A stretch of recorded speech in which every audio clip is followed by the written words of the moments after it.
Ron Mead, consumed by anger, flung his food away. He had been trapped here for a long time, shouting fervently for the butler to release him. He had thought he could restrain his elder brother, but to his surprise, his brother acted prematurely.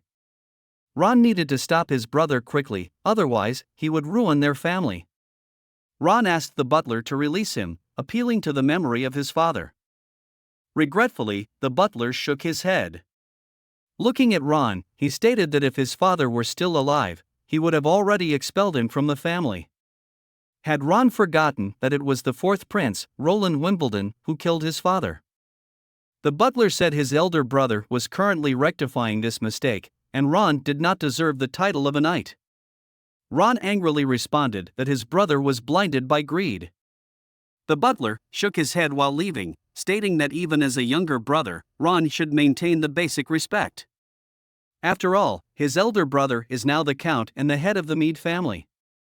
Having said that, the butler no longer paid any attention to Ron and quickly left the basement. Ron punched the floor brutally. Since Duke Ryan's defeat, he had become a captive. His elder brother refused to pay the ransom, and it was only the intervention of his good friend Petrov that allowed him to escape the prison. The relationship between the two brothers had reached a freezing point. Even so, Ron had no intention of disputing the position of the head of the family with his brother. Upon hearing the prince's plans to build a city in the Western Territory, he even considered going to the border town and pledging loyalty to the fourth prince, and maybe serving by his side as a knight. However, during a private party held at Mead's castle, he overheard news that the four major families were preparing to unite against Changji's stronghold. That very night, Ron stormed into his brother's study to confront him about the matter but was thrown out by his own brother. Ron had wanted to send a message to Petrov but was discovered by his brother and then imprisoned here. Ron recalled the weapons and the army of the fourth prince. No knight would have the courage to stand up against the fourth prince and his army. His elder brother hadn't realized what he was about to face. Just as he closed his eyes, footsteps sounded again in the basement. It was only when the visitor came to the side of the cage that he realized it was Aurelia, the third child of the Mead family. Aurelia had slipped in while the attendant was not paying attention. She had prepared some food in the kitchen for Ron. Seeing how much her brother had suffered, she felt super upset. During their conversation, Ron noticed that their elder brother was no longer in the castle. Ron's heart sank immediately. He asked where he had gone, but Aurelia said she wasn't sure. When Ron heard that his elder brother had left 2 days ago and had taken most of the guards and knights with him, his heart sank instantly. By now, including today, it was already the third day. It was too late. Even if he could get out now, he feared it was already too late. Aurelia, with a worried expression, asked Ron if it was true that their elder brother intended to harm Petrov and his family. Would Petrov be all right? Aurelia had always liked Petrov, and Ron had also tried to bring them together, but regrettably, it seemed that his friend had affections elsewhere. But thinking about these now was useless. Just then, through the thick ceiling, Ron heard a faint booming sound, followed by a slight tremor of the ground, as if something had violently crashed into the castle. Then there was another explosion, but this time it was much clearer, followed by short, continuous rumbling sounds, and the panicked shouts of servants came from above. Aurelia stood up wanting to go have a look, but Ron grabbed her hand, telling her not to go anywhere. After a while, a group of people stormed into the basement, wearing brown uniforms and holding strange long-stick weapons. Aurelia stood up and rebuked them, asking who they were and why they were intruding into the Count's residence. A tall, robust man stepped out from the group, asking who was the second son of the Mead family, Sir Ron Mead. Aurelia was a bit scared but still stood in front of her brother to protect him. Axe did not harm the siblings but introduced himself after saying that he was sent by Prince Roland, especially to convey to Ron that Mr. Petrov wanted to see him. Roland was in the castle, observing the firearms used by the rebels. Petrov mentioned that he hadn't expected Timothy to also produce such weapons. What Roland thought was that these couldn't yet be called firearms. They lacked triggers and firing mechanisms, structurally resembling the earliest prototypes of firearms. But whatever Timothy had made, by the time Roland's army launched their spring offensive, Roland's army would be equipped with revolving rifles, bolt-action rifles, and machine guns. Soon, Axe brought the Need siblings to the office. Entering the room, the siblings saw Petrov, who was standing respectfully to one side. At the desk sat a young man. Ron immediately knelt on one knee, and Aurelia also curtsied. Roland told them to rise and look seriously at them. Roland informed them that before he ordered an attack on the Meade family's territory, Petrov had repeatedly assured Roland that Ron would absolutely not participate in the rebellion planned by Jack Meade. It seemed he was not wrong. Roland emphasized that Jack Meade, alongside the other three major families, had attacked Changgu stronghold 3 days ago. This assault resulted in numerous innocent casualties. 2 entire blocks of residential properties were burnt down, and, to force the family to surrender, they even laid hands on Petrov's family. When Ron heard the last sentence, he almost doubted his ears. He couldn't believe that his elder brother could commit such a disgraceful act.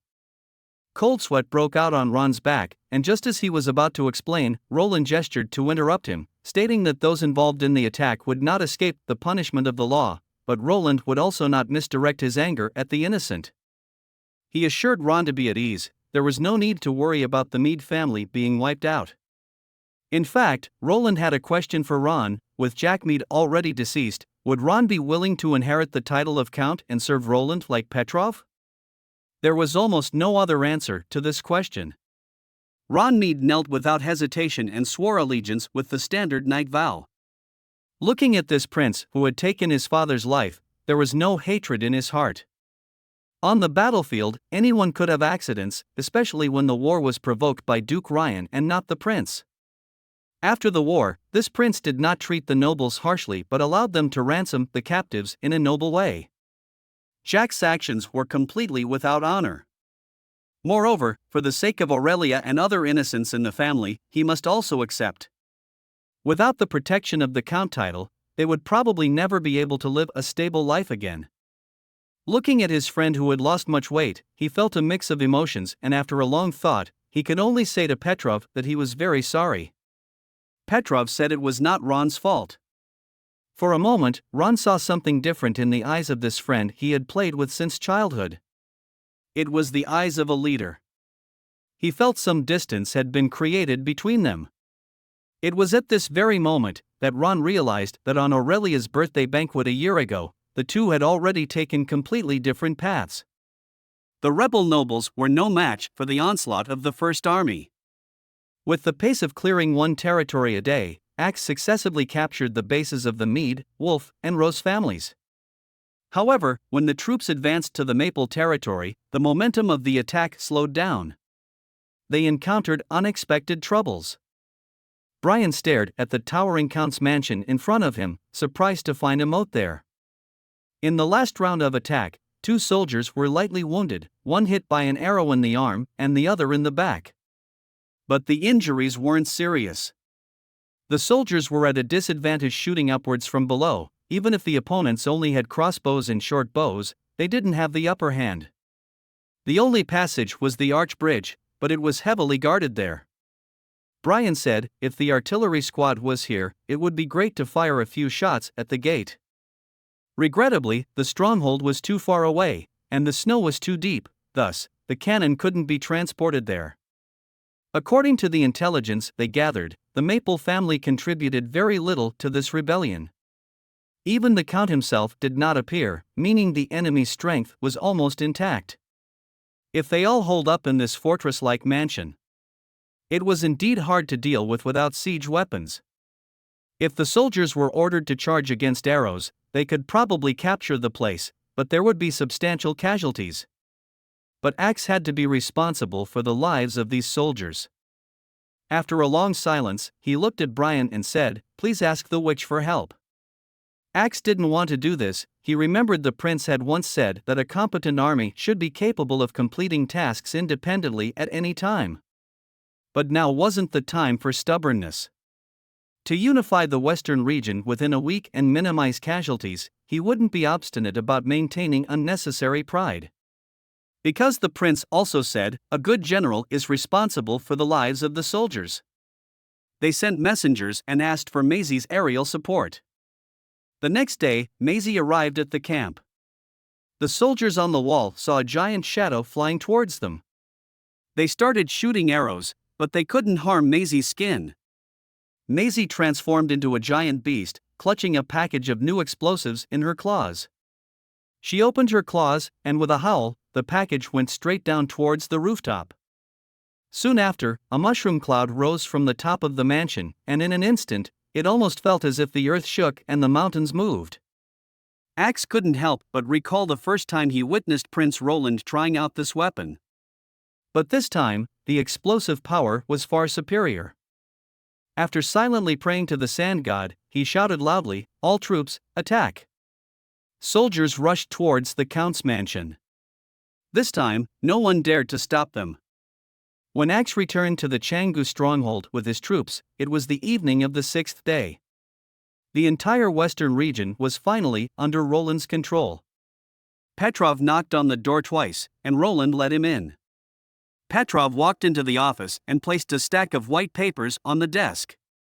It was a list of nobles, categorized by those guilty and those innocent, and then arranged by family surname. There were 64 guilty nobles, and 137 who refused to participate in the rebellion or were completely unaware of it. The highest-ranking noble in this rebellion was the Count Maple. According to Axe's report, this noble hid in a barrel in the basement after his mansion was breached, and when he was found by the soldiers of the First Army, he was so scared that he wet his pants. In summary, the 6 major families of the western region have become a thing of the past. Ryan, Maple, Wolf, and Rose families have no chance of resurgence. Halls and the Mead, although remaining, are also no longer noble families in the traditional sense. All the power of the western region will belong to Roland alone. Petrov hesitated for a moment before saying that the lists of the guilty and the innocent were all provided by Axe. Petrov worries that there might be any mistakes. Roland shook his head, saying Axe was proficient in interrogation. Moreover, Roland also knows that with Nightingale around, mistakes are impossible. With Nightingale's assistance, he can truly ensure that no bad people escape and no good people are wrongly accused. Petrov then asked how Roland plans to deal with the guilty nobles. Roland lifted his head and looked at Petrov, asking if there were Petrov's friends on the list. Petrov immediately denied it, just worried that if Roland executed them all, it might be detrimental to his future rule.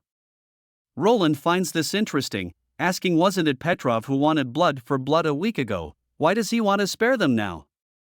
Petrov tightly clenched his fists, he indeed wanted all these people to go to hell, but even if Petrov strangled each one of them to death, it wouldn't change anything. If the news of the mass execution of nobles spread, other cities might also rise against Roland's rule.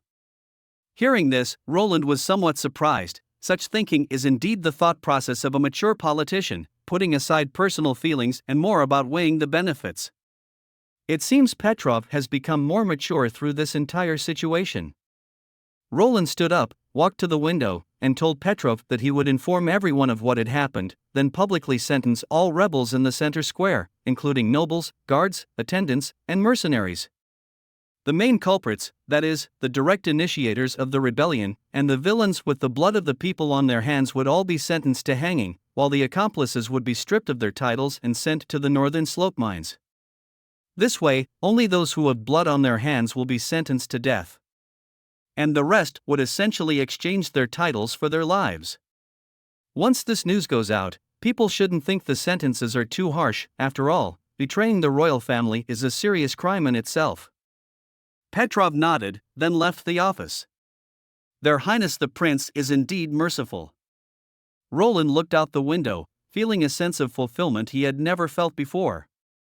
This operation had completely cleared the obstacles to integrate the Western territory, and from now on, whether it was enacting laws or issuing policies, it would be unimpeded in the Western territory. Roland wiped the condensed moisture off the window and looked through the blurred glass at the city enveloped in pristine snow. Changes will start from here. 3 days later, Roland delivered a speech at the theater of Canggu Stronghold. The crowd gathered in the theater was smaller than he had imagined. Roland first mourned the casualties caused by the rebellion and said he would be distributing compensation. Most of the people of Changgu's stronghold were skeptical about the compensation. Because previous officials were often corrupt, even the relief grain in winter could be mixed with sand and spoiled grain. But the prince's words still caused a stir among the people. Apparently, no one had ever heard of a royal prince apologizing to the public, but there was still not much response from the crowd. Roland had to let Echo use her ability to voice and ask some questions, but unfortunately, the crowd still wasn't very responsive. However, Roland had already thought of a way to deal with this. Axe brought a large box of gold and poured all the gleaming coins on the table. The reaction of the people finally became enthusiastic. By the afternoon, many more people came to the theater, the seats were all filled, and many people even squatted directly in the aisles. The verdict had already been decided. The criminals were brought onto the stage, kneeling in a line before the people, with armed soldiers standing behind them. Axe declared the crimes, Petrov read the verdict, and some of the victims' families, seeing their enemies, clenched their fists tightly, some even burst into tears. In the end, a total of 132 people were sentenced to death, including 6 nobles, with the rest being mercenaries, guards, and servants who had committed murder during the rebellion. The remaining over 900 people, although they participated in the rebellion, did not have blood on their hands, so they were simply imprisoned, waiting to be sent to the northern slope mines. The next day, Roland summoned all the innocent nobles to the castle hall. Clearing obstacles was just a start, but to truly rule this place, he had much more to do. The most important thing was to establish a new order. To soothe the uneasy minds of the nobles, Roland specifically arranged a lavish dinner. To his surprise, these small nobles here did not seem to oppose Roland, and in their conversation, it seemed like they all had intentions to pledge allegiance. After some nice wine and dinner, Roland spoke and distributed small notebooks he had prepared in advance to the nobles. As expected, a noble quickly expressed surprise, asking how the paintings in it could be so lifelike and realistic. Roland mentioned that these paintings were made by a painter who was a witch, and she used magic to draw these pictures. This statement made everyone uneasy, unsure whether to keep holding the notebooks or put them down. Roland told them that the church's influence in the Western Territory had completely disappeared, and they didn't need to fear. Moreover, witches were no different than they are, a point he had verified many times. What did he say? Hearing this, Petrov almost choked but quickly agreed, affirming that the prince was correct. The other nobles awkwardly laughed along, saying they naturally believed it since it was confirmed by the fourth prince. Roland realized he might have said something ambiguous. Acting nonchalant, he changed the subject to the Pine family, describing how he met Manhwa and Viscount Pine in the border town. Some nobles also knew the Pine family, some were even neighbors with the Pine family before. Roland briefly explained how he met the Pine family, and how they are now living in the border town, protecting the town under the new system. After the month of the demons, Viscount Pine would also take her daughter out for hunting and enjoy life. They sold their territories in the Changji stronghold and settled in the border town, where his noble rank increased a level and their family wealth multiplied several times. Roland knew that fear comes from the unknown, and the resistance to changes in the system is the same, as the nobles here are uncertain how the changes will affect them. Roland had Soraya depict the town life of Tigu Pine in the form of a comic, hoping to give them a more vivid picture of the life in border town. Some of the nobles knew about Roland's plan to build a city in the western region.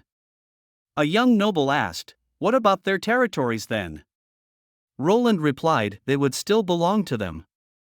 Roland taking back the power does not mean they would lose everything, and under the new system, they will no longer need to fight, and the task of resisting external enemies would be completed by the professional army, and they only needed to operate according to the law, earning far more benefits than before.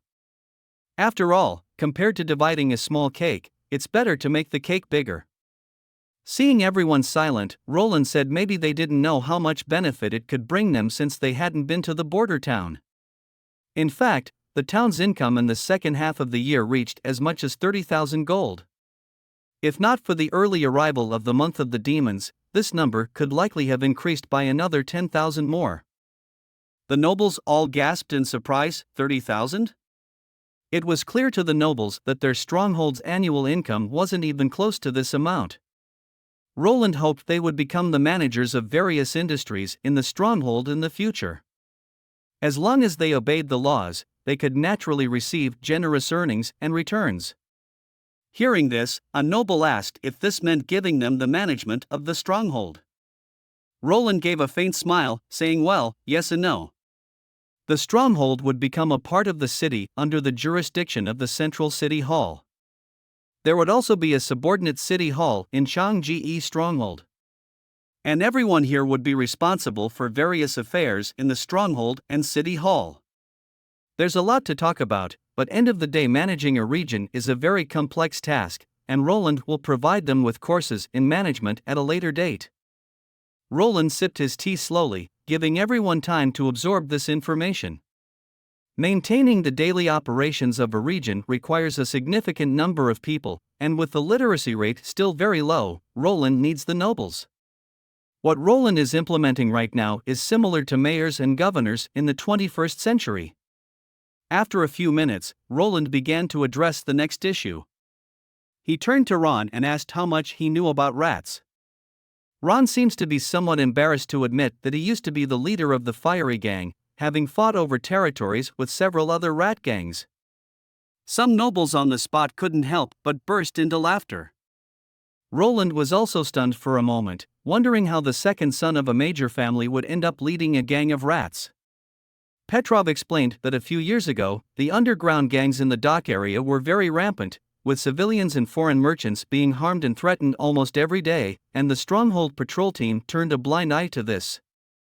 Ron, unable to stand it, led his guards to recruit a group of people in the refugee area and drove the rats out of the dock area. Petrov smiled, saying during that time, Ron even wrote daily battle situations into letters and sent them to Petrov, who was far away in the royal capital. In the letter, Ron claimed that this was a great battle, no less than the struggle against demonic beasts.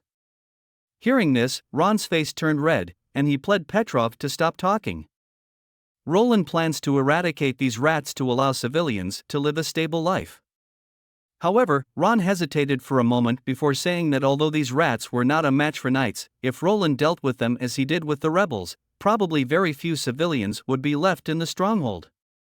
Ron respectfully explained that the transformation between rats and commoners is ever occurring, as many commoners, in their struggle for survival, end up performing illegal activities. This is the reason why most lords and nobles tolerate the existence of the black market and rat gangs. Allowing internal struggles among them is more manageable than dealing with an uprising of the starving commoners. Roland's expression turned grave, realizing the unexpected circumstances of the origin of rats. When questioned about the organizers behind these people, Ron replied that some were locally supported by the nobles, and some were exiled criminals from other places. The prince, with a cold expression, scanned the long table, inquiring if anyone present was nurturing such rats. The nobles collectively lowered their heads. Roland declared that he would absolve them of their past actions if they cooperated with him. He assigned Ron a task to intensify the crackdown on all criminal activities within the stronghold in the coming month. Ron would need to cooperate with the First Army to remove the leaders of various gangs in the stronghold, thoroughly dismantling all rat organizations. As for the specific methods to accomplish this, Roland would have someone inform him. Petrov's task was to open the granaries and continuously distribute food until the end of the month of the demons. At this point, some nobles objected, thinking that doing so would only make the people more dependent and worsen the situation. Eventually, everyone would become beggars. Roland looked at these nobles. It seemed they always presumed the worst in common people, deeming them lazy and ignorant. However, Roland was well aware of the strength of the common people. In fact, with the right guidance and proper role models, common people are the real backbone of this world. Roland forcefully knocked on the table, stating that he had already decided, and there was no need for further discussion. He looked at the nobles present. It was time to teach them the first lesson. To properly become a qualified city hall member, it is crucial to communicate policies to the people, address their concerns, and listen to their feedback. Roland knew that reforming the nobles, unifying laws, integrating policies, and cracking down on crimes, were all preparations made by Roland to establish a new order. Echo is walking on the street, with Axe following behind her. Echo tells Axe that he doesn't need to follow her.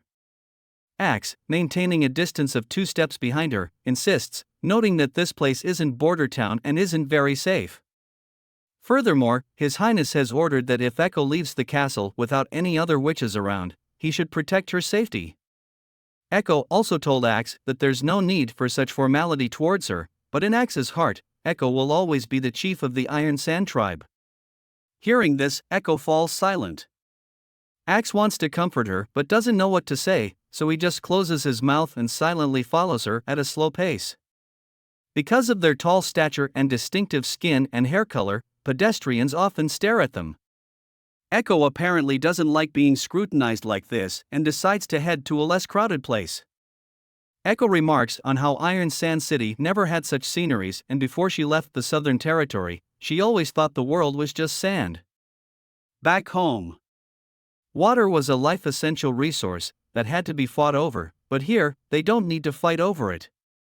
Axe remarks that they would fight over other things though: wealth and status. Conflict is inevitable everywhere. Echo lifts her head, looking towards the gray sky, and while walking on the bridge, Echo says that Nightingale has told her that she believes His Highness can stop these conflicts. Whether it's the Sand People or the other races and kingdoms, whether it's common people or witches, everyone can have an equal and free life. Suddenly, Echo asks if Axe would like to return to Iron Sand City.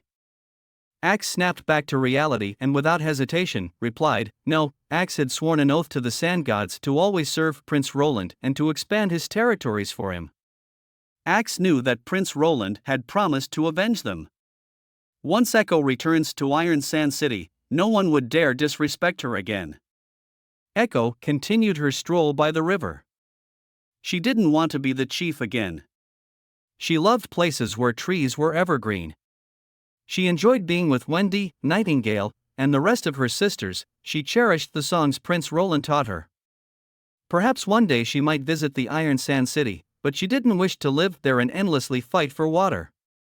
It seemed Axe had more to say, but in the end, he merely added, no one can force Echo. Reaching an open space, Echo stopped. She planned to practice here, so she wouldn't disturb anyone. Axe nodded and stepped back, ensuring he was there to protect Echo. She looked at him, asking if Axe would like to hear a song she composed for their homeland. Axe was taken aback. Echo explained how she utilized the music composition techniques taught by Roland, blending the sounds of various instruments. However, she found the names Lord Roland gave to some genres, like electronic and heavy metal, were quite quirky. In Axe's mind, Roland was the cherished child of the gods. So what Roland says will always be right. Echo concurred strongly, noting that no one had ever treated witches with such genuine kindness as he did. Before Axe could respond, the singing had already begun.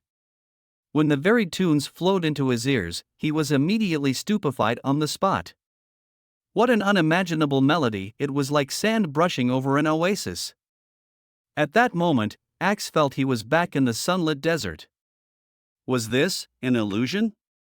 He lowered his head, only to realize the snowy landscape had disappeared, and unbeknownst to him, he found himself in a desert, the burning sands filling his entire field of view. The woman in front of him had her eyes slightly closed, her singing voice echoing in the clear sky. She was standing in shallow water, ripples slowly spreading, breathtakingly beautiful. When the singing voice gradually faded, Axe found himself back in the snow-covered stronghold, everything like a mirage, as if nothing had happened. But in his palm, a few grains of sand were shining brightly. When Roland heard Axe's report, he wondered for a moment if his ears had deceived him. Axe solemnly placed the grain of sand on the desk.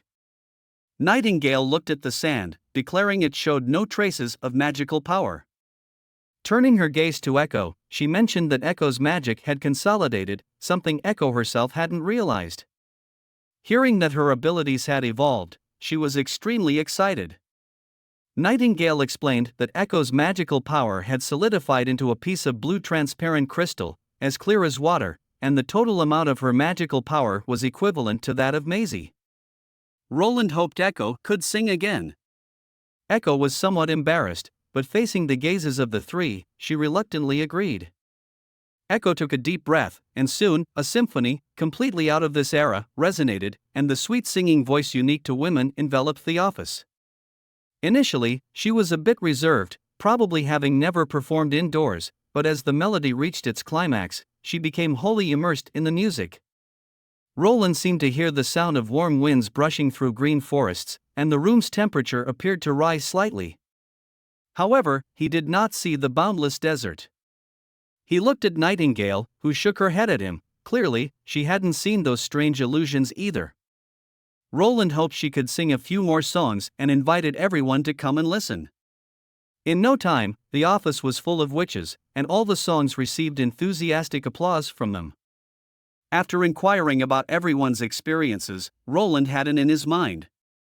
That was, the extent to which one is affected by the song also depends on the listener's subjective experience. Those who have experiences resonating with the atmosphere of the song are more profoundly affected.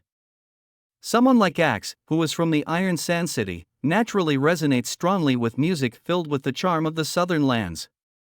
However, Roland can't yet determine through testing how deep this influence can reach. Meanwhile, Ron stood in the center of Changji's stronghold reading the proclamation from Prince Roland. The stronghold city hall has started purchasing grains, which everyone can sell at any time.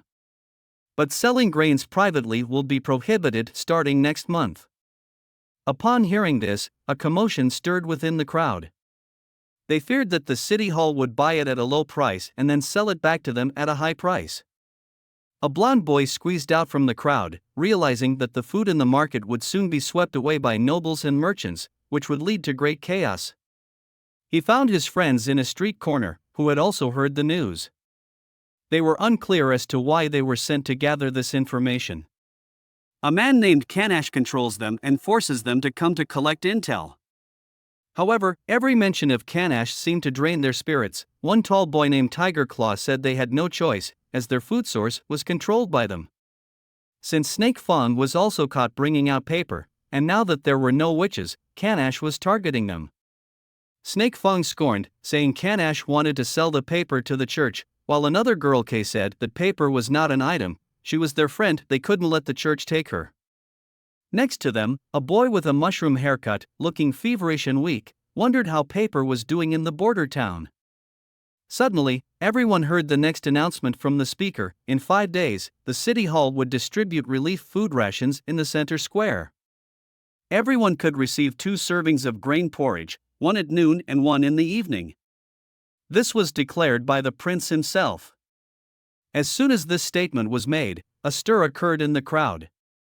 The group also heard this message. The weak Joe spoke up, saying that this way they might temporarily escape Kanash's threat and wouldn't have to starve to death in the cold snow. The tall boy quickly covered Joe's mouth. If such words reached Kanash's ears, all 4 of them would have to die. Following was the final declaration. His Highness the Prince would severely crack down on crime in Chengdu Stronghold, including eliminating underground organizations, combating theft and robbery, and all illegal activities threatening the lives and property of the citizens. Ron advised everyone not to linger in the black market, nor to go to casinos, taverns, and other mixed places.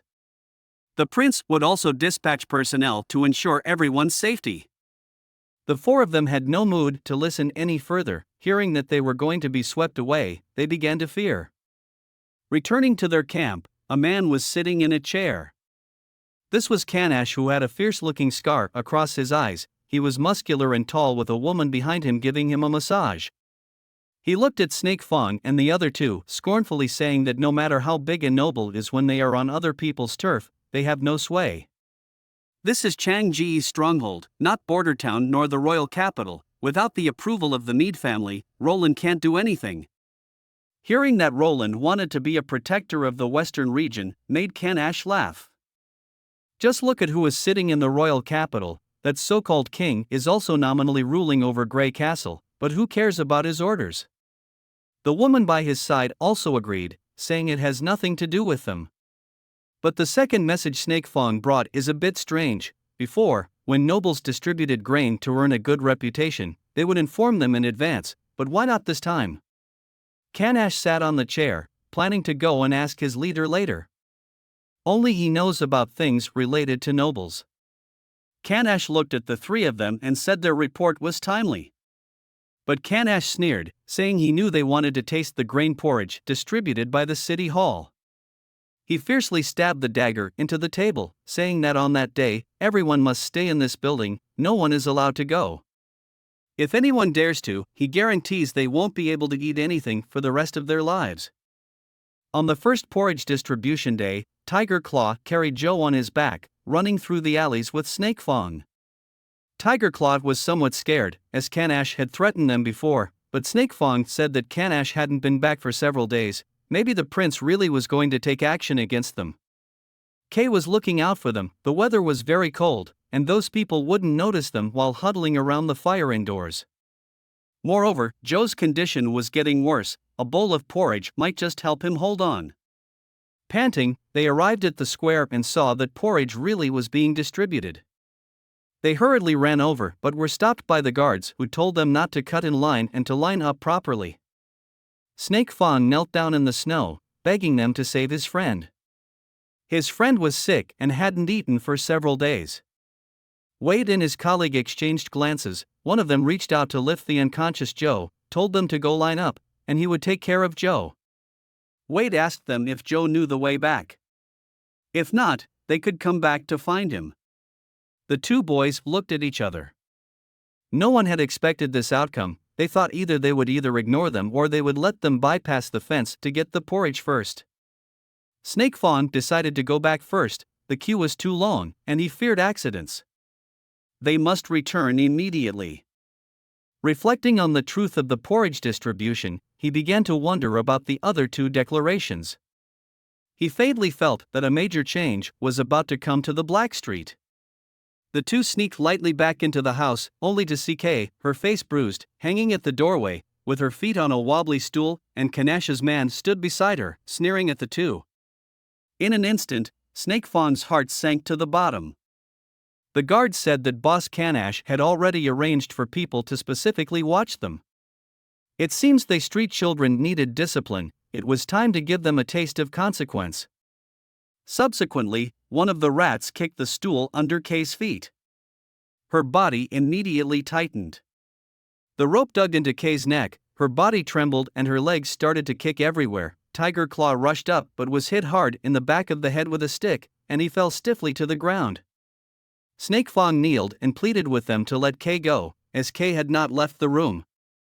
The man, wielding a dagger close to Kay, said she had been lying to him, and even after losing 2 teeth, she still wouldn't admit it. He violently stepped on Snake Fang's head. Snake Fang realized they were going to die here. He struggled to lift his head, seeing Kay's struggles were gradually weakening, and her body started to convulse. Suddenly the rope broke. Kay fell down without making a sound. The rats did not know what had happened when a line of blood sprayed from one side of the neck. Then the rats fell one by one. They all looked at each other, drawing their weapons. Before they could see the enemy, the wall broke, and a person flew in. It was their scout. Ashes walked in, her black ponytail casually tied behind her, instantly surrounded by the rats. The scene was only quiet for a few seconds. Seeing such a beautiful woman, they wanted to capture Ashes alive and then hand her to their boss.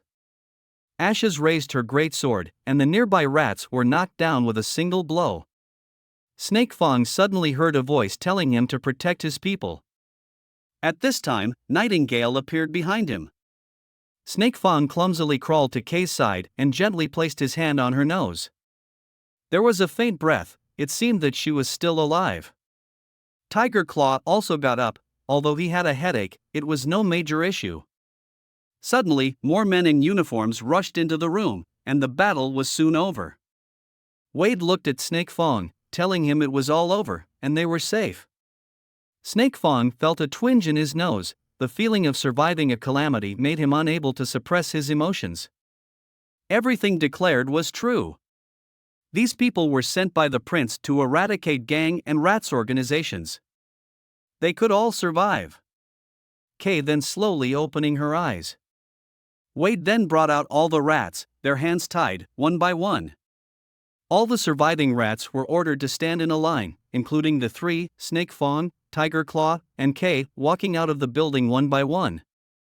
They saw Kanash kneeling on the side, his hands tied behind him. They couldn't believe Kanash was really captured. Each rat was asked the same question. When it came to Snake Fawn, Nightingale asked him if he had killed anyone or committed theft and robbery. Snake Fawn honestly replied that he had not. Nightingale nodded and told him to wait in the square for His Highness to distribute dinner. Snake Fawn took a few steps and then stopped, plucking up the courage to ask, "Are you a witch?" He thought he wouldn't get an answer, but Nightingale openly admitted that she was. Snake Fawn then plucked up his courage and said that these people were just underlings of Kanash, who hadn't been back here in 4 days and was certainly hiding with Bloodhand.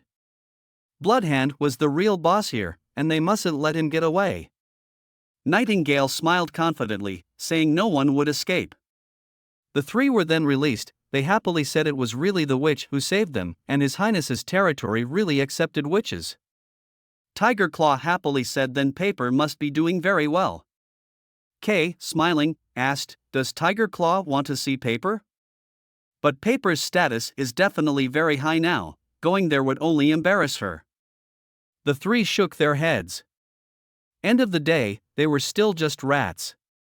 Tiger Claw told them not to think too much about it and they should start eating. Ron stood on the high platform, answering the crowd's questions one by one, telling them that His Highness was determined to eradicate all rats from the stronghold and let everyone live safely without threats. After the month of the demons, His Highness will build a city. By then everyone can go help and work. The three quickly received their porridge, and they couldn't remember the last time they had such clean food. As Snake Fawn looked at the steaming porridge in his hand, he thought to himself that one day he would shed his rat identity, and by then, he would be seeing Paper without embarrassing her.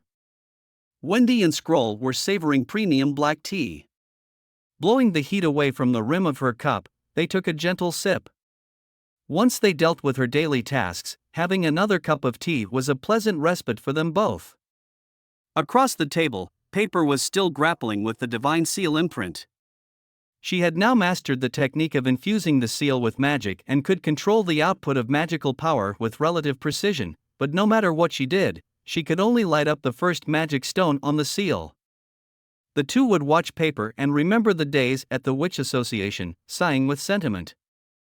Back then, probably no one had imagined that they would ever lead the life they had now. But things were much better now. Their sisters would not have to endure the hardships they had experienced. Paper walked over, holding up the divine seal imprint, and complained to Wendy, "When will she be able to light up the second magic stone?" Wendy responded with a smile, suggesting that perhaps Paper needed to grow bigger a bit more. She then extended her arms to the young girl for a hug. Paper grasped her hand and found solace in Wendy's arms. As Wendy gently stroked Paper's head, Paper squeezed against her chest and mumbled unclearly, "How much bigger?" "Like Sister Wendy?" Spear closed her book, watching the three of them, feeling a sense of peace within her heart. Wendy inquired about Spear's thoughts on the city hall, to which Spear shared her fascination with its organized, closely linked management structure. Compared to having several ministers manage separately, having the city hall handle employee salaries made transition smoother and allowed competent civilians to join without hindrance. It was hard for her to imagine how Prince Roland could conceive such ideas. Just then, a guard entered the hall, reporting that a resident outside the castle claimed his daughter had just awakened as a witch. The guard remembered that in Prince Roland's absence, matters like this were to be handled by the Witches' Union. The three were taken aback. A newly awakened witch? They hurried to the hall, where two women were already waiting, one visibly aged, slightly hunched, and another significantly younger, standing rigidly beside the older woman. They both bowed respectfully to Wendy. The guard reported that they claimed to be migrants from the south, having moved into the inner city residential area a month and a half ago. He had verified their IDs, which matched the provided information. Wendy looked at the young girl and, in the gentlest tone she could muster, asked for her name. The girl didn't respond, prompting the older woman to nudge her to reply. The girl timidly said her name was Summer. Scroll turned her gaze to the woman, inquiring if she was Summer's mother. The woman nodded rapidly, mentioning that the child's father was at work, so she brought her daughter first. Then she queried if it was true what the prince's announcement said about witches receiving a gold coin per month as salary. Scroll squinted at the woman while Wendy clarified that, indeed, if the girl decided to join the witches' union.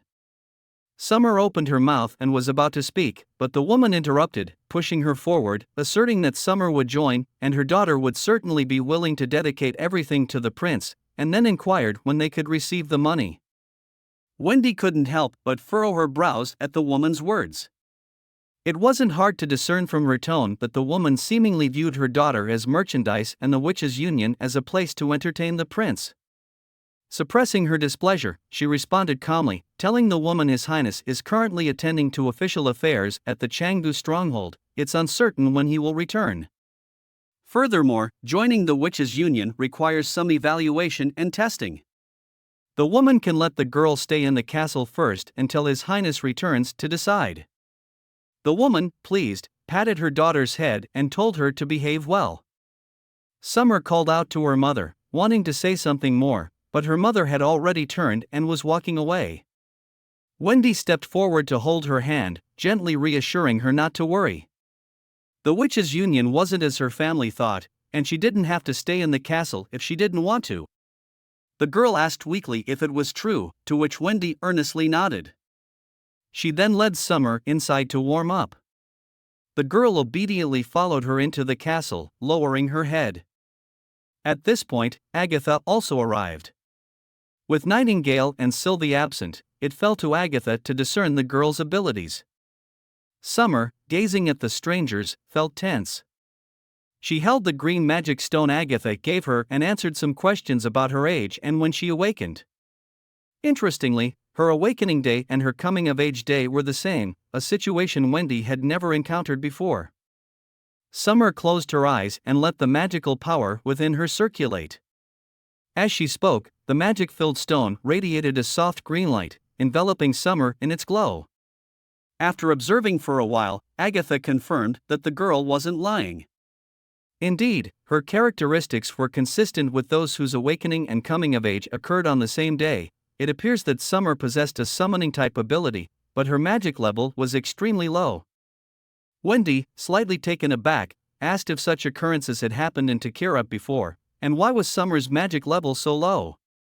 The Federation had witnessed the awakening of thousands of witches, and such incidents were not rare.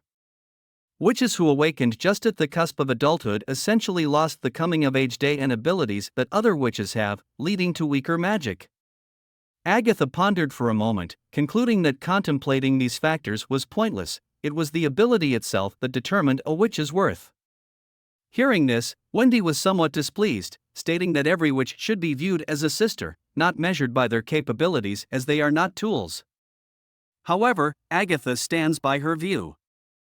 Summer opened her eyes, looking puzzled, and asked what they were arguing about.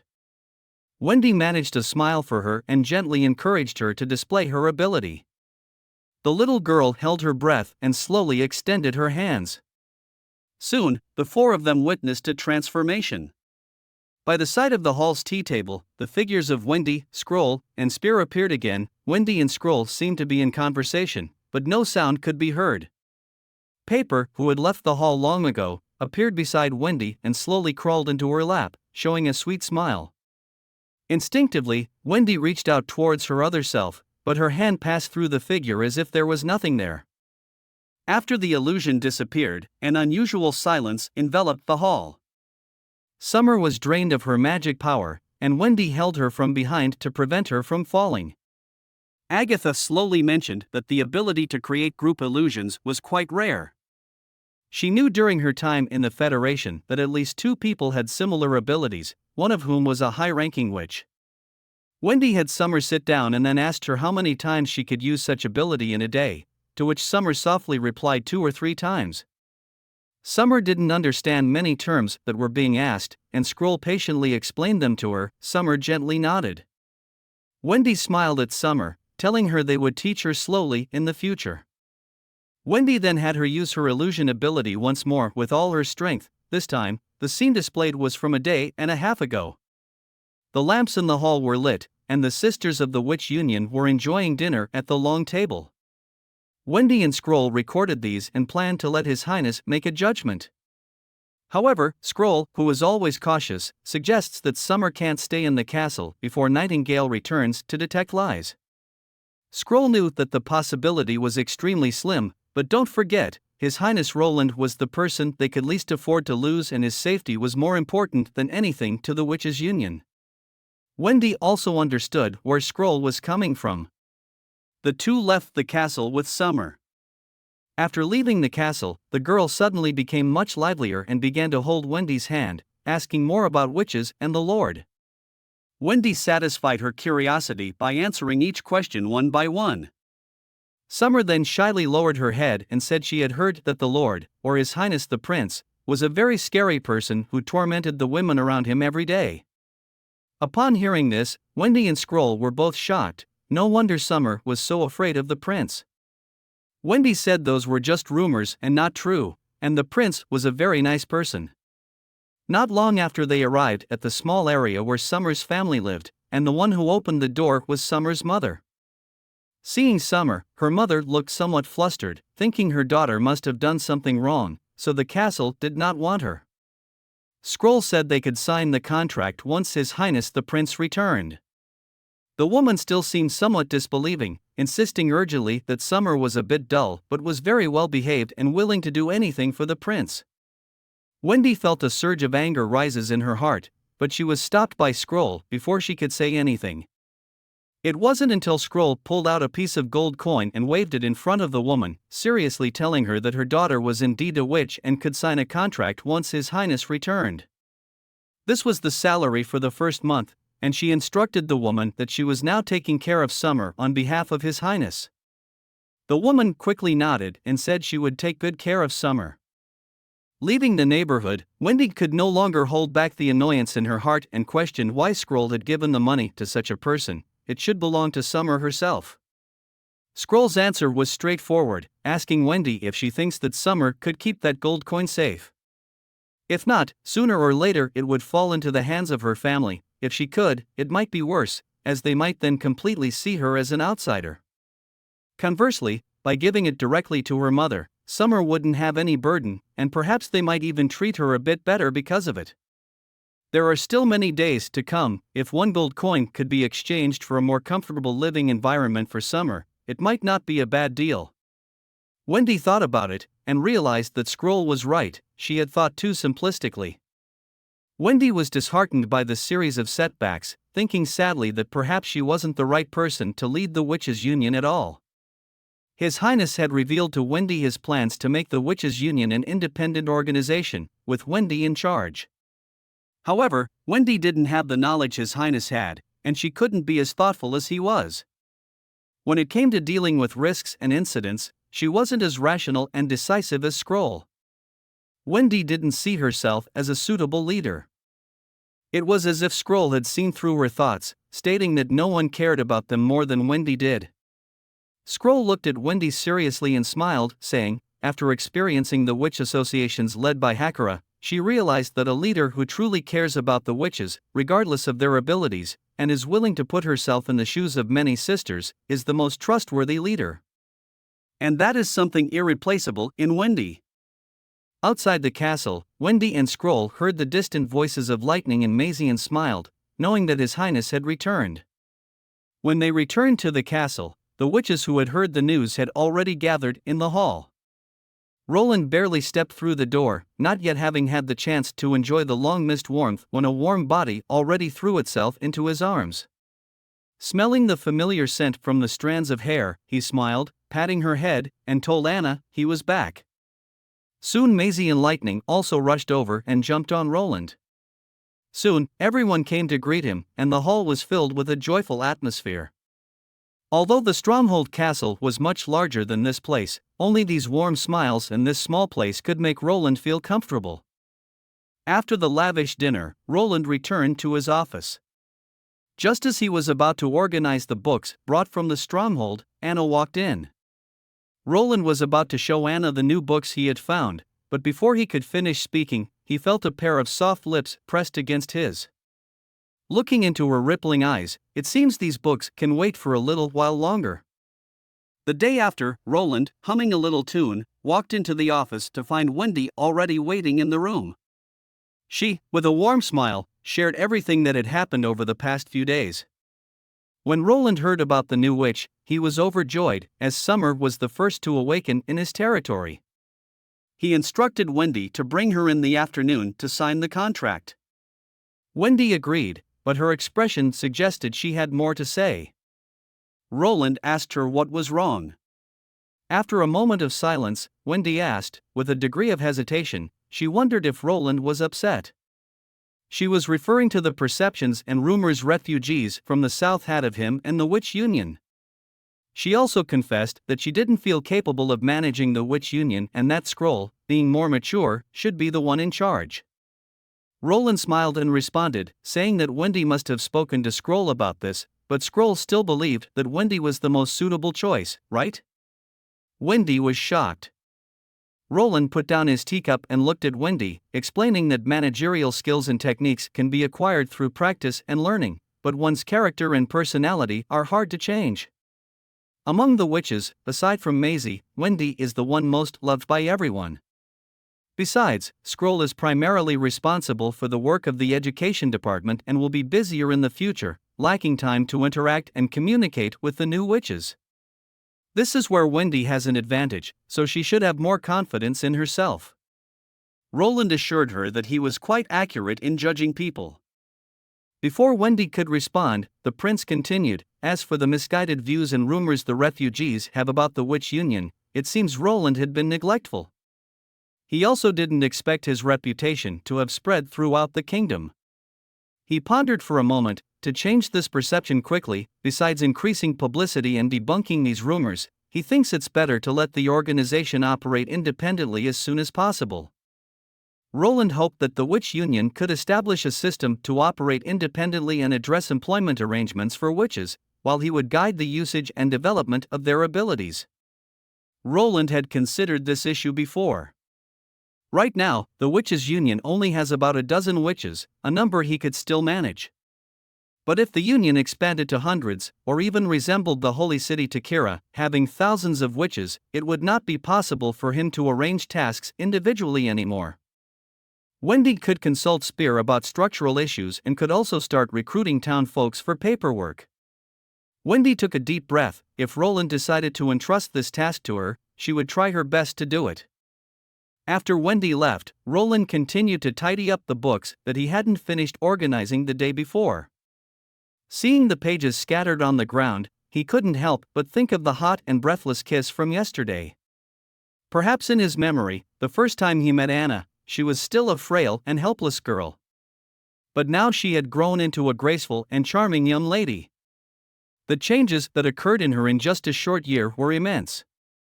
Maybe Roland should take the initiative to respond to her feelings, Roland thought, but as he reached out, his hand touched another finger. Coming to his senses, he realized that Nightingale had handed the book to him. From the moment Anna had entered the office to the warm embrace, it was only a few seconds, and Roland hadn't noticed whether Nightingale had followed him into the room after the banquet. Nightingale smiled as if seeing through Roland's thoughts, saying that she had left the room immediately last night. She had guessed that Anna, having not seen Roland for a long time, would seek him. Saying Anna never repressed her emotions. With Nightingale's help, the books were quickly categorized and placed into the cabinet, filling the once empty bookshelf. For a moment, the two were silent. Roland stuffed the last book into the cabinet and thanked Nightingale.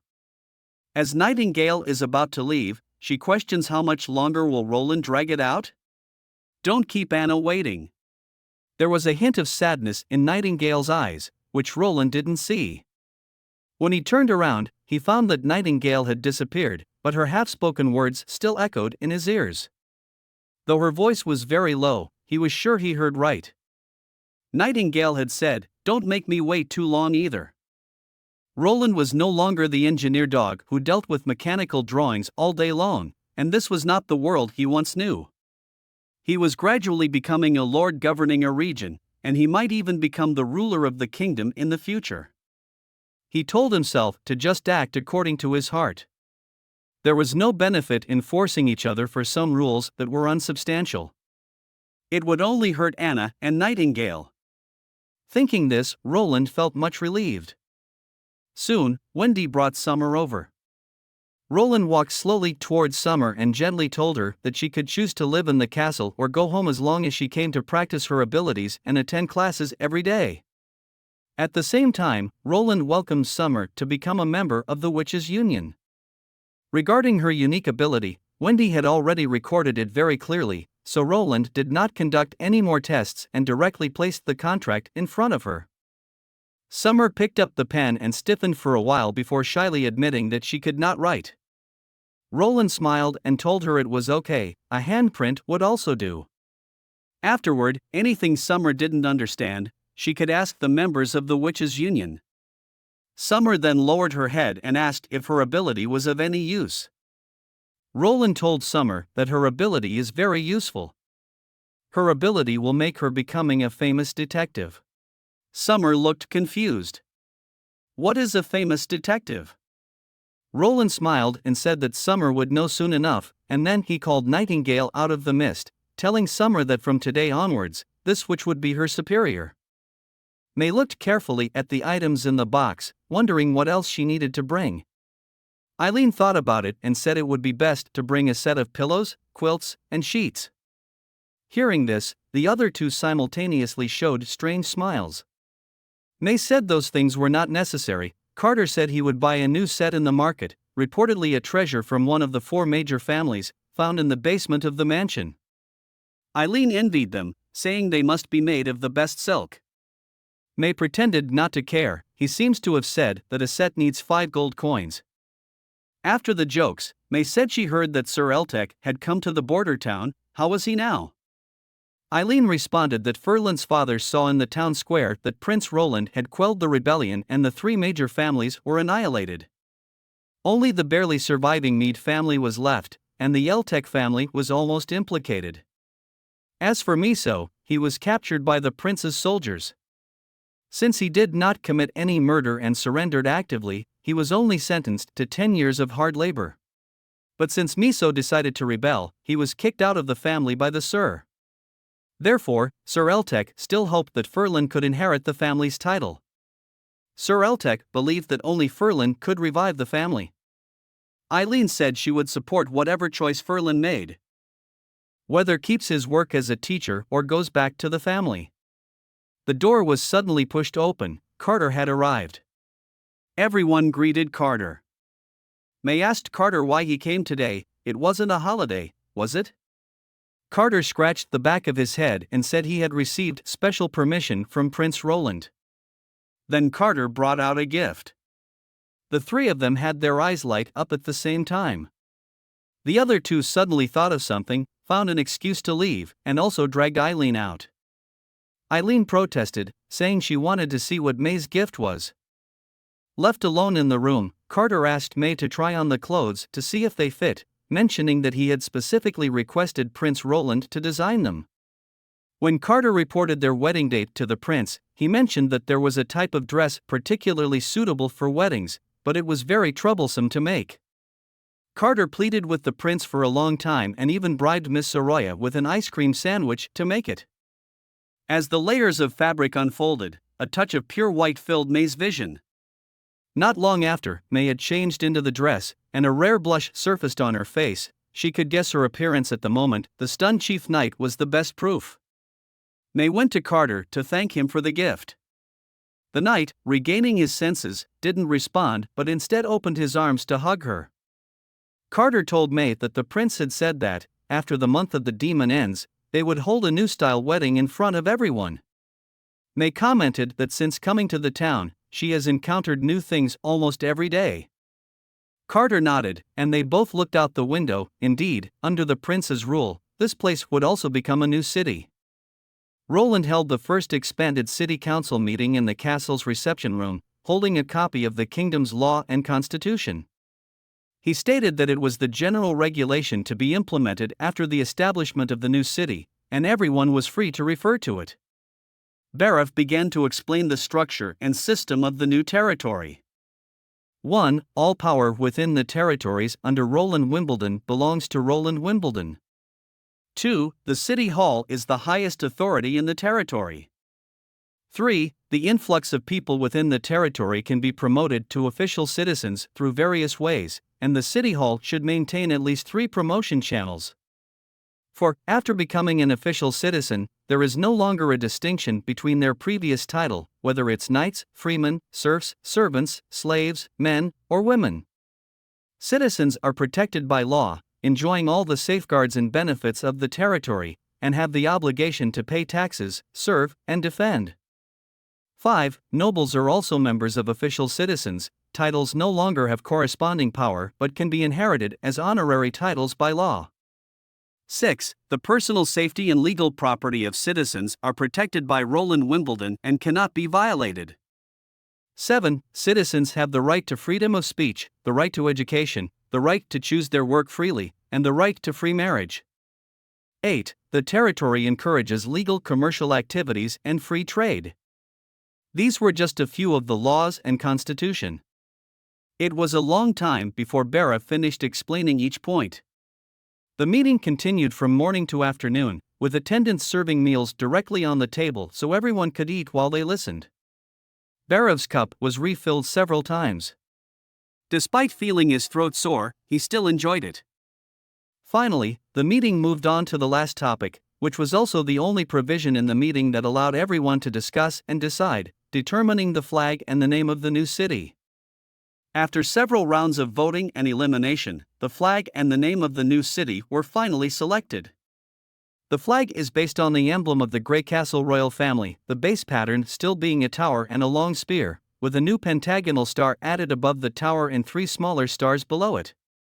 The large star symbolizes the Lord, Roland Wimbledon, while the smaller stars respectively represent the City Hall, the First Army, and the Witch Union. As the dark clouds slowly disappeared and the sun gradually rose, the horizon was dyed golden, and the whole world was enveloped in warm and bright sunlight, bringing light and heat to the earth. The new city was established as the City of Neverwinter. In the square, many townsfolk have already gathered. The laughter and cheers of each individual radiating throughout. The older residents still remembered how last year the prince, in celebration of the end of the month of the demons, named the first day following as the Victory Day. On this day, the entire town not only had a holiday, but a grand bonfire banquet would also be held in the central square. The new residents who had heard about this celebration all chimed in, enjoying the hard-earned moment of peace. By the time the sun had reached its horizon, the square was filled with people. Soon, the prince made his appearance at the center stage. The overwhelming cheers erupted. People around excitedly raised their hands, shouting, "Long lives the prince!" The fourth prince smiled, waiting for the people's cheers to subside, and proclaiming loudly, "Once again, they have triumphed over evil." The prince once more thanks everyone for their contribution to this land. This glory belongs to them. It belongs to everyone who has shed sweat and blood for the border town. The prince's steady and emotional voice, as if endowed with magic, clearly reached the ears of every resident. The prince continued, "Evil has not been completely eradicated, it will return sooner or later. But no matter how many times the enemy comes, as long as they are united and work together, victory will ultimately belong to the border town." The prince raised a glass of red wine. "Now, let them cheer, let them raise their glasses to celebrate this hard-won victory." Cheers reverberated across the square, everyone waved their hand to pay respect to the prince. Next, it was time for the Starflower Troupe to take the stage, and many excitedly whistled. Anna, standing by, held a thin black flame in her hands, cutting the wood into pieces, and then directly used the wood to ignite a soaring bonfire. Seeing the witch's power, the onlooking crowd did not feel fear, instead, they loudly shouted her name. Whole lambs were roasted over the bonfire, and the atmosphere on the scene reached its climax. Everyone happily waved their flags, enjoying the food and drinks, while celebrating this hard-won victory day. Back in the Lord's castle. Just like a year ago, the castle's evening feast belonged to the witches. Compared to the last time when only 5 witches participated in the barbecue feast, this time it was much more lively. Not only did all the initial witches attend, but Maisie, Lucia, Agatha, Spear, Paper, and newly joined Summer were also here. Plus members of the Slumbering Isle. The total number reached 25. Agatha, eating delicious food, said she thought this was a waste of time, but she kept putting things into her mouth. Roland handed her a glass of red wine and told her to eat slowly. He told her that a balance of work and leisure was more efficient. Defeating the demon did not depend on a day's leisure, and even if they failed, they had at least enjoyed the beauty of life. Agatha gave him a look, took the red wine, and continued to enjoy the food. Wendy pushed a gigantic cake, dividing it piece by piece among everyone. Observing the warm scene before him, Roland felt quite gratified. After striving for over a year, the transformations in the Western Territory were gradually coming to light. Whether it was the enthusiastic cheers of the people in the square during the day or the joyful smiles on the witches' faces now, all were rewards for his efforts. As the bonfire slowly extinguished and the time approached midnight, Roland had Nightingale and Ash's escort Manhwa and Summer home respectively, while he went to the second floor of the castle, waiting for Anna's appearance. He decided to take this step proactively, rather than waiting passively or, should we say, prolonging it. The silver-white moonlight shone into the castle through the windows in the corridor. With this gleam of light, he saw Anna's figure, a sight seeming so familiar, as if he was brought back to last year. Roland didn't speak but walked forward and took her hand, heading to the 3rd floor. Once back in his bedroom and the door closed, Roland took a deep breath and turned around. Just as he was hesitating about how to begin, Anna had already kissed him. Roland then brought out a gift from behind him. It was a heart-shaped magical stone, inlaid with a golden edge, and from the top hung a thin red cord. This was a combination of tracking magic stones, formed by solidifying the Pathfinder stone and Locator stone together with magic. Roland put the tracking stone around Anna's neck, telling her this way, no matter where Roland is, Anna can use it to find him. Anna seemed to realize something, staring blankly at him. He gently cradled her cheeks, asking word by word, "Will you marry me, Anna?" Anna's emotions remained serene. After a long while, Anna finally nodded and replied, "Yes." Everything that followed was so natural, the emotions that had been brewing for a long time broke through the last barrier. Not much can be shown here as I don't want to get demonetized. Feel free to check out the chapters yourself. Anyway, back to the story. Anna, resting on Roland's arm, leaned against him like a kitten. Anna whispered softly, she was so glad to have met His Highness. Roland looked at Anna, telling her to just call him Roland from now on. Turned out that Roland had never heard Anna call him by his name. Anna softly called Roland's name. He tickled Anna's earlobe, making her laugh. Roland then sighed, saying that this should be his line. He could never have imagined meeting such an outstanding girl in the past. For Roland, sometimes he even felt a sense of unreality thinking about it. Anna remained silent for a moment, moving closer to him, telling him she was here, and she will not go anywhere. These words instantly stirred his memories, recalling the time she had said the same thing to him before. Scenes of their shared memories appeared in his mind. Emotions are indeed marvelous, he thought, seemingly some words can make one feel an incomparable warmth inside. This time, the silence lasted longer. When he thought Anna had fallen asleep, Anna's voice rose again. Anna stated that she was a witch and that witches could not conceive. Anna whispered, Roland will face many troubles in the future. Roland confidently replied that he was not afraid of trouble. In fact, compared to the impending divine war, all these were nothing. Initially, he had been contemplating resolving the issue of succession through the new system, but the information brought by Agatha completely shattered his plans. The divine war determining humanity's fate was imminent. If they couldn't defeat the demons, all kingdoms would be obliterated. Compared to this, succession issues are not worth considering. Roland told Anna that he had been somewhat worried before, fearing that Anna would use this reason to reject him. However, Anna said that she wanted to be with Roland, whether she was a witch or not. Hearing her response, Roland couldn't help but laugh. Right, since he had met Anna, she had always been straightforward, never beating around the bush, always expressing her thoughts to him directly. They chatted for a bit, turned off the light, and the night was still long. The next day, Roland didn't get up until the afternoon. He looked towards the pillow. Anna was nowhere to be seen. Just when he thought that everything that happened last night was just a dream, he saw a few strands of long silky hair left on the pillow, and a faint fragrance came from the side of the bedding. Suddenly, Anna's voice rang above his head asking him what he was doing. Roland looked up, feeling a bit awkward. Anna smiled and placed the plate in her hands on the bedside table. The way she walked and her movements seemed a bit unnatural. Anna looked at Roland, asking him to get up quickly and finish his breakfast, as there was still work to be done today. Roland asked Anna if she didn't want to rest for a few more days. Anna seriously responded that they still have demons to deal with. Since Soraya and Miss Agatha are working so hard, she cannot slack off. She smiled slightly. You too, Roland. After breakfast, the prince came to the office in high spirits. Pushing open the door, he was surprised to see Tilly sitting at the desk waiting for him. Tilly smiled at him, saying Roland seemed to have had a nice dream. Roland couldn't help but touch the corner of his face. Tilly came to say goodbye today. Roland was stunned. Is Tilly going back? Tilly got up and walked to the window. She has been here for a long time. Although she has been in contact with the fjords by letter, she has to go back. Now that the month of the demons has ended, she has fulfilled the purpose of her visit.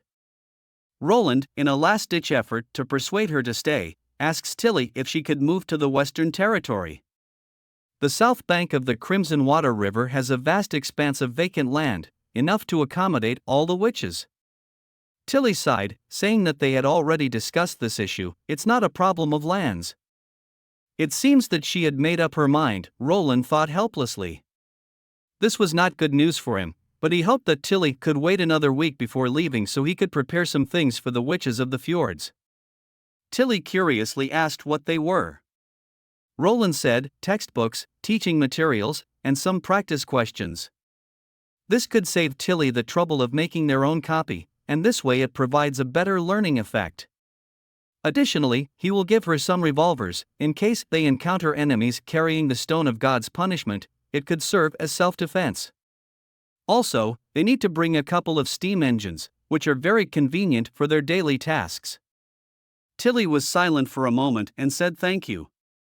Then Roland smiled at Tilly, expressing his hope that she could witness the establishment of a city of Neverwinter with him. In the evening, Wendy takes a hot bath and returns comfortably to her bedroom, only to find Nightingale sitting by the bed, holding a textbook on her lap and seemingly lost in thought. Wendy sits next to her and asks what's wrong. Nightingale slightly turns her head and looks at Wendy. Seeing Nightingale's empty gaze tightens Wendy's heart. Wendy remembers this gaze from when they first met. Back then, Nightingale wandered alone on the streets where snow was fluttering, completely unconcerned with the snowflakes covering her shoulders. Nightingale murmurs that Roland is now with Anna, and it was Nightingale who had pushed Roland to her. Wendy is at a loss for words. Nightingale clutches Wendy's hand tightly. She had prepared herself, and knew this was the inevitable outcome, but why does seeing them together still hurt so much? Watching her like this, Wendy's heart aches too. She holds her trembling body. Nightingale has always been a strong woman, never showing fear in the face of any enemy. But in front of emotions, she is again that helpless child, and Wendy feels powerless to help her. Wendy can only hug her and gently pat her shoulder, telling her, if you feel hurt, it's okay to cry. Nightingale shakes her head, her voice muffled, saying that she had sworn never to cry again when she left the Garland family. Her voice gets lower and lower, finally almost inaudible. Wendy feels a growing warmth and moisture on her chest, but even so, not a single sob escapes Nightingale. She is resisting fiercely, her shoulders trembling, her grip tightening. Nightingale says firmly that she hasn't cried. Wendy closes her eyes, starting to regret some of the things she said to Nightingale. Staying by his side is a simple answer. In fact, most witches will stay by Roland's side because they have nowhere to go. Not many men could accept a woman who can't bear children and can't pass down the lineage. This was a universal fact all the witches understood. However, the most important thing about staying by one side is the distance between them. Like the sun, everyone can bathe in the light it brings, but the closer one wishes to get, the more likely they are to get burnt. And Nightingale clearly wishes to do more than just watch from afar. Wendy knows this is not an easy path to follow. Softly, she suggests to Nightingale that perhaps she should let go. Even if Nightingale steps back, she still has her sisters to accompany her. A long silence makes time seem to solidify at this moment. Several times, Wendy can't help but want to speak again, but the words ultimately fall back before they leave her mouth. Until Nightingale lifts her head. There's a slight redness around her eyes, but the tears are gone. Nightingale says she won't give up, no matter what, she wants to stay by Roland's side to the very end. This is her answer. Several days later, the wedding of the Chief Knight Carter and the Star of the Western Territory, May, took place in the castle garden. Everyone came to attend, even the busy chief alchemist, Kyle. Lily scattered petals and everyone offered their blessings to the new couple. Anna caught a petal from the sky. Just as Roland was asking Anna if she liked such weddings, suddenly, a bunch of petals fell from the sky. Lightning scratched her head, saying it was an accident. Roland helplessly looked up at the two little girls in the sky. Roland then looked at the two main characters for today. May appeared in the garden in a pure white wedding dress, and Carter, the other protagonist of this wedding, was dressed in a black suit. They stood together, they seemed like a match made in heaven. Barav, acting as a witness, read the new wedding procedure written by Roland. First, the couple exchanged rings. He looked down at the notebook and then told the new couple to kiss. There was a wave of cheers, especially from Eileen, who excitedly shook Ferlin and clapped for May, pulling Ferlin to cheer for May as well. Lightning said, "Isn't it just a kiss?"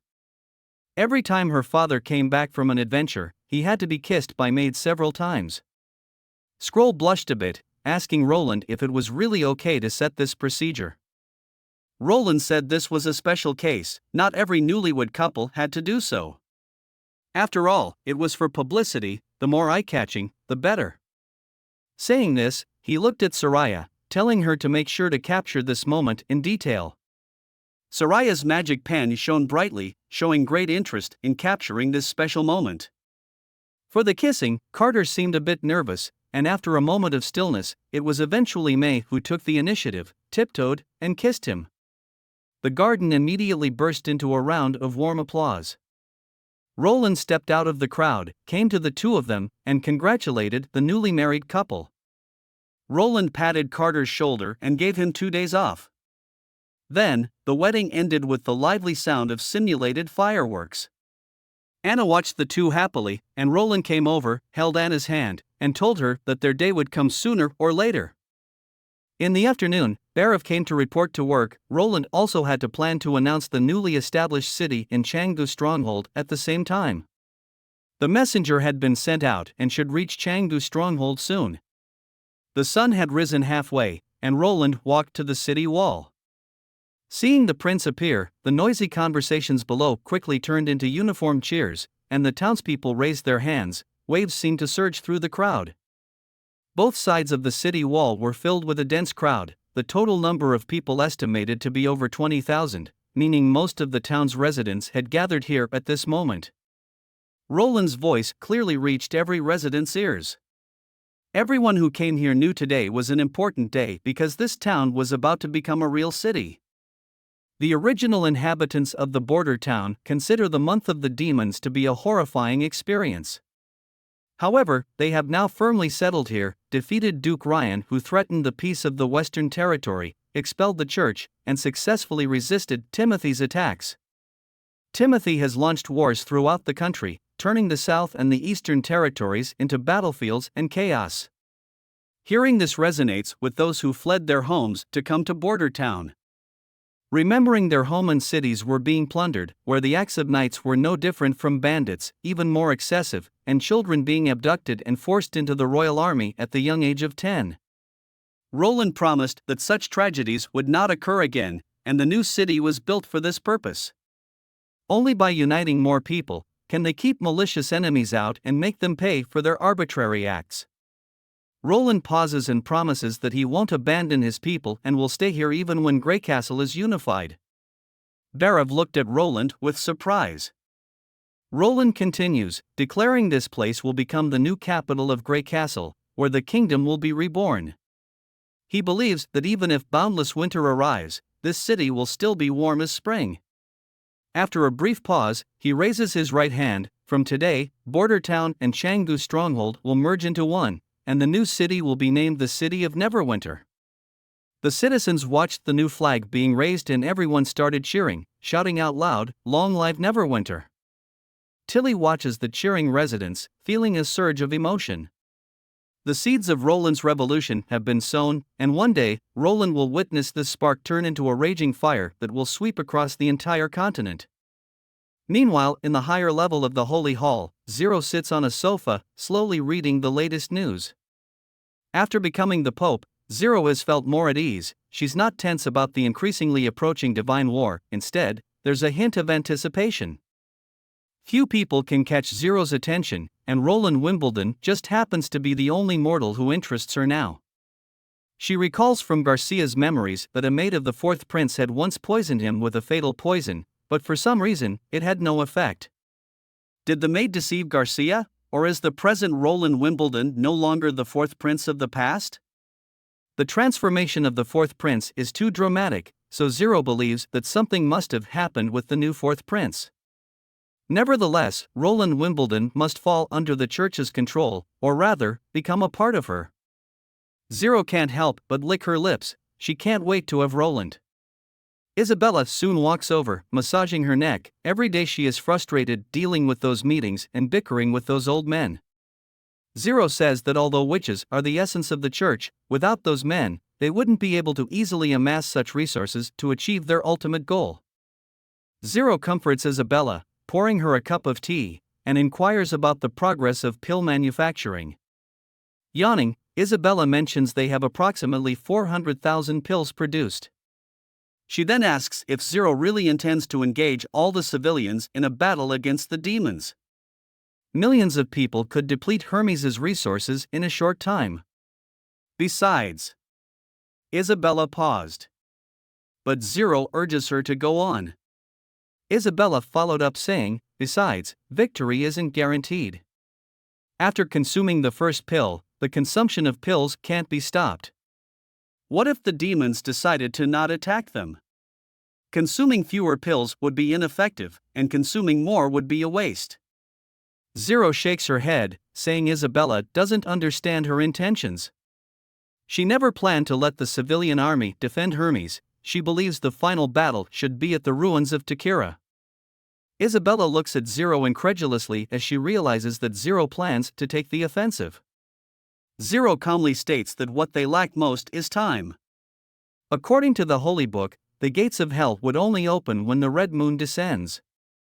The tower referred to in the books isn't constructed by the demons, the tower is growing by itself. This was only mentioned in the personal notes of the Federation's top 3 seats. The demon's expansion must be based on the towers capable of producing red mist, and currently, the locations where the towers have appeared are all above God's stone mines. From the personal notes, they've noticed that below the tower, a giant monster larger than the tower base itself is corroding God's stone, transforming it into black crystals that emit red mist. Thinking about this, Isabella feels extremely disgusted. Zero continues, once the tower is formed, small-scale raids are hard to be effective. So, their only chance is to launch a direct assault and treat it as the final battle. She doesn't know how much time they have, but what she wants to do is to use the berserk civilian army, which outnumbers the demons, to carve a bloody path, then have the God's punishment army kill the underground giant demon beast. If successful, they will gain 400 years of time. Isabella remains silent for a while before saying that the berserk army isn't like the God's punishment warriors. While the pills can affect their minds, they won't grant them an unbreakable will. Faced with terrifying enemies, they might still flee in fear. Zero responds that the best candidates for the berserk civilian army would primarily be the lower echelon believers of the church, with the judgment army serving as the backbone. To acquire so many believers, unifying the four major kingdoms is the first step. When asked about the chances of success, Zero nonchalantly says perhaps 30%, or maybe 50%. Regardless, staking the fate of all humanity in this gamble, risking the few for the greater good only excites Zero. Isabella sighs, expressing her hope that Zero is right. She then asks, what would Roland, the fourth prince of Grey Castle, do? Zero frowns, asking Isabella if she thinks Roland can win over her. Isabella recalls that Archbishop Tayfun reported that the Pure One sent to Grey Castle hasn't sent any updates, almost as if they all vanished. Additionally, they've lost a Pure One in the royal capital, a candidate for bishop, and the cathedral at Changgu Stronghold. Since the church began moving against the four major kingdoms, they had never encountered so many setbacks. It seemed that dealing with the western region always led to their defeat, and Isabella pauses before suggesting that it almost felt as if the gods were favoring and protecting Roland. Zero abruptly bangs on the table and tells Isabella to shut up, glaring at her. She declares that Isabella knows nothing of the gods and insists that Roland is merely a mortal. His knowledge and schemes will, in the end, become a part of her. Regardless of what the fourth prince can achieve, she and the church will do better. When the church's army invades the western region of Grey Castle, Isabella realizes who is the true favorite of the gods. Isabella looks at Zero, seeing her like this for the first time and not knowing what to say. Finally, she remarks that Zero is becoming more and more like a pope. Zero understands the implication in Isabella's words but cannot explain to her that no matter who becomes the pope and regardless of their original intentions and ideologies, undergoing the divine prayer room will bring about unimaginable changes. It is there that Zero realizes that gods do truly exist. Isabella left with a heavy heart, leaving Zero standing silently beside the table, trying to settle her emotions. For someone who had lived for over 2 centuries, this shouldn't be the case. But when Isabella spoke about matters involved with God, she couldn't control it. Realizing her thoughts were in disarray, Zero simply closed the door and walked towards the bookshelves. Where she stood was the highest point of the secret holy room, also where the prayer room was located. Pushing open the secret door formed by the bookshelves, she climbed a narrow set of stone stairs and entered a room without windows. Zero closed her eyes, feeling as if someone was summoning her. Gradually, changes appeared in the room, as if something had leaped into her mind. Zero believed this to be the revelation of the gods. The giant painting at the very top was undoubtedly the god itself. It depicted a seemingly boundless world, with a massive red hemisphere hanging at the center, composed of substantial magical power. Just by gazing at it, one could feel its endless and surging strength. Zero was sure this was the god. Suddenly, 4 paintings appeared around Zero. The secret history of the church recorded the speculations of the former Federation leaders and popes about the paintings, and most agreed on one conclusion: the place for the final battle is within these 3 paintings. The first painting depicted a throne constructed of dozens of weapons and skulls, with a city composed of towering stone towers outside the window. According to the secret history, the content of this painting should point to the city of the origin of demons, and it is located within the northwestern corner of the Kingdom of Dawn. Zero focused her attention on the throne.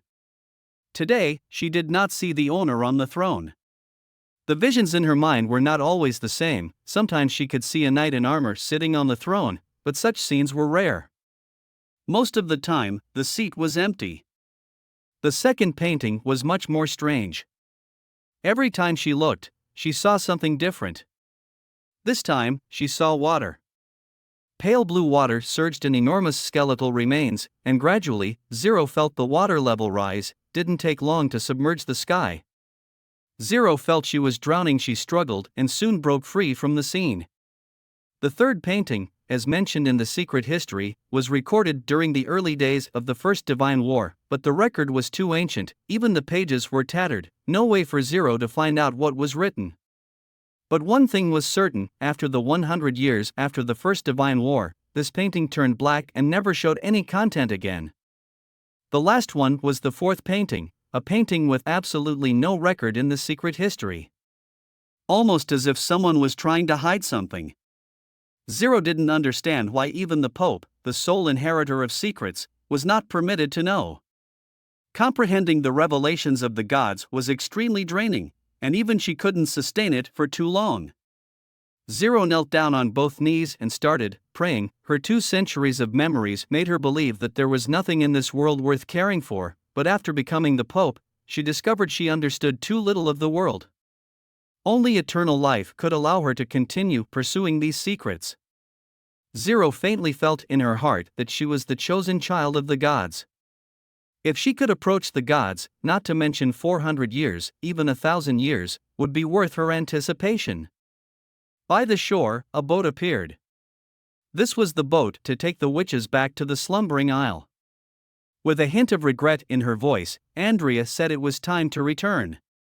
She looked at Roland, saying she really liked it here and wondered if she could still make delicious ice cream sandwiches when she went back. Before leaving, Roland also gave her the recipe for ice cream sandwiches, telling her it would taste good as long as she had eggs and milk. The next time she came, Roland promised her that he would prepare even more delicious food for her.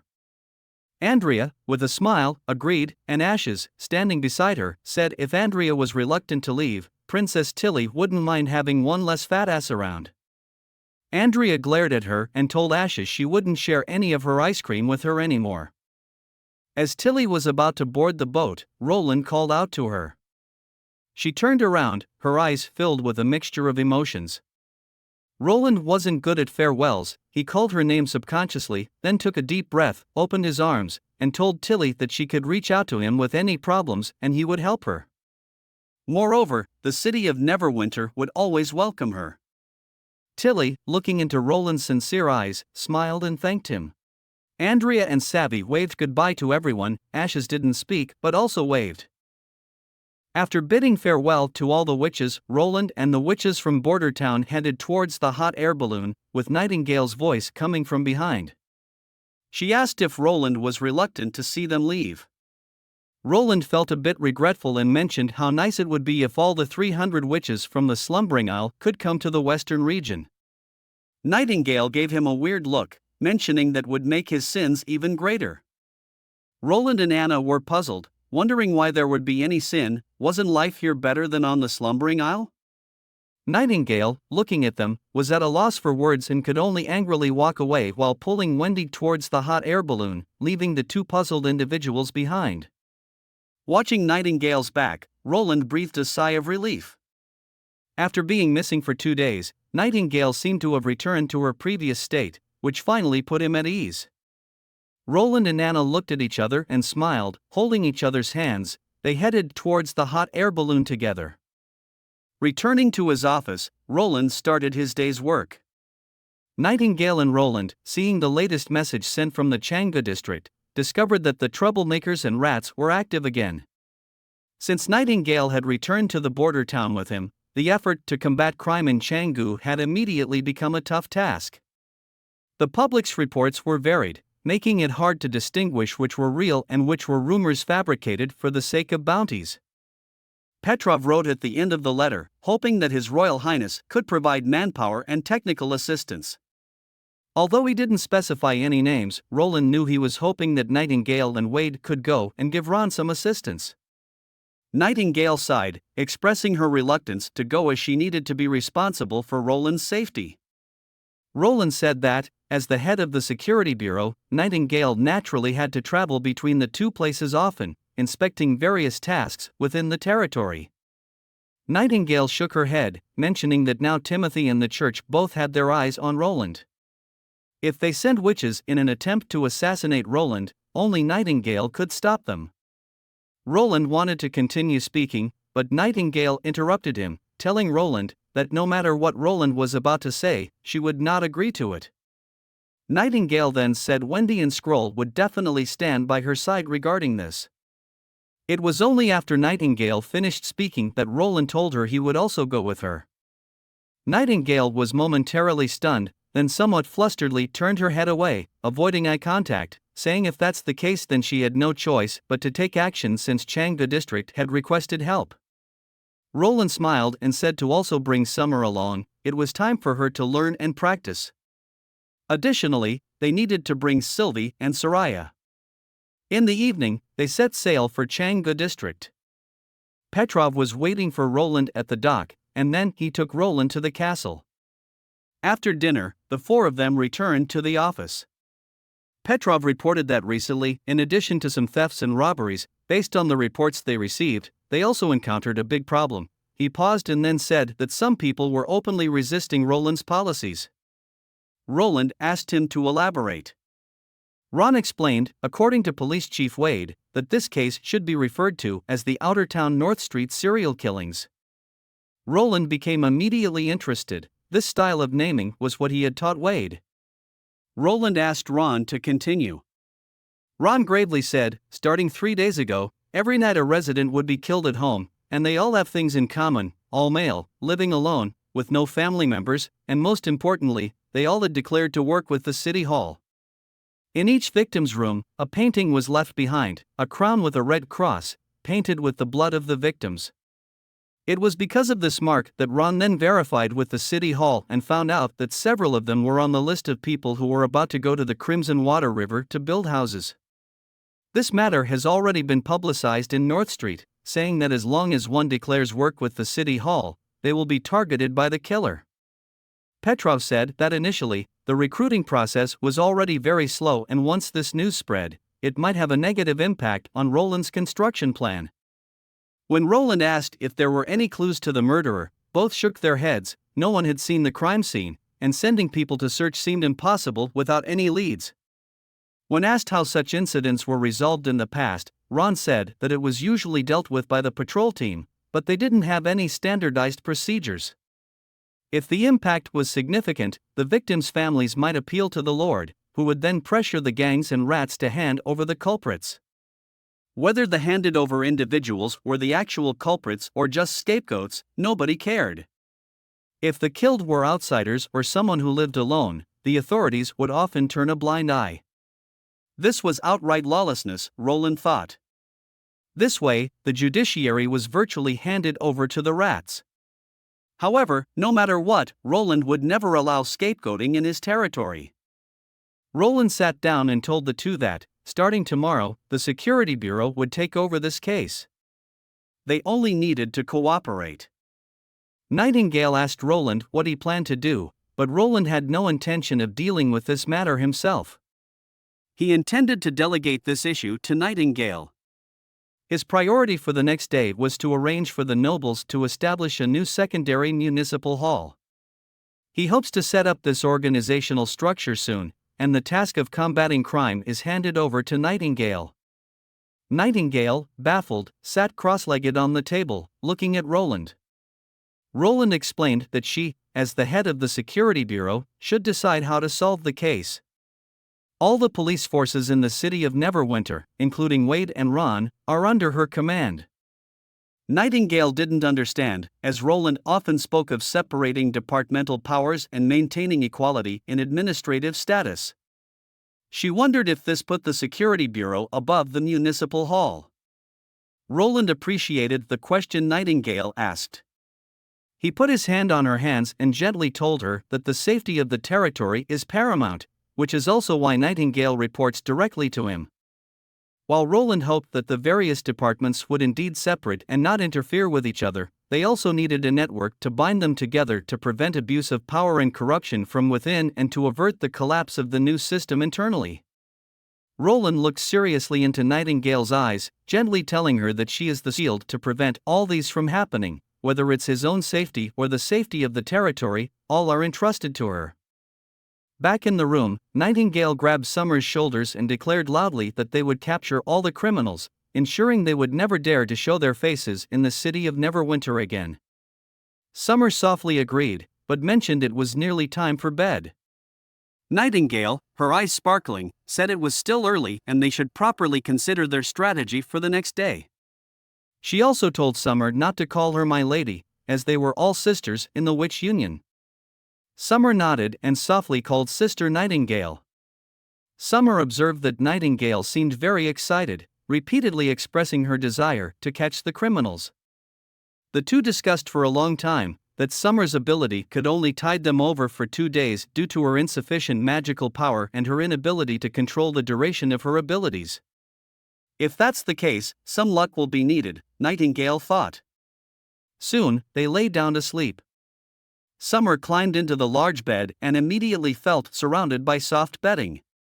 This was her first time experiencing such comfortable pillows and mattresses, and in no time, a deep sleepiness enveloped her. In her drowsiness, she heard Nightingale whispering beside her, "I am his shield." Early the next morning, Summer, with reluctance, crawled out of bed, put on her coat, and followed Nightingale down to the first floor of the castle. Ron and 2 other police officers immediately approached and saluted the 2 girls. Ron was delighted to have witches to help him solve the case. Summer stared unblinkingly at them. This was her first time seeing a count, and she was somewhat afraid.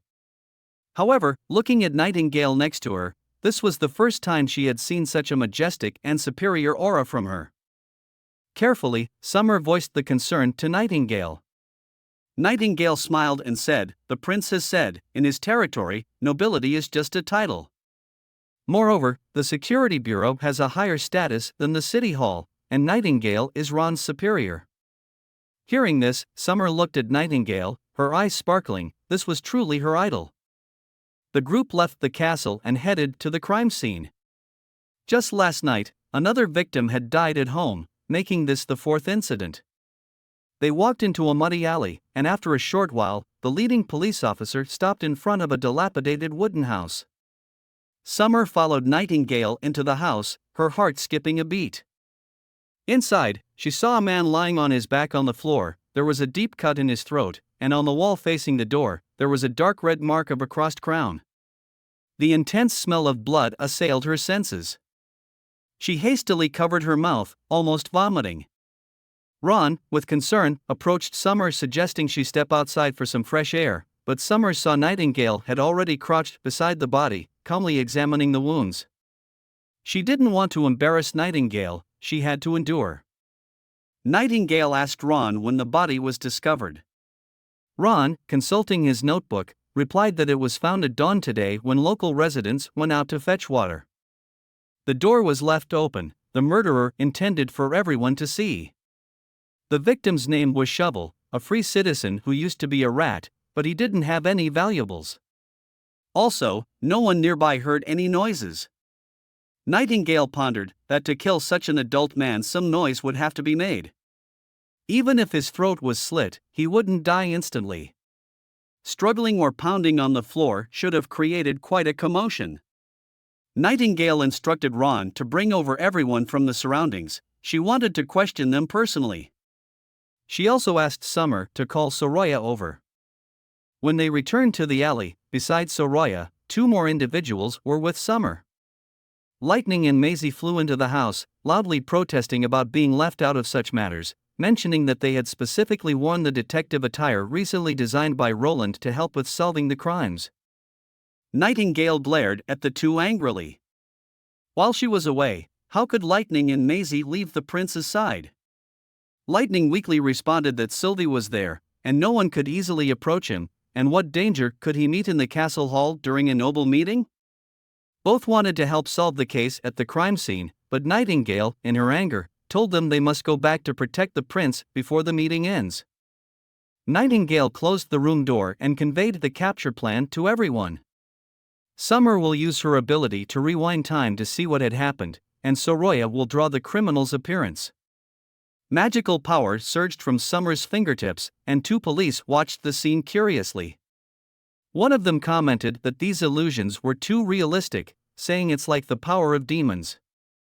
Before he could finish, Ron silenced them. Summer continued to rewind time. The body on the floor disappeared and then reappeared on the bed. At this time, the man had not been killed. It was then that Ron understood that Summer's ability couldn't last too long and might miss the murder process. Nightingale nodded, knowing the criminal would take a longer time to leave a mark, and continued to instruct Summer on when to rewind. Summer nodded, took a deep breath, and again used her ability, setting the rewind point between 2 and 3 o'clock. Magic surged towards the empty wall, forming into a standing stranger. He was using a blood-soaked sheet to sketch something on the wall. The killer was an ordinary male who was shorter than Shovel. Since his face couldn't be seen, Summer continued to use her ability to rewind 10 more minutes. This time, everyone clearly saw the true face of the killer. The killer first tied a rope around Shovel and killed him, then dragged him onto the floor, pulled out a dagger and slit him. Throughout the process, Shovel didn't resist at all. He was completely like he was in a very deep sleep. Summer had used up her magic, and Nightingale supported her from behind, catching her fall. Ron seemed to realize something, questioning why Shovel hadn't resisted at all. He then looked around. The only thing he could think of to allow someone to be in this state was the dream water.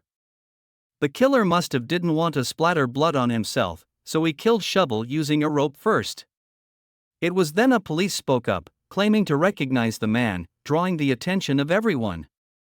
He said this man used to be a patrolman, and he knew the man's approximate address. Nightingale nodded. Their luck indeed was good, and she loudly instructed everyone to move out to apprehend the criminal. The group quickly obtained the exact location of the culprit's residence through inquiries. The group rushed into his house, and the police swarmed in, subduing Mance, who had just awoken from bed, and then tied him securely. Mance, in terror, shouted for release. Ron approached him, slapped him twice, pulled his hair, and threw him harshly to the ground, silencing him instantly. He glared at Mance, condemning him for opposing the prince, stating that hanging him at the city gate was too merciful. Mance continued to make excuses, and Ron's punch knocked out his teeth.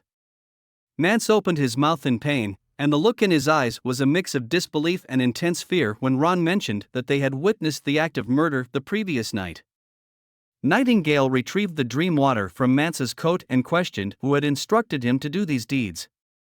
Mance continued to deny it, and Ron raised his fist again, warning him to tell the truth or experience the wrath of the nobility. Nightingale did not intervene. Mance hesitated, and the fists landed on him again. After several punches, Mance confessed that someone from the inner city area instructed him to do so. He was promised 4 gold coins for every person he killed. It was also said that this way, the public would grow resentful towards the police, and if everyone believed that if the police couldn't protect them, the patrol team could be re-established. Mance broke down and divulged the source of the dream water and details about their first meeting. When Nightingale asked if he knew the name and identity of the individual, Mance shook his head. Nightingale could tell he was lying. A look towards Ron resulted in him raising his fist again. Frightened, Mance changed his story, saying he wasn't sure as the man never revealed his identity or name. He didn't appear to be a noble but was very generous, dressed somewhat peculiarly during their hurried meeting 2 days ago. He seemed to be wearing a uniform underneath with a petal-shaped emblem. Nightingale and Ron exchanged glances. Was it the emblem of the Petrovs family? Mance was unsure because the Petrov family supports the Lord, so why would they oppose him secretly? Ron was sure it wasn't Petrov's doing and suspected others were involved. However, Nightingale felt she was overlooking something. The information provided by Mance is now all true, but something was off. Lightning and Maisie asked at the door if they were still needed since the meeting was ending and they needed to go back. Considering the inevitable roughness during the arrest, Nightingale had the 2 girls wait outside. Hearing the word meeting from the 2 girls, it suddenly clicked in Nightingale's mind. Wait. His Highness was in the hall with the nobles, discussing the establishment of a new city hall. This meant that there were no personal guards around him, with the closest ones stationed outside the hall. If this individual truly was from Petrov's family, he could undoubtedly enter the castle easily. Nightingale, leaving behind Ron and Mance, rushed out of the room and grabbing Lightning's shoulder, urgently said, "Quickly, take her back to the castle. The prince may be in danger." Although extremely shocked, Lightning didn't hesitate, picked up Nightingale, and flew directly toward the castle at full speed. Nightingale hoped she was overthinking, but the more she thought about it, the more alarmed she became. The murders started 3 days ago, the day the Petrovs' request for aid reached the border town. If the real goal was to divert attention to these cases and lure her away from Roland, that would be terrible.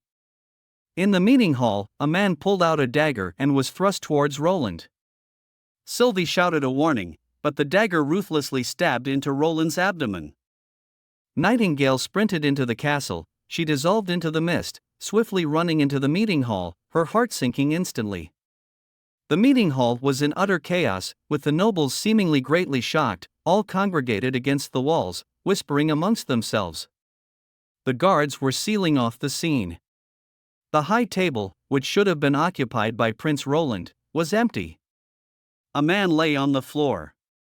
Due to the stone of God punishment he was wearing, Nightingale could not see the man's face. For a moment, she felt her entire world turned upside down. She emerged from the mist, and the scenes before her eyes regained color. It was then she saw that the man on the ground was not Roland, but a guard she had never seen before.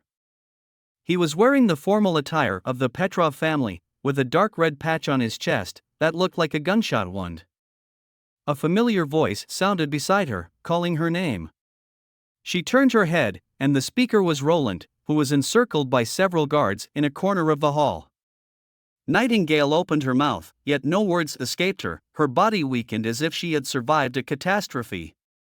At this moment, all she wanted to do was to hug Roland tightly. She got into the mist, passed through the guards, and hugged Roland tightly. Her arms clung tightly to the prince's back, her head buried in his chest, listening to his heartbeat, as if only by doing so could it prove that everything was merely a false alarm. Roland also seemed to realize something, clapped his hands towards the nobles, apologizing for the turmoil, and told everyone to proceed to lunch and enjoy their meal, with the meeting to continue in the afternoon. Back in the office, Roland asked Nightingale if the murderer was related to this assassination attempt. Nightingale, her emotions gradually stabilizing, responded affirmatively. When she found out that the person behind the criminal was a guard of the Petrovs family, she immediately rushed over. Roland sighed, reflecting on the fact that the assassin, who had managed to plan to this degree, accounting for both Roland's visit and the witches, was truly wasted just being an assassin. Petrov immediately knelt on one knee before the prince. Roland told him to rise, for he did not like to impose blame unnecessarily. However, looking at Petrov, he did recognize that there was also wrongdoing on his part. The castle staffing and perimeter security had lapsed, marking his negligence. Petrov opened his mouth, attempting to explain, but eventually lowered his head, admitting his guilt. Roland instructed Petrov to investigate the assassin's identity. Petrov promptly departed to gather information about the individual. Only after he had left, did Nightingale voice her deep worries, asking what had actually happened. Roland smiled, crediting Sylvie's warning for averting disaster. After hearing the prince's recount, she understood the assassination attempt, but, in reality, it was not as casual as he described. Although weapons were prohibited in the hall, the enemy had hidden a short dagger in his clothes.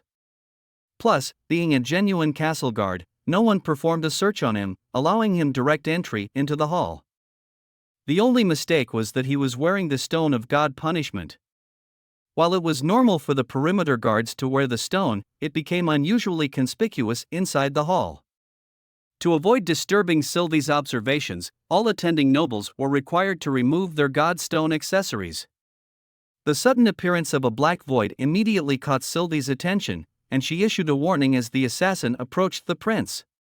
What followed, while casually narrated by Roland, left Nightingale shocked. From the moment the enemy heard the warning, his approach was only a few short seconds. The prince had just drawn his revolver and flicked the safety off when the dagger was already thrust towards him. Fortunately, Roland, wearing protective gear crafted by Soraya, found that the dagger could not penetrate the coating, allowing him the opportunity to shoot at the assassin.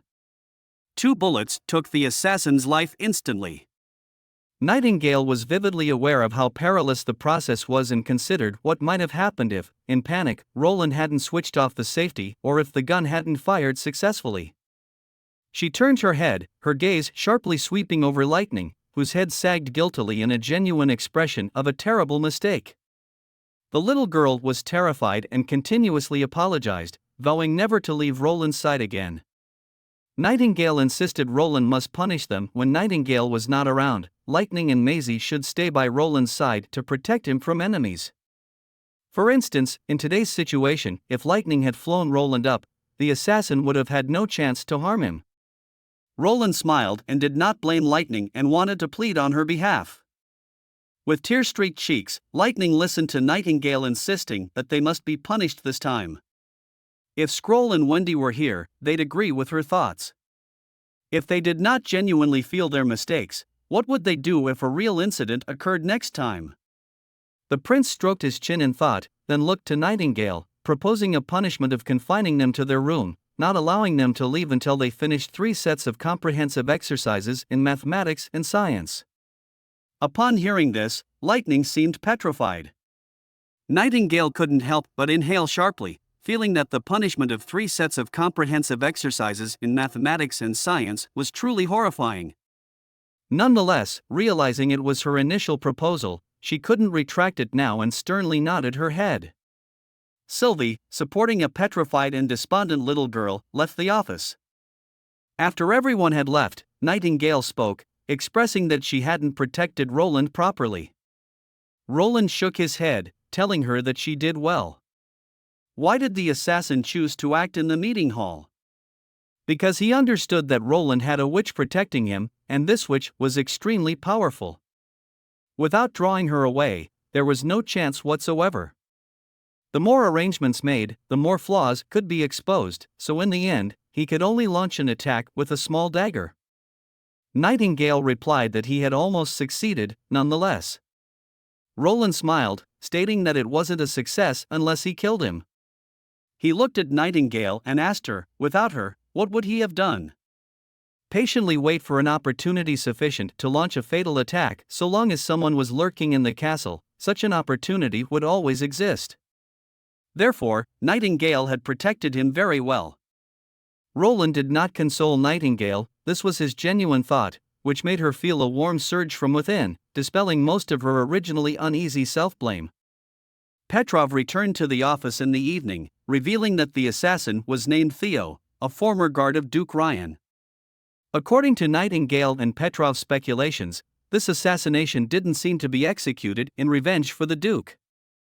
Theo's residence had been sealed off, and Summer would use her abilities to ascertain the true reasons, thus, Spear was also called to the castle.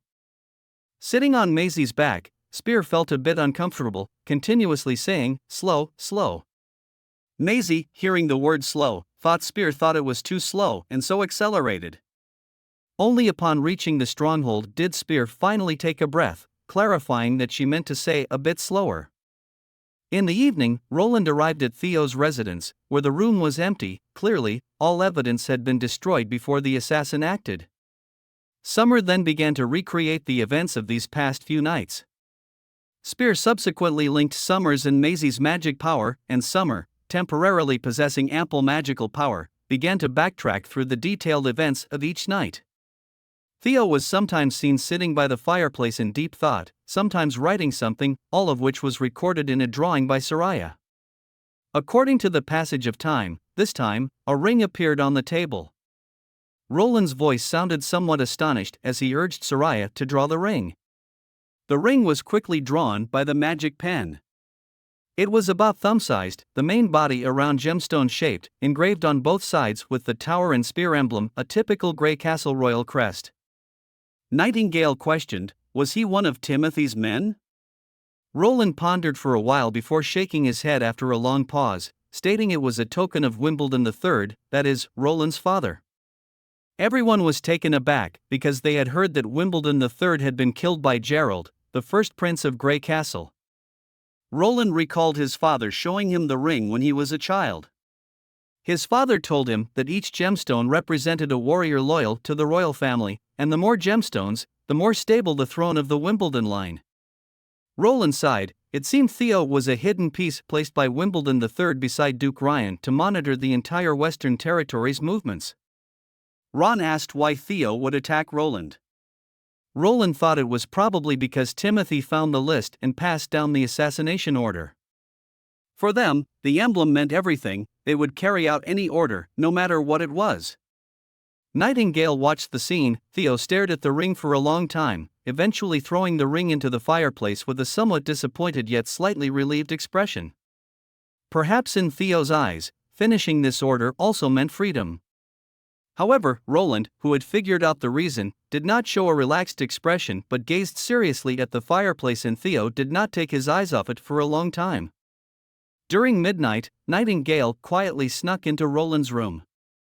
Nightingale hadn't visited Roland in the middle of the night for a long time, but today's assassination left her emotionally unsettled, and without Wendy and Anna, the castle also provided her with less restraint. Gazing at the sleeping prince, she stepped out of the mist, quietly walked to the side of the bed, and gently kissed his forehead.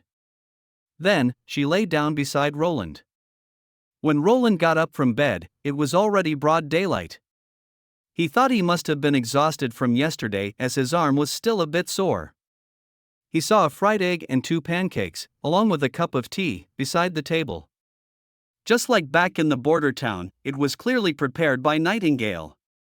Roland said thank you to Nightingale towards the empty lounge chair.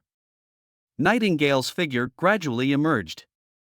Roland smiled. Nightingale would always lie down if she could avoid sitting. With a flicker, she flipped and sat on the bed, saying she also liked it here.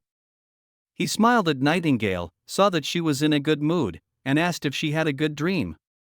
Nightingale thought for a moment and then said that indeed, it was a nice dream. Today, he hoped Nightingale would stay by his side. Thinking back, if Timothy really got the list, perhaps there are other people who got the order too. These men were unwaveringly loyal to the royal family, brave and intelligent, as they should not be wasted on assassinations. Those people should be placed in more promising positions because they were all heroes of the country. Nightingale smiled and said, "As you wish, Your Highness." Roland opens the curtains, ready to first visit the mines and salt wells. Nightingale, Petrov, and Roland arrived at a mining area. The man leading them is named Denver. His family has lived around this mountain for generations. Moreover, one of his ancestors was the one who initially discovered this mine. He seems very proud of this mine. Even when facing the Prince of Grey Castle, he speaks eloquently. When asked why the mine has yet to be exploited, Denver replied that it was because the month of the demons had just ended, melted snow had entered the mountain, and was flowing through it. The rate of water collection was too fast, so mining could only wait until the summer. Roland suggested that they should use several steam engines to help pump out the water, but Denver hadn't heard of such a thing. Roland smiled and said it was a machine that would allow the mines to operate in all 4 seasons, and Denver had much to learn in the future. Denver looked somewhat skeptical but didn't say anything. Roland didn't mind and began to move to the next inspection point. Perhaps Denver didn't expect the prince to prepare to leave immediately. He hurriedly stepped forward, took out a small wooden box from his arms and handed it forward, saying it was a small token from his family. Roland, intrigued, accepted the box and opened the lid. Inside lay 2 dazzling gems, the light from the torches causing them to refract a mingling of red and green, brilliant enough to almost dazzle the eye. He was momentarily stunned. None of Denver's words hit his ears, as his attention was entirely focused on the gems. Their gleam was all too familiar, and even with his lack of knowledge about minerals, he had heard of this kind of stone. There was another, more common name back on Earth, Diaspor. However, what excited him was not the gem itself. After a long while, the prince closed the wooden box and excitedly asked about the remnants dug out from the mine. Denver said all the waste was transported to the foot of the mountain. Denver didn't quite understand the implication of the prince's question and explained that they had carefully sifted through those minerals, which were either of too poor quality or had shattered during the mining process, making them unsuitable to be polished into gems. Roland smiled and shook his head, telling Denver that those things might actually be the real treasures. Denver was immediately stunned. Roland did not explain further, as in this era even steelmaking was already a tough challenge, let alone refining pure aluminum. The main component of diaspore is aluminum oxide. Also, as a byproduct of bauxite, finding it is a strong indication that the area is rich in aluminum elements, and both the soil and rock can be used as raw materials for aluminum smelting. The uses of aluminum are vast. It has a low density, and corrosion resistant, and is an essential key material for future aviation technology. Airships and large-scale weapons could all be possible in the future. It seems that Roland's plans may need some adjustments. The ship slowly approached the pier, and Tilly stepped out of the cabin, seeing the pier was already full of witches coming to greet her. Molly was the first to pounce for a hug. Honey enviously declared she wanted a hug too. Andrea also came for a hug, followed by the other witches. A burst of laughter erupted from the crowd, and seeing the sincere smiles on everyone's faces, Tilly felt the depression that had lingered in her heart for days also dissipate quite a bit. Regardless, this place is her home, a nation built by witches. Camilla, the manager, while Tilly was away, watched Tilly, who was surrounded by everyone, and smiled, saying she would report the situation to Tilly later. The witches were very interested in Border Town, and everyone asked a lot of questions. Tilly responded to everyone's questions and concerns until the witches saw large crates being unloaded, which also contained books. Molly curiously asked what these were. Only witches who had been to Border Town had seen these frightening yet familiar books. Tilly clapped her hands, asking everyone to quiet down momentarily, and announced that this was a gift from Prince Roland to everyone, including manuals for reading and writing, basic mathematics, and science. In simple terms, they were knowledge. Most witches looked puzzled, but Tilly said that this was the only shortcut for everyone to enhance their abilities. Thunder also arrived at the pier, noting that popularizing education is not an easy task to achieve. It requires a substantial investment of money and time, meaning the territory would temporarily lose part of its labor force, and it demands rulers to implement it for a long time. Tilly nodded in agreement, but the change it brought was impressive, not only for ordinary people but even more so for witches. This was something Tilly had witnessed in Border Town. Before going to the Western Territory, she had never imagined that a group of ordinary civilians could also exude such vitality and life. Thunder maintained his usual demeanor, his smile hearty and friendly as he asked Tilly if her trip to the Western Territory had resolved the troubles in her heart. Tilly, shaking her head, hadn't found the answers she sought. Roland, after all, had kept some secrets from Tilly. However, under the current circumstances, those matters seemed to become less significant. The witches discovered a giant panda plush toy in another box. To which Ashes disdainfully remarked that the prince knew how to please Tilly with such gifts. Though other witches looked somewhat envious hearing it was a gift by the prince. Tilly, with a slightly blushing face, told Camilla and Thunder to return to the office to discuss further. Upon returning to the office, the trio began to discuss the information brought back from Border Town. Thunder was utterly astounded when he saw the documents in hand, which contained not only intelligence on demons but also 400-year-old writings from witches and their history. Enthusiastically, Thunder exclaimed that Tilly's western journey brought back more secrets than he had discovered in his entire life of adventuring. Tilly, intrigued, asked Thunder if he was not afraid. With his adventurous heart, Thunder naturally wasn't afraid but instead was inflamed with a burning desire for more exploration. His only thought now was to rush to Border Town to meet that very witch. Tilly was rather bemused. The primary purpose of heading to the Western Territory was to meet Agatha, not her own daughter. She didn't know whether to feel happy or sad for Lightning at this point. Thunder also shared his own discoveries. During his most recent voyage, he returned to the sea line, a cliff made of seawater that divided the sea surface into two planes, but ships could travel freely on it. Even more unbelievably, they witnessed the entire process of a tide rising. This time, the flow speed of the seawater gradually increased, finally rushing to a low point like falling over a cliff. If it hadn't been for Molly's slime servant protecting the ship, it would likely have been broken in half on the spot. They desperately turned the steering wheel. A strong wind blew at that moment, so the ship neither moved forward nor fell off the cliff. Only then did they discover the truth about the tides. Tilly commented that this simply defied logic. Thunder, preferring to trust his own eyes over conventional logic, noted that a couple of weeks later, the tide began to recede, in sync with the ebb and flow timing at the Shadow Isle. They theorized that the water did not vanish but flowed towards the Shadow Isle as if a gigantic hole in the seafloor was devouring the seawater. Of course, these were all Thunder's speculations. After all, no one had ever seen what the actual seabed looked like.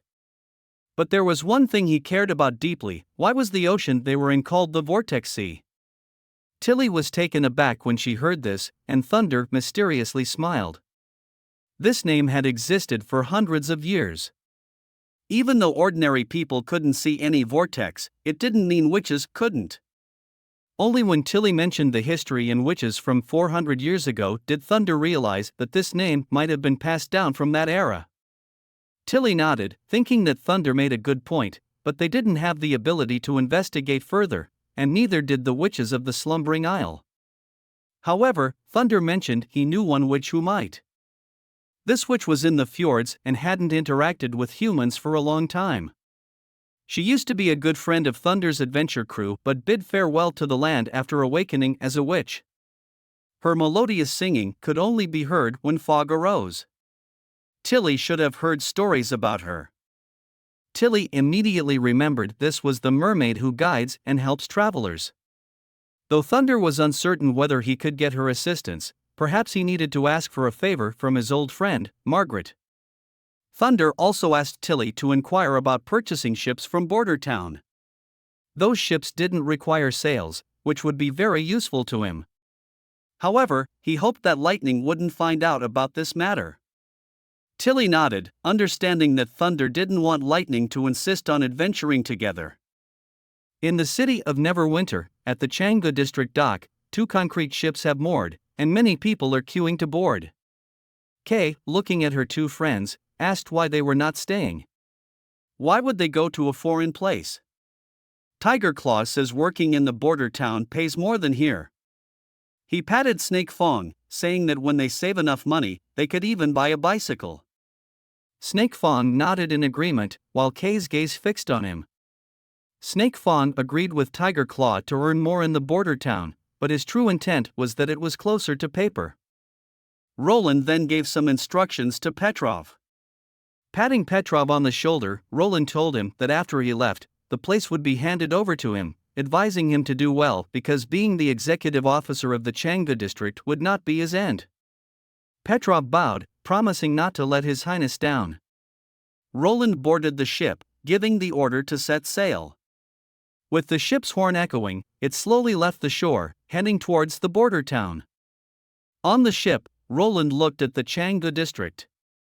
With only 1 week left to the spring offensive, he was at ease with Axe handling the military. For now, the most important thing is agricultural production. As long as they have enough food, everything will be alright. Nightingale mentioned the seeds have improved by Leaf, and with the agriculture minister, the spring planting work will surely go smoothly. In addition to this, the spring offensive has the final highlight to look forward to. Returning to Border Town, Roland immediately headed to the Crimson Water River dockyard with Nightingale. Seeing Roland appear, Anna immediately waved to him. Anna reported her work to Roland. Some things hadn't gone smoothly. There were several troubles like the ship's hull deforming at the side, propeller leakage, the ship tilting to one side after welding the bridge, and the gun mount being unable to lock the cannon, but Anna had already solved them. Roland was quite surprised. Anna blossomed into a bright smile, then began explaining one by one where the problems arose, what caused them, and how she resolved them. The 2 of them looked at Anna, unable to speak for a long time. Anna was truly impressive. Anna asked Roland if the ship had a name. Anna said the First Army soldiers came to see the ship every few days, even vying to carve their names on the bridge. Roland suddenly remembered this matter. Although he had promised that the person with the best artillery skills could have a ship named after them, this ship was an exception. The name of the first warship not only represented the ship itself but also represented this class and type. He smiled while saying, he can't give this honor to others, so let's call it the Roland, the first battleship of the Roland class. In a secret room, Tassa and his intelligence department were studying the latest information. The intelligence they collected wrote that the royal capital had dispatched a fleet of 500 people to block the Crimson Water River, including 4 warships and 200 fully armed guards. They believed that Timothy intended to block the trade route and cut off the supply of materials to the western region. Tassa was somewhat heavy-hearted. This was not good news. This message had to be reported to His Highness immediately. Just then, the sound of wings flapping came from the garden. A white falcon darted into the room. It was a message from His Highness. Tassa took off the note, unfolded it, and quickly scanned the contents of the secret message. His heart gave a violent thump. Then, he couldn't help but laugh. Although he knew that as an intelligence officer, he shouldn't let his expression show, the news was too surprising and he couldn't suppress the joy in his heart. Tassa told his subordinates that they didn't have to worry about this matter anymore. His Highness was going to solve this problem from its roots very soon. Everyone was a bit puzzled, wondering what Tassa meant by solving the problem from its roots. Tassa clenched his fist, telling everyone that His Highness's First Army and the fleet have already set off, and their target is the royal capital. The moment to dethrone Timothy has arrived. Roland stood atop the Roland-class warship. Apart from the flagship named after him, the rest of the ships were slow and cumbersome cement vessels. But one day, he believed, he would have his very modern fleet. Nightingale adjusted the tresses of her hair that had been tousled by the wind. Noticing Roland's upbeat mood, she asked if he was excited about returning to his homeland soon. With a smile, Roland shook his head. He had no intention of returning to the royal capital. The border town is his only home. His joy came from the hope of swiftly quelling the disputes and ending all conflict within the Grey Castle. Nightingale detected that Roland was only telling a half-truth. Caught off guard, Roland almost forgot Nightingale could discern lies.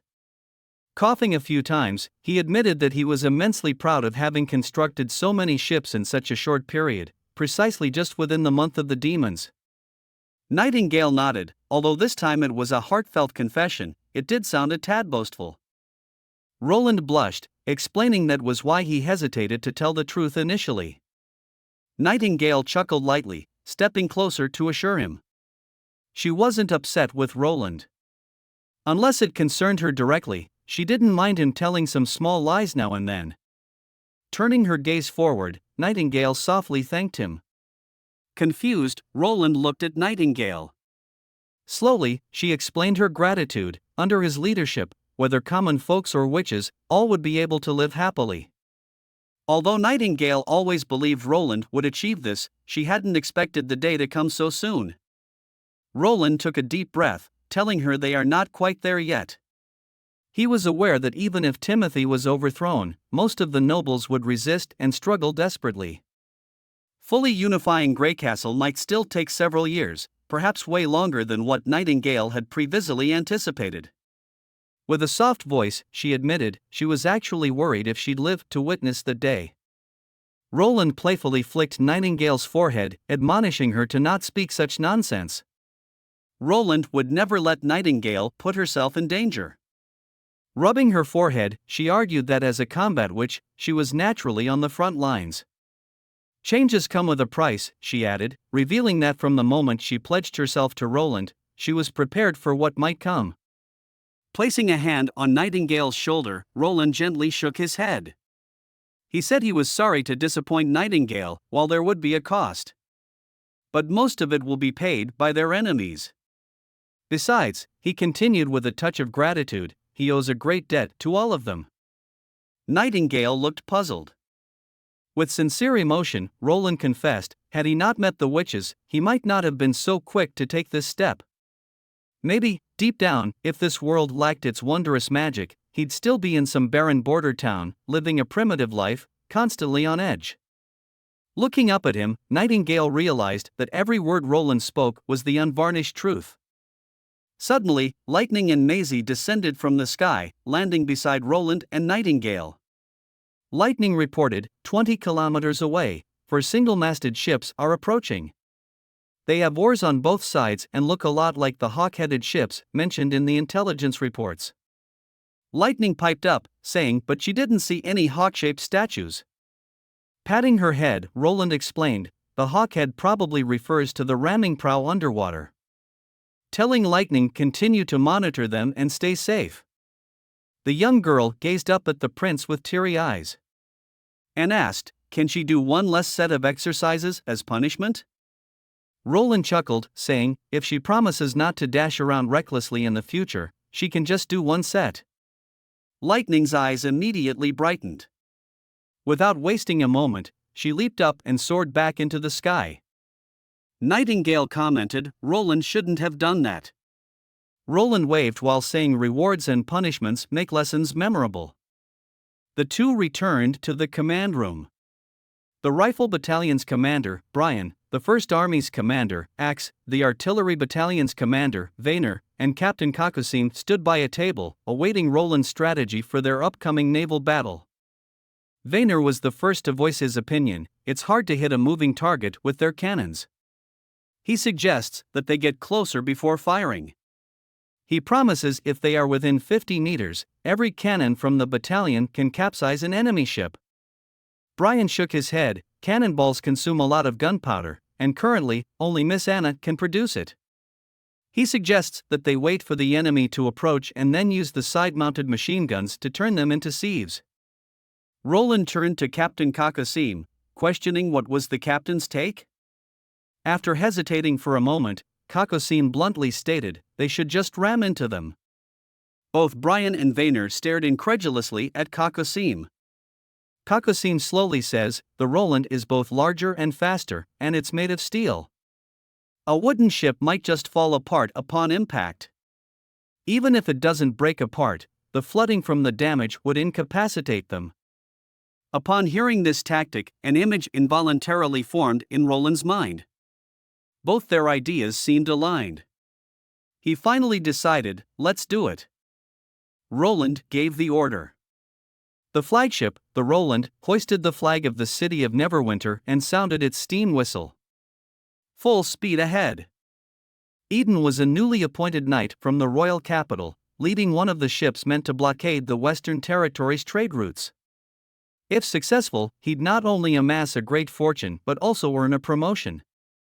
What he didn't realize, however, was who he was truly up against.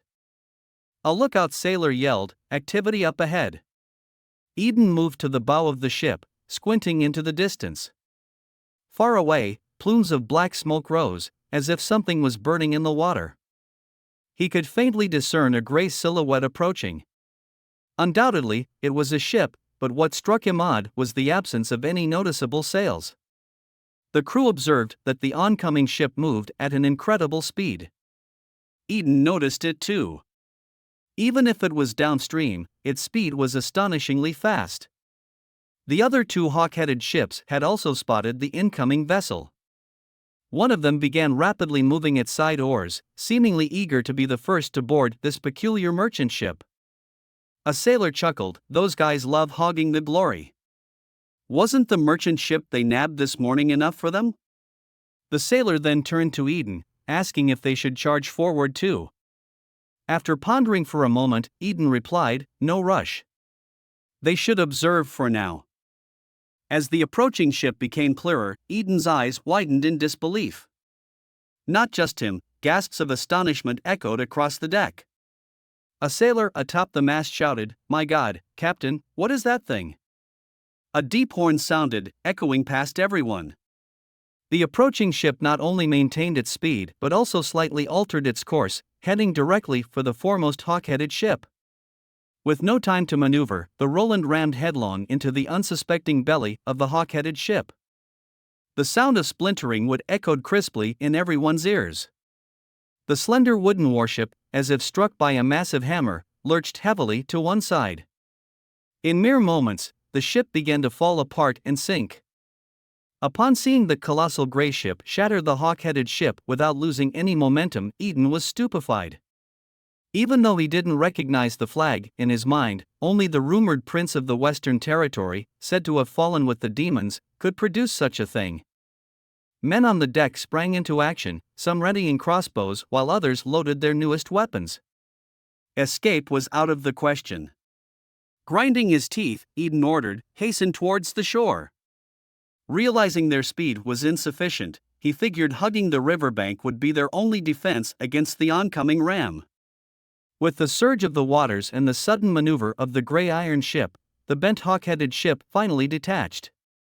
The second hawk-headed ship desperately attempted to change its course, aiming to distance itself from the adversary. But the Grim Reaper's horn sounded again. The Roland, with its deafening roar and trailing thick black smoke, accelerated, heading straight for the ship closest to it. The second ship met the same fate. Under the pressure of the onrushing metal behemoth, the warship's side was forcibly plunged underwater. Those who could, jumped into the water to save themselves, while others not as fortunate screamed and tumbled across the tilting deck. Eden was petrified, lost for words. In mere moments, 2 hawk-headed ships had sunk, and the one under his command seemed destined to be next. For a split second, he was ready to abandon the ship and flee. But, by some stroke of luck, his gamble paid off. Observing that his ship was now entirely close to the shore, the enemy adjusted its course, pursuing the last retreating ship. Eden realized that even if he managed to escape and return to the royal capital alive, it would be of no avail. He had to defeat this rebel ship and present it to King Timothy as a badge of merit. He knew the ship might have been forged by demons, but its crew was human, just like them. He ordered everyone to raise their bows and firearms, preparing to board and overpower those within the iron ship. Bellowing, he proclaimed, "For every man they kill, he will reward the brave warrior a gold coin." Hearing this, the sailors' courage surged back.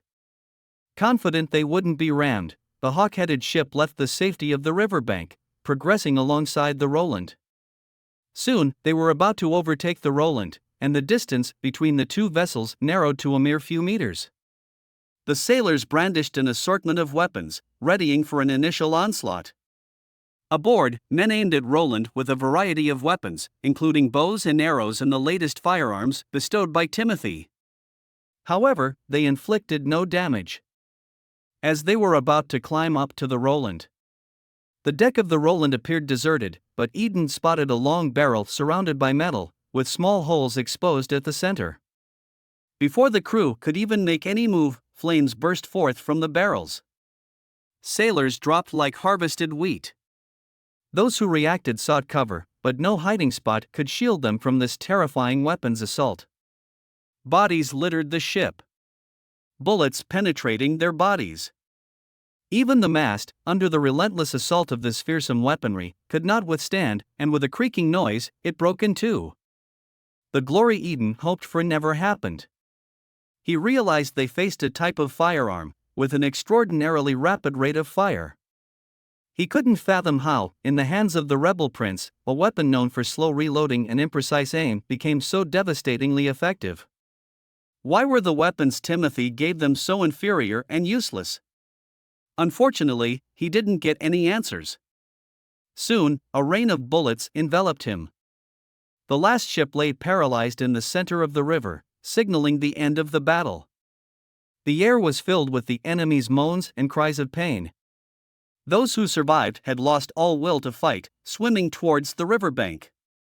The artillery battalion was somewhat disappointed, having missed the chance to showcase their latest cannons to the rifle battalion.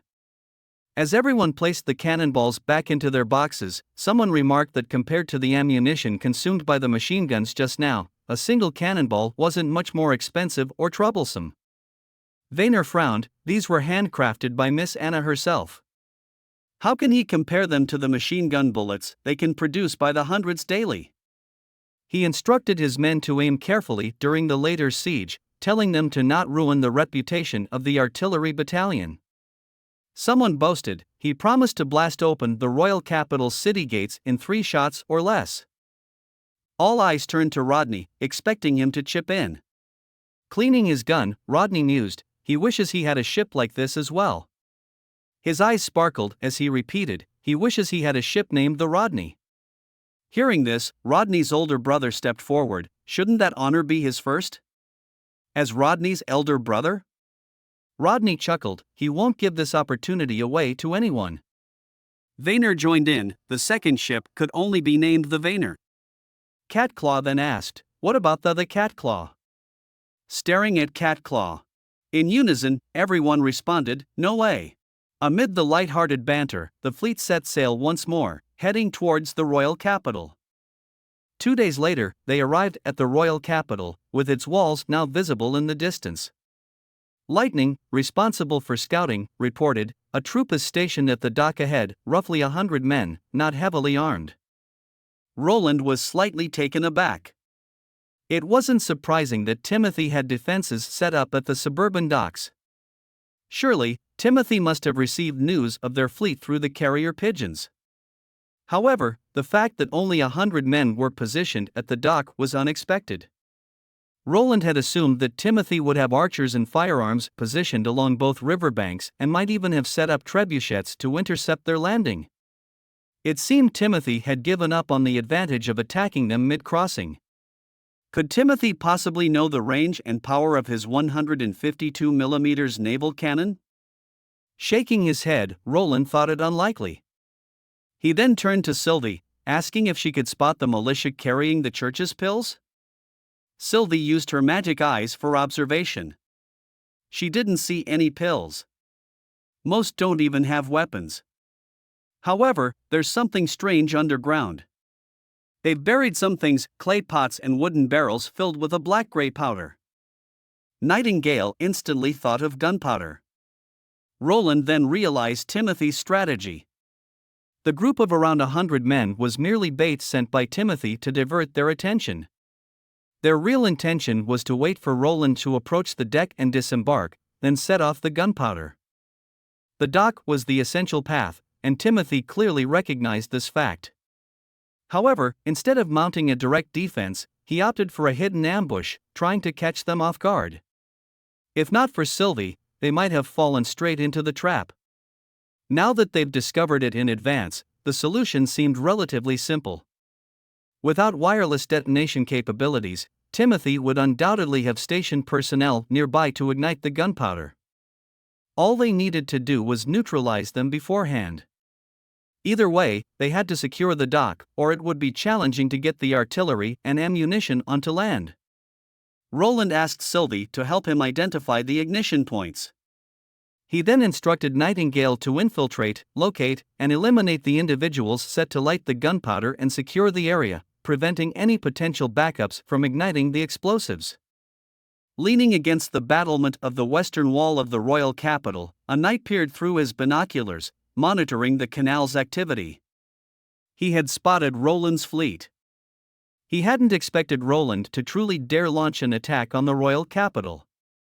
Chuckling, he mused, ever since the construction over 200 years ago, this royal capital city has never faced an assault. Any adversary, upon seeing its majestic tall stone walls, would lose the courage to attack. But he had to admit he admired Roland. No one else dared to challenge their enemy at their most formidable point. It's a pity that Roland was an adversary. But being a knight of the royal capital, he had a duty to protect it at all costs. A soldier rushed up to report, "The rebel prince's fleet has arrived." The knight set down his binoculars, remarking he was already aware. He then issued orders, 1st and 2nd cavalry squads, mount up and stand by behind the city gates. As for those mercenaries, just have them follow the cavalry closely. Ensure everyone readies the city's defense weapons. Also, get the oil pots heated. Although he didn't think Roland would come close to the city walls, it didn't hurt to be prepared. He jestingly warned his subordinates not to wet themselves when the gunpowder explodes, causing a round of hearty laughter among the surrounding knights. According to the plan, once the rebel troops occupied the dock, flags would be raised from the city walls. At that signal, a high explosive snow powder buried near the dock would be detonated, undoubtedly causing heavy losses and chaos within the enemy's ranks. Following that, the city gates would be opened, and a cavalry charge would seal their victory. He raised his binoculars once again, puzzled about how a ship without paddles and sails could move. Nonetheless, he deemed it irrelevant. Regardless of how unusual a vessel might be, it couldn't march on land. The strange ship gradually slowed down and eventually came to a halt opposite the dock. Another knight also lifted his binoculars, jesting, "Could it be that the mere 100-man militia has scared the rebel prince?" As the others looked on in confusion and the knight was about to say more, a burst of flame suddenly ignited from the front end of the ship. Only moments after the flash of fire did they hear a muffled boom. It had precisely exploded near the wooden hut meant to ignite the explosive powder. From such a distance, they couldn't understand how they were being attacked, but the knight suddenly realized, could the enemy have known about the snow powder buried at the dock? Information gathered from various sources indicated that the rebel prince possessed incredibly powerful weapons. Their range and accuracy far surpassed the iron tubes forged by the blacksmiths of the royal capital. Therefore, from the very beginning, Timothy has decided not to confront them head-on but instead set up an ambush with explosive barrels of snow powder, rendering Roland's weapons useless. Soon, a second warehouse was blown up. With this, Timothy's ambush plan was rendered completely fail. At that moment, a loud explosion echoed from the city walls. Countless amounts of soil and rocks were thrown into the air as all the snow powder buried in the ground was ignited. The knight cursed furiously, "Who is the fool who ignited all the snow powder without waiting for the signal?" The dock was turned into a mess of craters and pits, with countless militiamen and knights killed or injured. The knight ordered his subordinates to raise the blue flag. Suddenly, another massive sound resonated, causing the entire city wall to shake. This time, the anomaly was the city gate. A large gap appeared in the massive gate, and yet the enemy was still miles away. Someone shouted, "It's the demons have come." The scene, already chaotic, erupted into pure pandemonium. The previously prepared cavalry turned their horses around in retreat, and the mercenaries in the back began to flee as well. The leading knight was still trying to control the situation, but the thick smoke and the smell of blood prevented him from uttering any commands. At the same time, a hot air balloon approached above the city walls. Wendy pulled a lever, releasing a bomb from its bracket, which plummeted to the ground.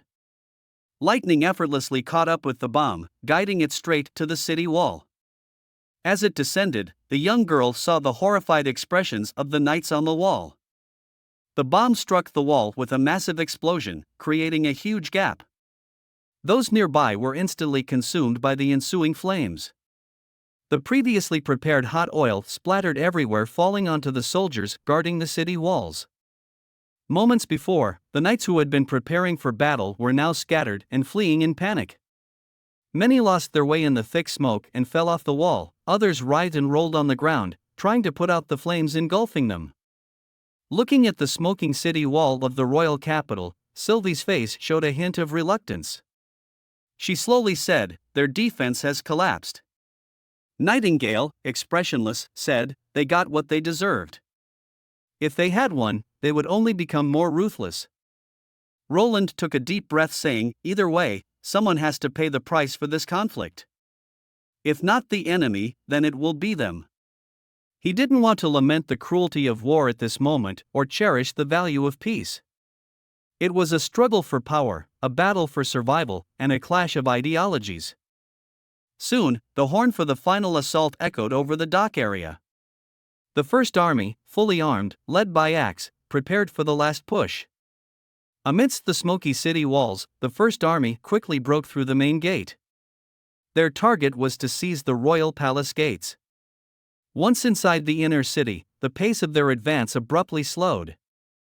Here, they met a powerful counterattack from the enemy. Members of the First Army were continuously injured, and those hurt were immediately pulled to the rear by their comrades, waiting for Nanawa's medical assistance. Field guns couldn't be brought forward due to various obstacles on the path, but they had no time to think about alternatives. The fully armored knights, boosted by the church's berserk pills, charged wave after wave. A burst of gunfire sounded, and the berserk knights at the front were riddled with bullets and fell, but the ones behind continued their charge undeterred. Even when shot in the arm or torso, their speed didn't decrease. The squad captain, after dispatching the enemies in the front, began to issue the next set of orders. However, their enemies weren't just attacking from the front. Suddenly, a group of berserk knights leaped from the residential houses on the side streets, smashing through the windows. Before the soldiers could turn their weapons, the berserk knights had already started attacking them. One of the first army soldiers was cleaved in half by a knight whose eyes glowed a fierce red. The squad quickly killed the knight, but more were pouring out of the houses. The formation of the soldiers was disrupted, leading to close-quarter combat. Continuous screams and shouts of pain filled the air, and the first army soldiers were injured one after another. Although terrified, their training kept reminding them that only by sticking together and utilizing their collective strength could they possibly survive in the face of such powerful enemies. They kept pulling their triggers, gradually reforming their formation. At that moment, reinforcements arrived. The artillery battalion had encountered trouble on East Street, but the heavy machine gun unit had come to their aid. The squad leader yelled to make way for the heavy machine gun. The Maxim heavy machine gun was dragged onto the street by the reinforcements, and after setting up in a firing position, it unleashed a hail of bullets onto the berserk knights, launching another wave of assault. The dense stream of bullets formed an invisible wall, halting the berserk knights in their tracks. Together with the first army soldiers, the berserk knights were taken down one by one. By the time the gunfire ceased, white smoke was billowing from the barrels of the guns. The ground was littered with the bodies of the berserk knights. Those who were shot but not instantly killed writhed on the ground, groaning in pain and agony. The berserk knights continued their relentless attacks on the soldiers of the First Army, even on the floor. Remembering their fallen comrade, the squad showed no hesitation and swiftly ended the enemy. Once the path was cleared, the First Army was able to advance once more. Different units and squads began to converge from various directions. As a hot air balloon loomed over the royal palace, more bombs obliterated the garden wall and iron gate. The final assault had begun. Inside the palace, Timothy sat on his bed. His royal guard rushed in, urgently informing him that the enemy was at the palace gates, hinting at a hasty retreat. Timothy sat silently, contemplating his next move. The very room brought back memories of his father's tragic end, and now, it seemed history was about to repeat itself. Writing on the death of Wimbledon III, Timothy had cunningly shifted the blame onto the elder prince, Gerald, eliminating the major threat and ascending to the pinnacle of power. In the span of a year, he had managed to consolidate the eastern and northern territories, also forcing his younger sister, Garcia, into exile. His influence seemed unmatched. He had believed that the Western Territory would inevitably be his, and uniting the entirety of Greycastle was just a matter of time. Yet, he had not anticipated the sudden and swift turn of events. In merely 3 days, his world had crumbled, leaving him with nothing. Timothy furiously slammed a candlestick from the bedside table onto the floor, venting his anger. He shouted furiously, "This is all witchcraft! If not for the witches and demons, how could Roland's weapon be so powerful?" His voice was strained, filled with rage, and a slight tremor. The church is useless. They claim to hunt witches, yet they missed Roland Wimbledon. If it wasn't for witches, how could Roland's weapons be far superior to his? No matter the wealth, labor, or territory and resources, Timothy's advantage is hundreds of times greater than Roland's. There's only one explanation: the demon is helping Roland. The constant explosions and clashing of swords outside momentarily calmed Timothy. He couldn't die now, he needed to seek revenge. Looking at his guard, he ordered, "Into the secret tunnel."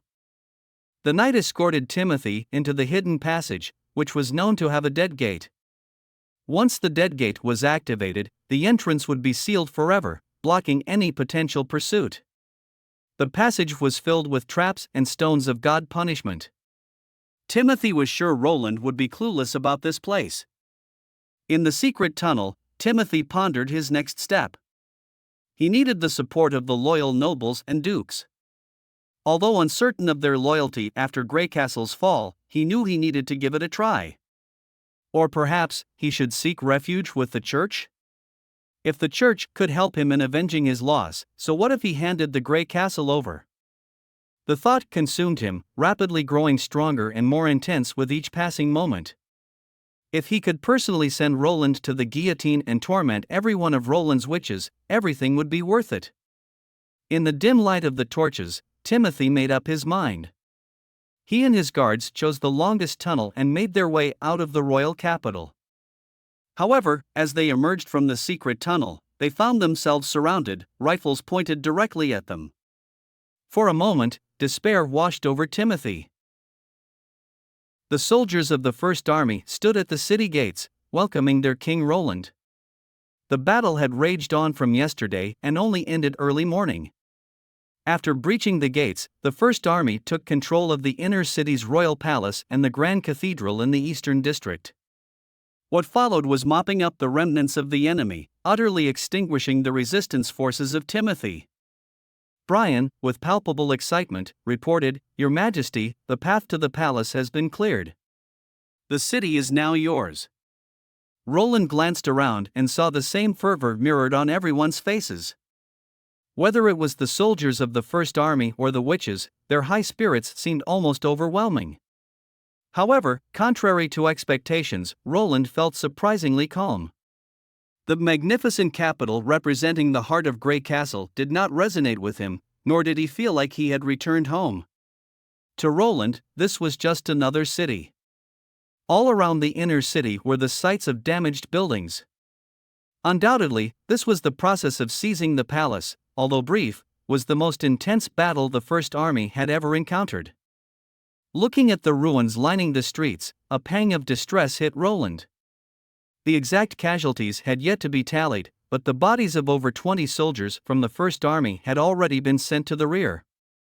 This number would have been at least tripled if not for the timely rescue efforts of Manhwa.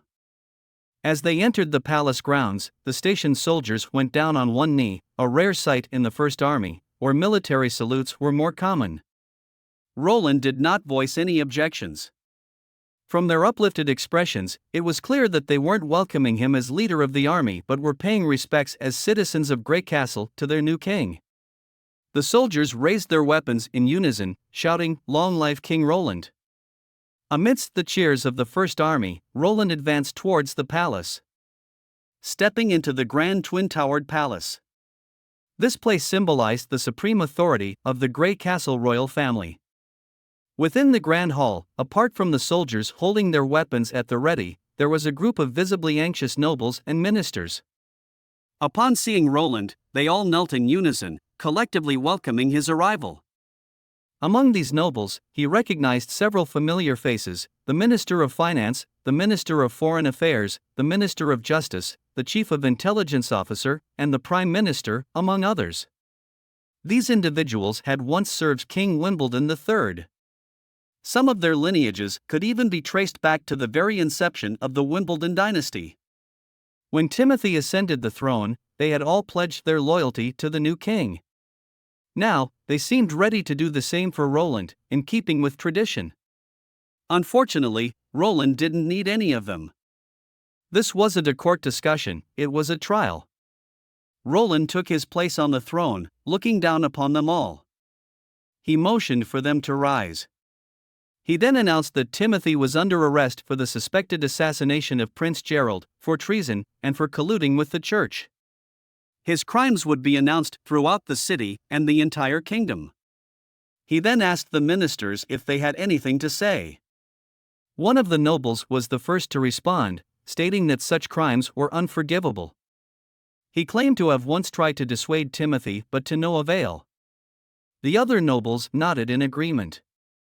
Roland sneered and asked, "Is that truly the case? When Timothy was committing such heinous acts, was he merely a bystander, or was he aiding his tyranny?" Another older minister spoke up. After Timothy ascended to the throne, he promoted a large number of his loyalists.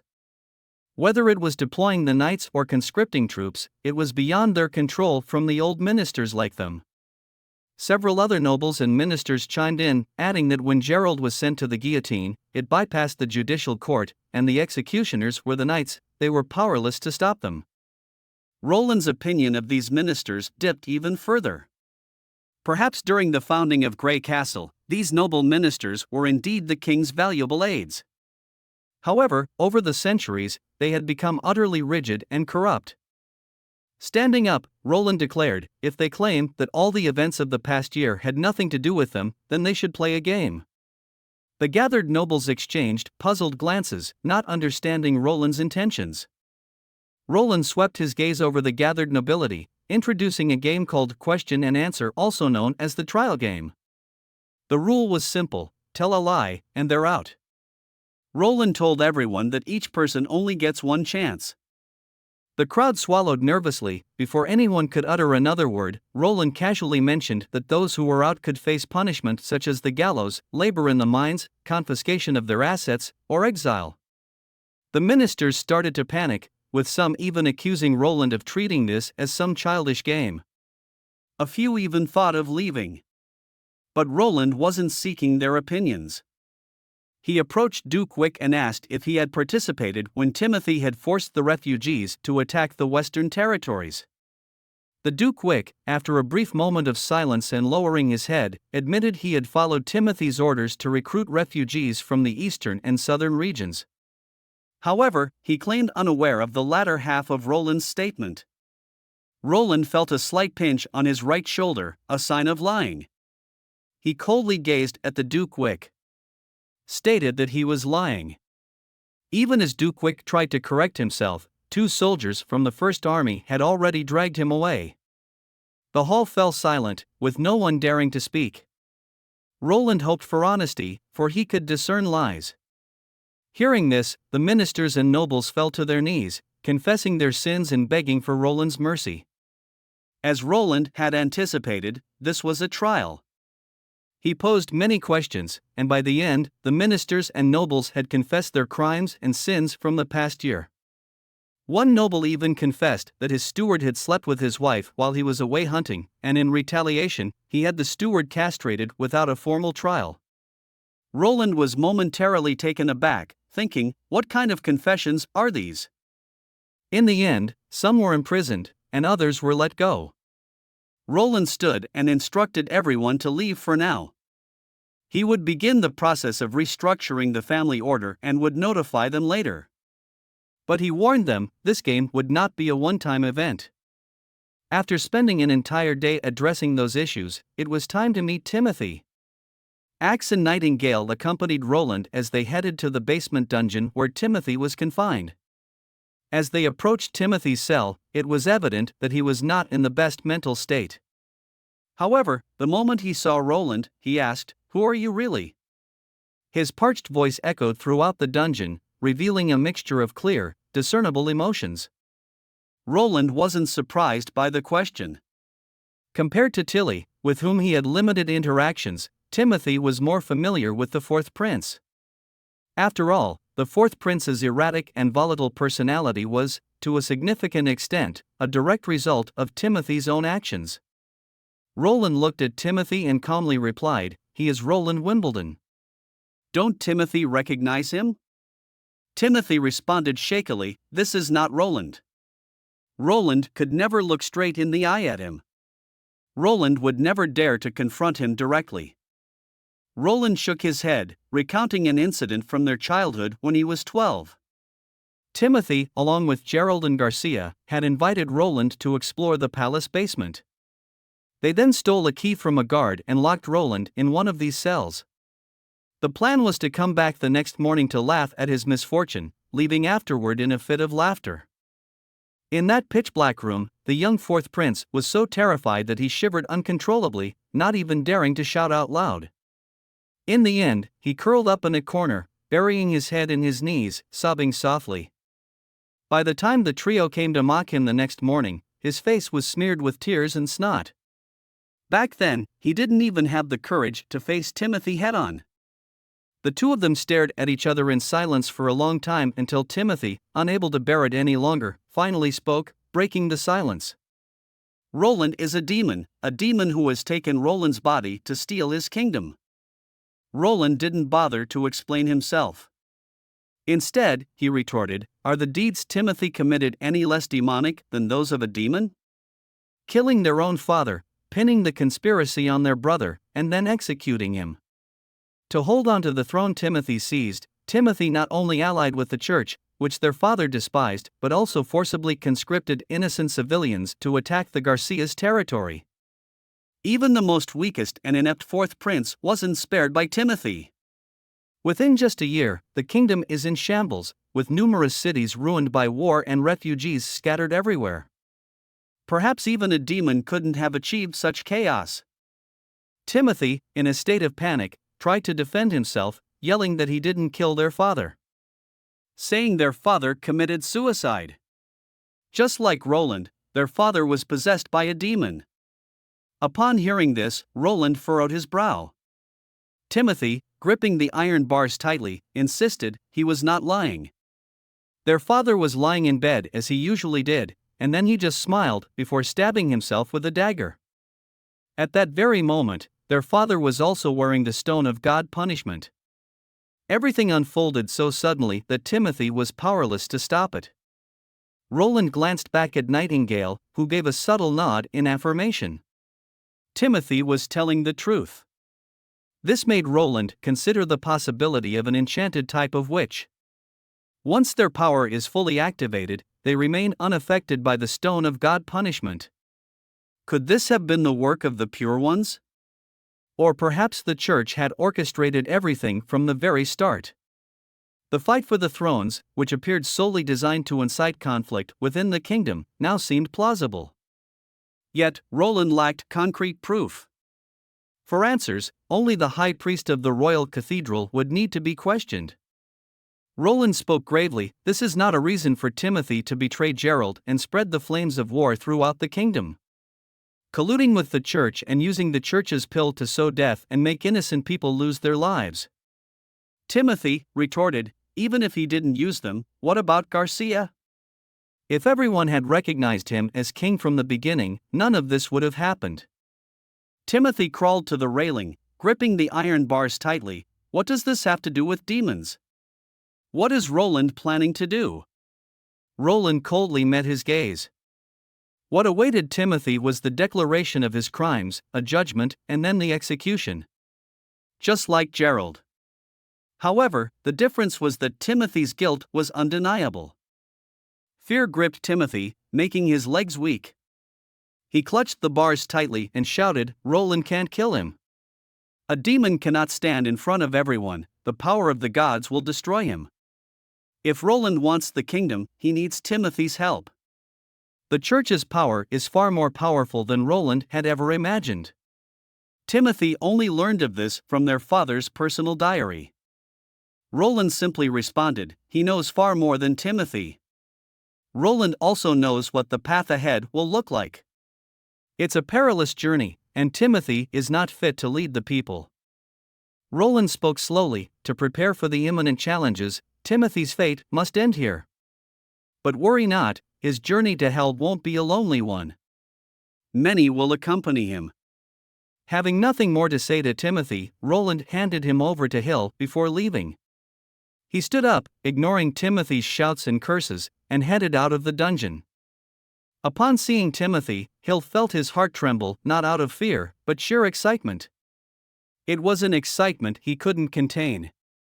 He could finally exact his revenge. This man before him was the murderer of his wife.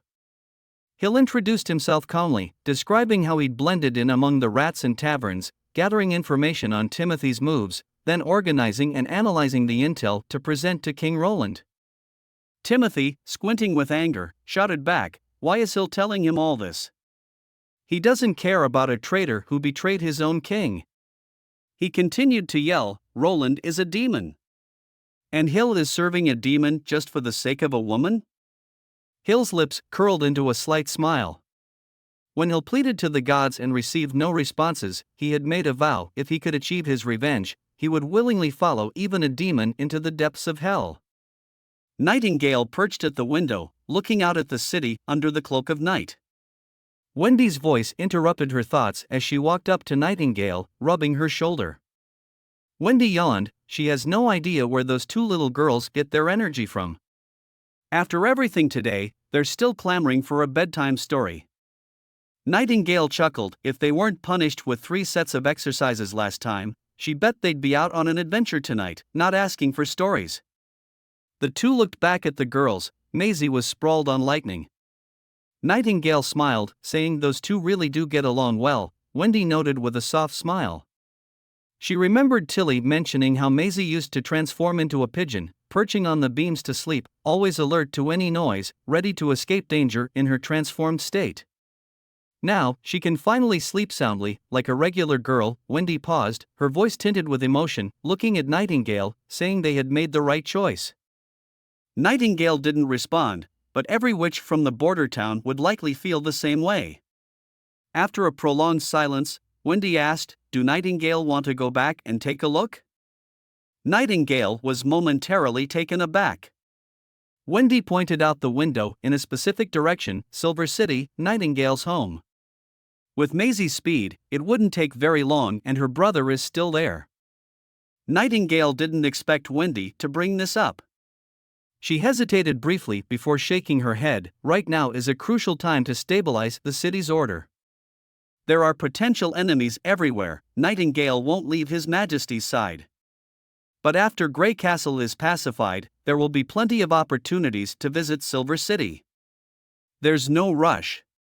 Hearing this, Wendy seemed reassured, sensing that Nightingale no longer held resentment towards her own younger brother. Nightingale smiled, saying that if it weren't for her younger brother's betrayal, she wouldn't have met Wendy, nor would she have met Roland. Remembering what Wendy had often told her, Nightingale now just hoped to live a more fulfilling life than before. Wendy chuckled, and Nightingale took her hand, assuring her she wouldn't sneak away, suggesting it was time to sleep.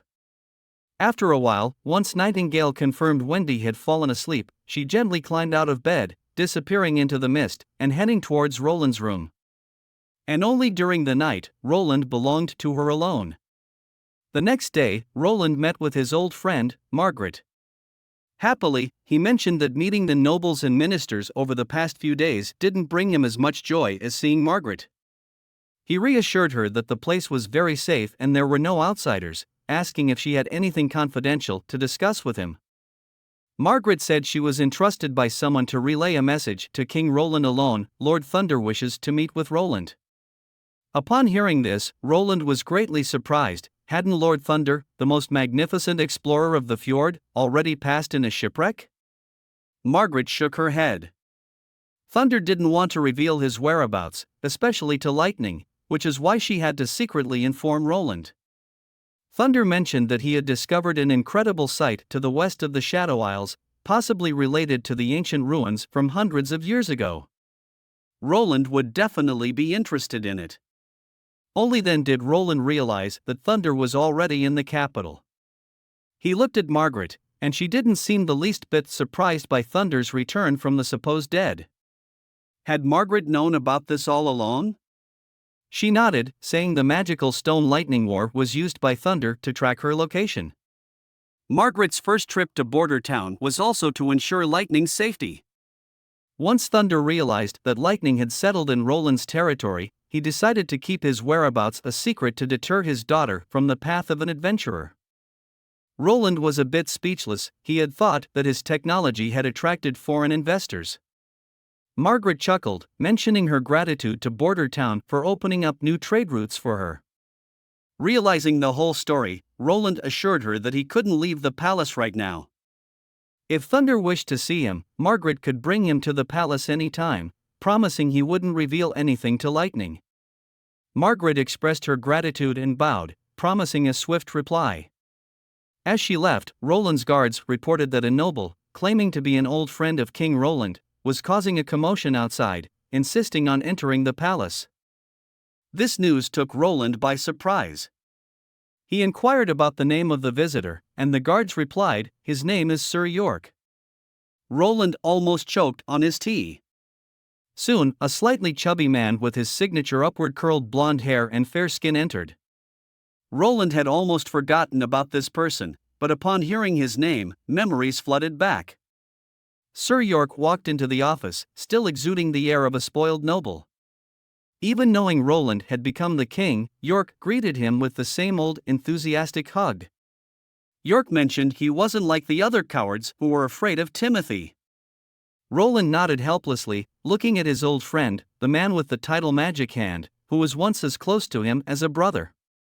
Back when Roland felt isolated by his siblings and even got beaten up by Tilly. It was York who saved him, introducing him to the pleasures of high nobility and even having a bunch of younger followers at their command. While the morality of their actions might be questionable, the fourth prince had always considered York his best friend. Leaning on Roland's shoulder, York suggested they should go for a drink since he was back in town. Then, leaning into Roland's ear, he whispered, "Did Roland want to see Lady Josephine or Miss Bird?" After spending the night together, they seemed to miss Roland very much. Suddenly, a chilling sensation emanated from behind Roland, a cold gaze piercing through him, directed straight at York. York's voice halted, looking around confusedly, feeling the sudden drop in temperature. Roland quickly interjected, saying he never had any relations with them. In Roland's mind, even if there was any connection, it was with the fourth prince, not him. His denial was sincere, and he hoped Nightingale couldn't discern any lies, as he was basically telling the truth since it was the old fourth prince who had done it, and not him. As expected, the chilly feeling lessened after his response. Touching his chin, York said, "But Roland clearly spent a night with them, didn't he?" Roland emphasized, "Nothing happened that night." York looked puzzled for a moment, but soon regained his initial grin, continuing to invite Roland to the best brothel in the capital. Roland waved his hand dismissively, saying he would only spend his nights in the palace now.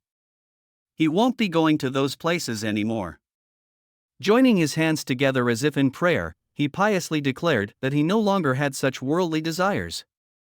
York nodded in understanding. Ah, he gets it.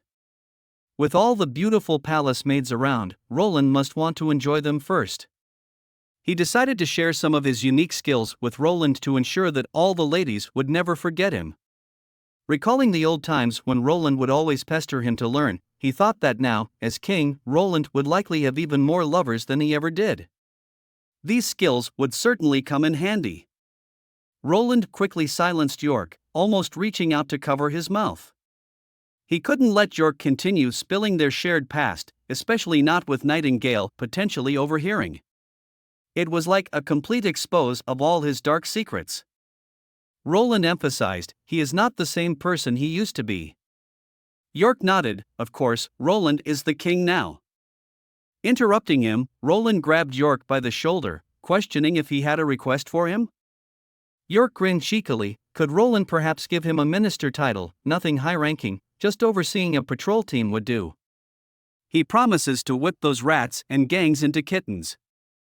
Roland inwardly rolled his eyes. Imagining York leading a patrol squad, flirting around, and directly instigating fights with other young noblemen was a terrifying thought. However, placing him in a suitable position might serve as good publicity, showing that anyone loyal could have a chance of promotion in this transition of power. Aside from York's inability to control his urges, he didn't have any significant vices. The key was to find a position suitable for someone like him. After pondering for a moment, Roland informed York that someone would notify him in a few days. With a cheerful expression, York departed from the office. No sooner had York stepped out than Nightingale materialized behind. Asking who are Lady Josephine and Miss Bird, her tone tinged with curiosity. "And what's this signature technique York spoke about?" That was indeed a challenging question to answer. Walking over to the window and feigning contemplation, Roland replied, "Just two women he chanced upon in the past." Nightingale interrupted, recalling York said they missed Roland very much. Roland with a serious tone said what they miss is not him but the prestige and wealth associated with being a prince. As for the signature technique, it's rather complicated and not worth mentioning. Besides, it's not something he would ever need or use. Nightingale stifled a giggle, covering her mouth with her hand. Roland said earnestly, he was curious back then, but he doesn't need those tricks anymore. He turned to look at Nightingale, who, for some reason, averted her gaze, a faint blush appearing on her cheeks. She nodded and said she believed Roland now. Roland felt a weight lift off his shoulders. He was relieved to have cleared up the misunderstanding with Nightingale. Now, his attention shifted to the explorer from the fjord, Thunder. Wrapped head to toe with only his eyes exposed, Thunder moved silently into the palace. Once inside, he removed his heavy cloak and scarf, offering a bow in respect. "It's an honor to meet your majesty, Roland," Thunder continued. And thanked Roland for taking care of Lightning. Roland smiled, responded, and he thanks Thunder for his care for Tilly. After she moved to the slumbering isle, she often mentioned the help she received from Thunder. Thunder then delved into the details of his astonishing discoveries, which left Roland dumbstruck. Water-forming solid platforms, defying gravity? Thunder expressed his desire to have a steamship built, one that didn't rely on sails and was extremely fast. After taking a moment to process the information, Roland responded, "This isn't about money. He will produce the ship for free and employ the best technology he has." Thunder looked slightly taken aback, but before he could voice his thoughts, Roland cut him off. This isn't just about Thunder's personal endeavor anymore.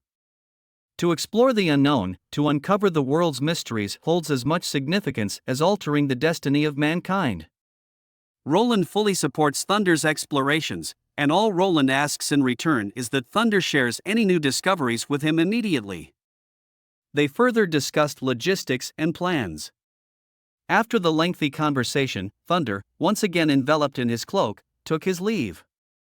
Reflecting on the groundbreaking discoveries Thunder had shared, Roland felt a deep, lingering sensation. It seemed the answers to the world's mysteries might be far more profound than he'd ever imagined. Nightingale, observing Roland's deep contemplation, approached with concern. "What's troubling Roland?" she inquired. Roland shook his head, exhaling a long breath. "Just some unsettling feelings," he admitted. Roland asked Nightingale if she had ever heard of elves, creatures with pointed ears, similar in stature to humans but more graceful, agile, and can live a long life, usually dwelling within forests. Nightingale shook her head in response. Roland mentioned that he had come across these fictional beings in a storybook. Once widespread across the continent, these creatures were gradually pushed into forests and more remote places due to the rise and dominance of humans. Despite their intelligence, the elves were outnumbered. Facing armies hundreds of times their size, they had little resistance. Trapped in secluded areas, they began to lag, both culturally and technologically, to the point where humans surpassed them. Eventually, these once mighty beings were reduced to mere pets. Nightingale slowly realized the parallels between the elves and their current situation. As a human, Roland had always overlooked this perspective. The chilling realization dawned upon him: in the present situation, it was humanity that was the minority, outnumbered and cornered to a small portion of the continent by the demonic forces. The vast world outside remained unknown to them. This revelation further solidified Roland's resolve to support Thunder's exploration. If they didn't broaden their perspective and actively learn about their position in the world, they might suffer the same fate as the elves in the story. 2 divine wars had already consumed nearly 1,000 years. Roland hoped this was not too late. A young girl watched Soraya work and excitedly commented that Soraya had finished drawing all the materials for so many bicycle inner tubes just in one morning. Jill, being among the first batch of graduates, had now become Soraya's assistant in the bicycle factory. The first batch of bicycles would soon be completed, and as workers of the factory, they would receive the first batch of benefits. Jill happily mentioned that she would soon have her own bicycle. After finishing her work, Soraya left the factory. A morning's work had consumed a third of her magic power. Reflecting back to a year ago, she realized that such an amount of work would have completely exhausted her. But she was delighted now, recognizing that training genuinely enhanced her abilities. Soraya rode her bicycle towards the backyard of the North Slope mine. Both Lucia and Anna, hearing her footsteps, looked up and greeted her with radiant smiles. They waved to her, and Lily and Rem also came holding afternoon tea and a deck of cards. Time always flies when playing cards. The afternoon passed in the blink of an eye. After dinner, Scroll announced some unexpected news. That night's lesson was cancelled and replaced by an echo ability test. The only non-witch in the hall, Ling, raised her hand to ask how they should proceed. Scroll smiled and replied that all they had to do was listen intently. Agatha stood up, saying if there was no lesson, she'd go back to her room. Scroll shook her head, explaining that the reason for this test was because of Agatha. Everyone's gazes turned to Agatha, including Soraya's, and were fixed on her. Seeing the dark circles under her eyes, Scroll commented that Agatha was pushing herself too hard, consuming her magical power to its limit every day, which the body couldn't withstand. Agatha retorted that in Takira, high-ranking witches always did this. People hadn't realized the brutality of the divine war. Unless one side was utterly defeated, it wouldn't cease. If, 400 years ago, the Federation could find a path that might lead to victory, she believed they'd be willing to sacrifice everything, even if it meant sacrificing their lives. Scroll spoke softly, but His Highness also said that pushing oneself relentlessly can lead to decreased efficiency. A balance between work and rest is the best approach, be it in studying or working. Scroll has conveyed Agatha's situation to Roland, and this test is an attempt at addressing it. They aim to test the revitalizing ability of Echo. Everyone was surprised and thought the Echo could heal the injured just like Manhwa. Scroll shook her head, saying she didn't know anything about it and clarifying that it was the prince's idea. Echo seemed a bit nervous as everyone instinctively held their breath, waiting for her to showcase her ability. Gentle music began to play, echoing like a serene spring in everyone's ears. For a moment, Soraya felt as if everything around her had transformed. It was as if she was enveloped in a warm spring. All the witches felt the same, their bodies completely relaxed, basking in the incredibly soothing sensation of the spring water. When the singing ended, it took Soraya a long time to slowly open her eyes. Without anyone explaining, she understood the meaning of the word revival as Scroll had described. Her inner magic hadn't increased, but the day's fatigue seemed to have vanished. She felt rejuvenated as if she had awoken from a deep slumber. The royal capital was once again bathed in clear skies with the sun shining brilliantly. It was the perfect day for a public execution. After nearly a week of gathering evidence, the treachery of the church in colluding with Timothy to assassinate the king and seize the throne was laid bare for all to see. Not a single person involved in the release of the plague was spared as the entire church in the capital was uprooted. Nightingale, standing by the window, asks if Roland is going to watch the execution. Without even lifting his head, Roland replied that he trusted Axe and Tassa to handle everything. They have more important matters to attend to. A letter had already been sent to the city of Neverwinter. He believed that Barav would soon arrive to help him manage the nobles. Kyle would also be here to present his research findings to the Alchemist Association in the royal capital. The moment York stepped into the study, he blurted out, "Your Majesty really executed those charlatans responsible for the plague." York praised Roland by saying the people in the square are all singing Roland's praises, saying it was Roland who saved them 6 months ago. Roland chuckled. This was all part of the narrative spun by the rats that Tassa had prepared. It resonated with the rescue of the refugees 6 months ago, surely making for effective propaganda. As for the unanimous praises, it was probably just York being flattering.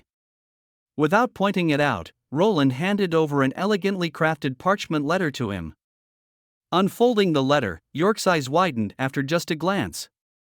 He couldn't believe Roland intended to appoint him as the ambassador of Grey Castle. Roland had the appointment letter, the staff of authority, and the seal all prepared for York. York will be stationed at the royal capital of the Kingdom of Dawn. He asked York how he felt about it. York is nicknamed the Magic Hand of the royal capital. York held quite a reputation, though not necessarily a positive one, much like the former fourth prince. Many noble ladies had various connections with York. If he were given a significant role in the municipal hall, all the nobles and merchants would worry whether their wives would openly throw themselves at him. Those women who were already involved with York might even use the opportunity to advance their status. This was something Roland didn't wish to see. Sending him abroad seemed the best solution. Let him charm the noble ladies of the Kingdom of Dawn.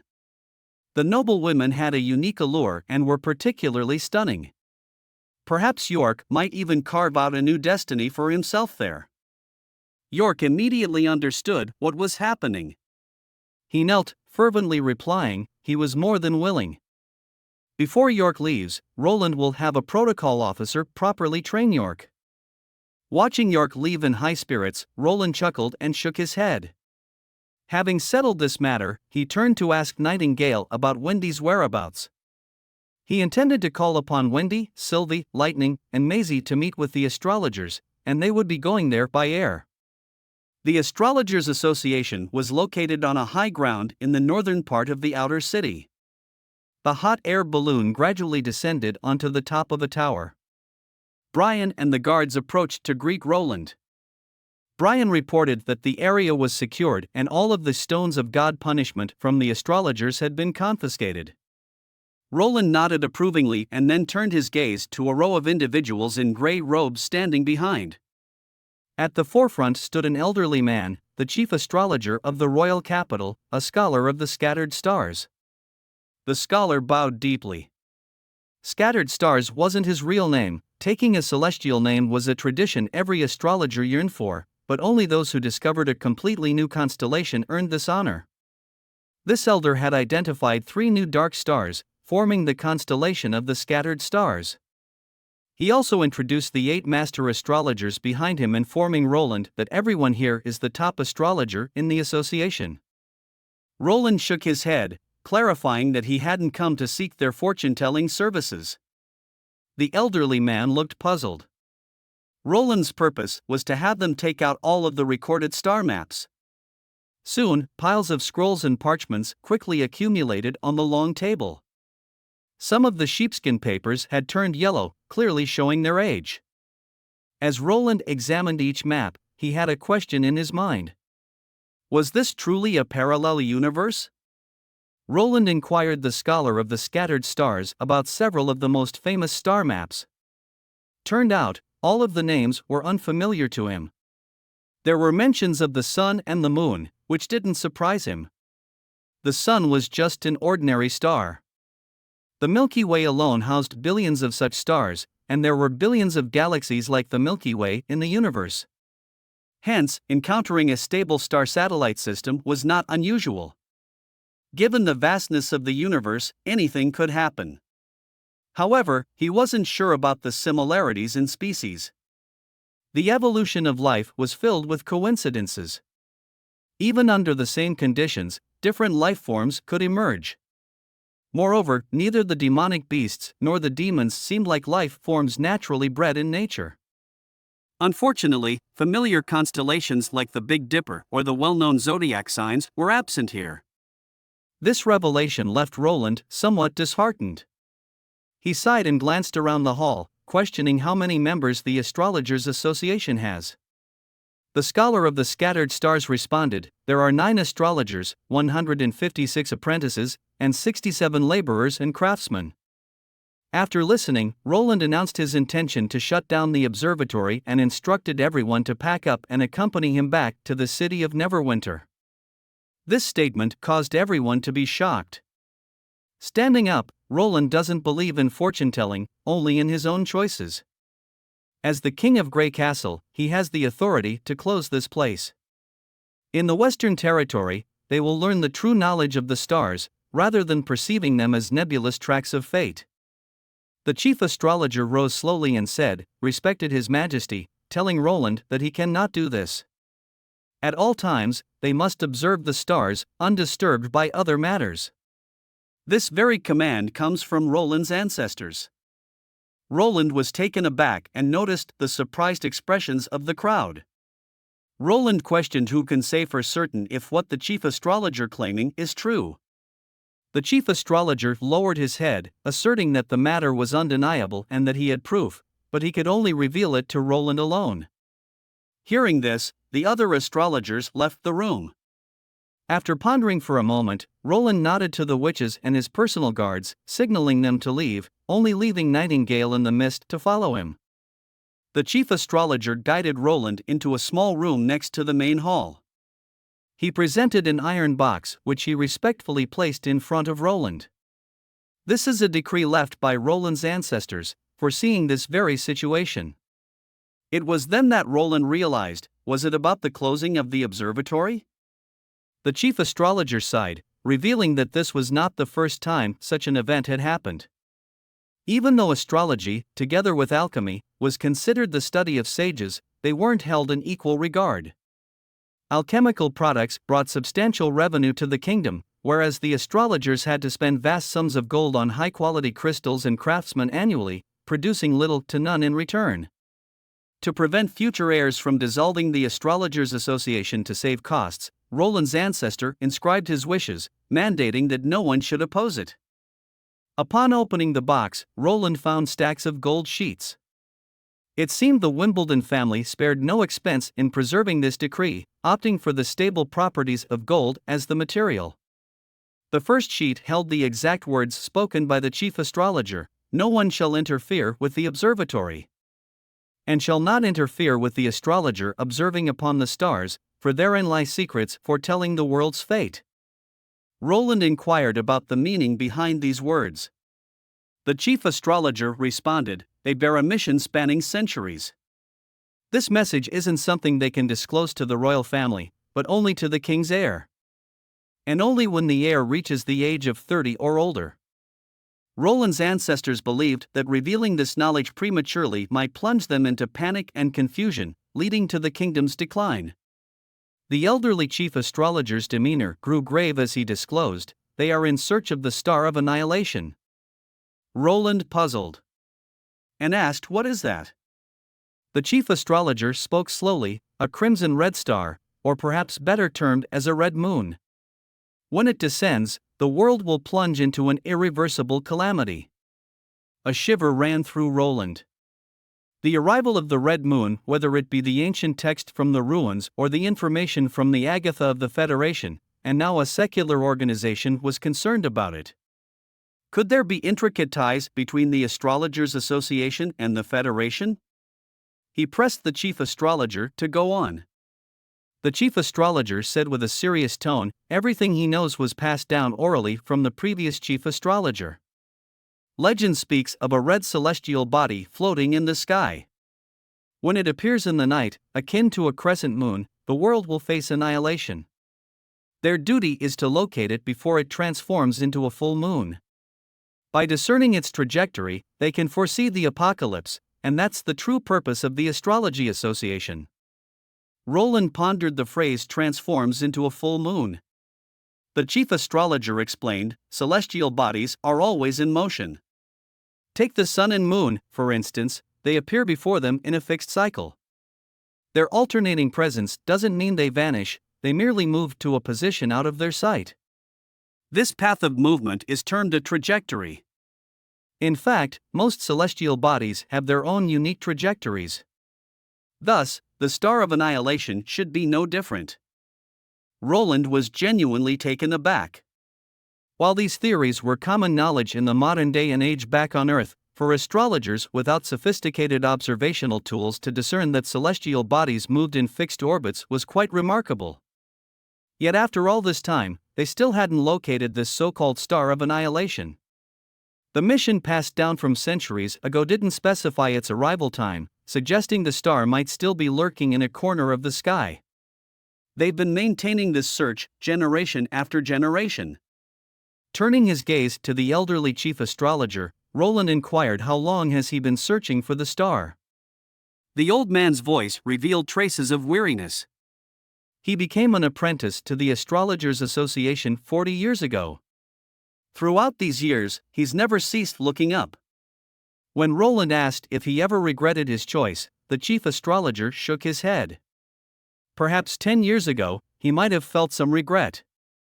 But since taking up the mantle of chief astrologer and receiving this grave responsibility from the previous scholars, he understood what he was truly seeking. It will be a genuine act of astrology, an unparalleled prophecy, and the very essence of the Astrologers' Association's existence. Regrettably, his time to continue looking up is dwindling. Roland then queried, if it truly foretells an apocalyptic catastrophe, didn't his ancestors leave behind any measures or strategies to counteract or avoid it? The scholar bowed deeply, that's a matter for your majesty to contemplate. The Astrologer Association is the eyes of Roland, showing what the sky reveals. How to lead the citizens and ensure their survival in the face of such a calamity is the responsibility of the king. Roland couldn't help but feel a profound respect. Day after day, they gazed upwards merely to validate this prophecy, remaining steadfast in their duty even in the face of the ominous red moon symbolizing the end. Such dedication was not something everyone possessed. Roland nodded, he won't shut this place down. He picked up his coat and started walking towards the exit. As he was about to leave the room, he turned to look at the chief astrologer, who was bowing in farewell. Roland said, when he has some time later, he'll provide the chief astrologer with better tools for observing, along with real knowledge of astrology. The chief astrologer looked puzzled by this promise. Without further explanation, Roland continued, moreover, even if the red moon does approach, it won't signify the end. They will certainly survive. The group boarded the basket of the hot air balloon, heading towards the royal palace. As they ascended, Lightning, perched on the edge of the basket, inquired, what happened? Gazing down at the astrologers, Roland recounted the events from the hall. He initially intended to relocate all of them to the Western Territory, but after considering their decades of watchful duty, he decided to let them complete their final vigil at the observatory. Wendy smiled, Roland truly is a benevolent ruler. Maisie, flapping her wings, repeated the same sentence. At this, Roland speculated that the star of annihilation they awaited might be related to what Agatha mentioned. The appearance of the red moon heralding the apocalypse, this prophecy was very likely associated with the witches. These events might have originated from the survivors of the Federation who established their city and kingdom here, passing down the lore through generations and entrusting the early astrologers with this task. As Lightning and Maisie playfully interact, Roland remains silent. Nightingale, sensing this, asked if something was weighing on his mind. Roland confessed that he'd recently reviewed the family history in the library, and there was no mention of the astrologers. The foremost ancestor was listed as Mond Wimbledon, with the first king being Turok Wimbledon. Neither the construction of the observatory nor any higher-ranking overseer was referenced. Someone had erased this part from history. Who could have done this? If someone wanted to hide something, why leave behind so much information? As an heir, one couldn't possibly be unaware of the true purpose of the observatory. What exactly happened with the Wimbledon family for centuries ago? In a mansion. Duke Calvin Cond stood up in disbelief, looking at the messenger before him. A cup on the table was thrown onto the ground, the cup shattering with a crisp sound. The messenger, with a grave face, relayed, he saw it all with his own eyes. The rebel prince, Roland, took the royal capital in just a day, and King Timothy has been captured. How is that possible? Murmured Calvin, that's the royal capital they are talking about. The massive, 50-foot-tall blue marble walls, thousands of guards and knights, with tons of the best trebuchets, and the snow powder. No force, even numbering in the tens of thousands, could breach it within a day. The messenger's voice trembled as he remembered the powerful weapons Roland wielded. Not even the knights, after consuming the church's pill, could halt their advance. Calvin's mind went blank, consumed by a singular thought, everything is over. Just over a week ago, he had received a command from Timothy, requesting him to send troops to aid the royal capital. As the newly ennobled Duke of the Northern Territories, he naturally had to respond. He had drawn a force of 2,500 men from his territory from various nobles and families, who had already set off quite some time ago. He knew well that having dispatched these forces would be deemed an act of rebellion in Roland's eyes, even if they hadn't reached the royal capital. Disturbed by the commotion, a young woman entered the room. She had a training sword hanging by her side, asking her father, what happened? He gazed intently at his daughter, and jumped towards his daughter, hoping she might offer a way out. Upon hearing that the fourth prince had taken the royal capital in a single day, his daughter's eyes flashed with a hint of surprise. However, she quickly regained her composure and chuckled, asking if Calvin now saw why she had declined the proposal to marry Timothy. Calvin's eyes widened in shock. Had his daughter anticipated all of this back then? Edith, untying her ribbon, allowed her long hair to cascade down her shoulders. She shook her head. She didn't foresee the fall of the royal capital in a day. She simply believed that Timothy wasn't the right match for her. Calvin couldn't help but lament internally. Timothy was, after all, the ruler of Grey Castle. Even if his reign was brief, he was the veritable king of a kingdom. If someone of that stature wasn't suitable, then who on earth was worthy in her eyes? Edith, bending down to pick up the broken porcelain pieces. She then remarked that they should immediately recall the troops they had dispatched. Regret tinged Calvin's voice. The troops have been on the move for 4 days, and they aren't even certain of their exact route. He fears it might be too late to call them back. Edith arranged the broken pieces into the shape of 3 cities on the table. Advised her father to send someone to Valley Town immediately. If they leave now, they should arrive by dusk and then take a boat to the royal capital by dawn. This way, they should reach the capital a day before their troops. Regardless of which route their troops take, they will ultimately converge on the main road leading to the northern gate. If they search in the opposite direction along this route, they should be able to intercept their forces before they reach the outskirts of the royal capital. Calvin immediately issued the order, urging the messenger to set out now. Once the messenger had rushed off, Edith continued questioning her father if they could withstand an assault from the fourth prince. Calvin felt a shiver run down his spine. The walls of Eternal Night City weren't even half as large as those of the royal capital. They would likely crumble in less than a day when faced with those terrifying fire weapons. Edith added, merely recalling their forces won't be enough. Her father became a duke by aligning with Timothy. In Roland's eyes, their family might be seen as no different from an enemy. If they want their family lineage to continue, they must do more and be more proactive. Calvin understood the situation. He must pledge allegiance to Prince Roland. But how can the fourth prince be convinced to trust him? He questioned. With a swift motion, Edith brandished her training sword, smashing 2 of the 3 fragments on the table into dust.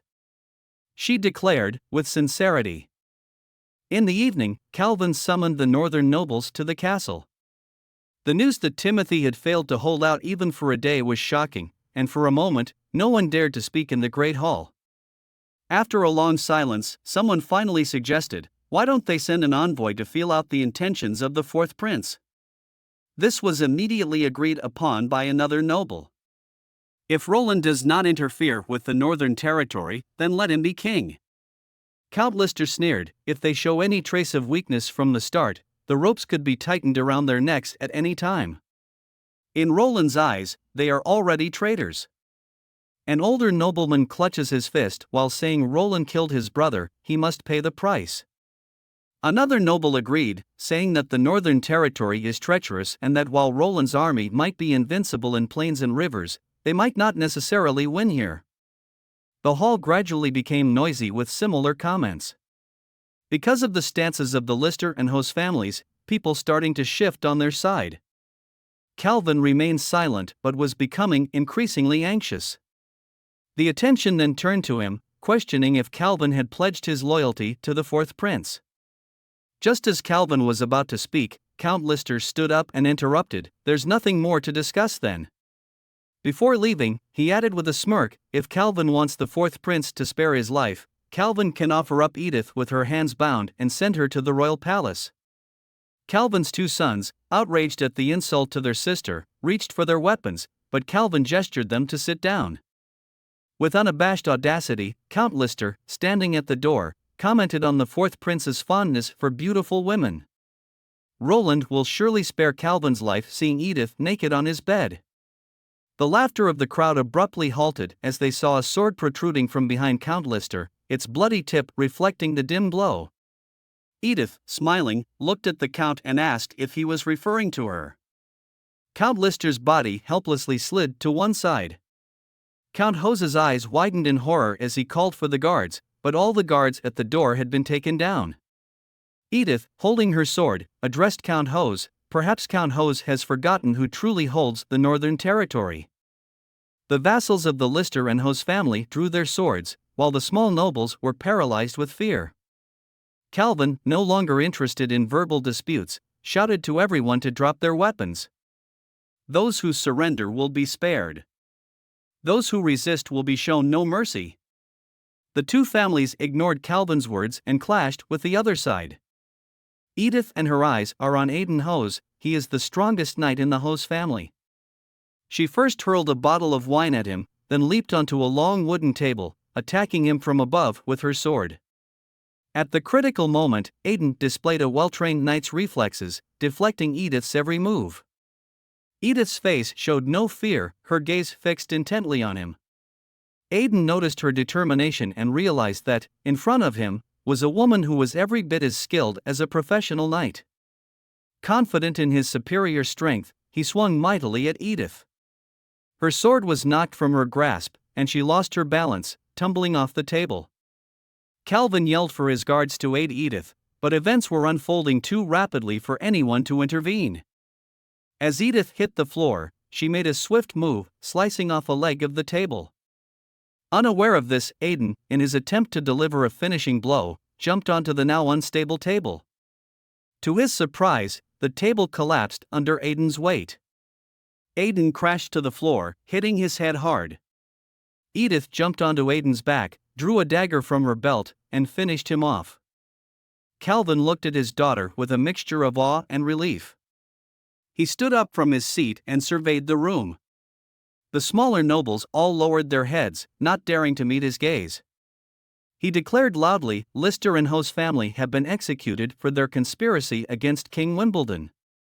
The rest of them have a choice, either follow the lead of these two corpses or pledge loyalty to the new king." The response was unanimous. The remaining vessels and guards dropped their weapons, and the nobles knelt in submission. Calvin used a handkerchief to wipe the blood from his daughter's face. He asked if it was over and if King Roland would accept them. Edith teased, recalling her father's previous reference to Roland as a rebel prince. Calvin shot her a glance, reminding her that she'd said the same thing just a day before. Realizing that resistance was futile, and that submission was their best option, they considered the next steps. Edith reasoned that while they could make all the overtures of loyalty and submission, the ultimate decision would rest with King Roland. He could choose to place his trusted man in the Northern Territory, or even strip Calvin of some of his noble privileges. But, as Edith pointed out, nothing guaranteed their safety. But at least now, they had a fighting chance to prove their worth and loyalty. Calvin pondered this for a while, clearly struggling with the reality of the situation. While the truth stung, he knew his daughter was right. Edith, sensing her father's despondence, tried to lighten the mood. She reminded him that they needed to consolidate their power and reclaim the estates and lands of the two deceased counts. Only by demonstrating their capability and resourcefulness would they stand a chance of being accepted by King Roland.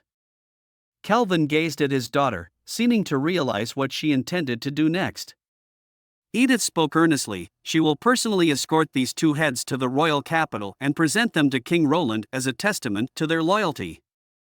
She wants to be the envoy for her father." Barav stared at the tall and blue city wall. After a year and a half, he had finally returned to the royal capital. The cement ship slowly docked, and Barav, accompanied by Kyle, traversed the familiar streets to enter the royal palace. Barav was filled with overwhelming excitement. The fourth prince had defeated Timothy as expected and did so cleanly and decisively. Once again, it proved that no one could withstand the mighty army of the Western Territory Lord. And now, Roland had finally become the king. Upon arriving at the study, Barav, with a heart full of emotion, knelt on one knee and exclaimed loudly, "Your Majesty." But when he learned that Roland had not yet been officially crowned and proclaimed the rest of the kingdom, Barav grew anxious. After consulting the ministers, Roland discovered that a complete coronation ceremony would take several months to prepare. Invitations would have to be sent to the church and the other three kingdoms, and only after their envoys arrived could the ceremony begin.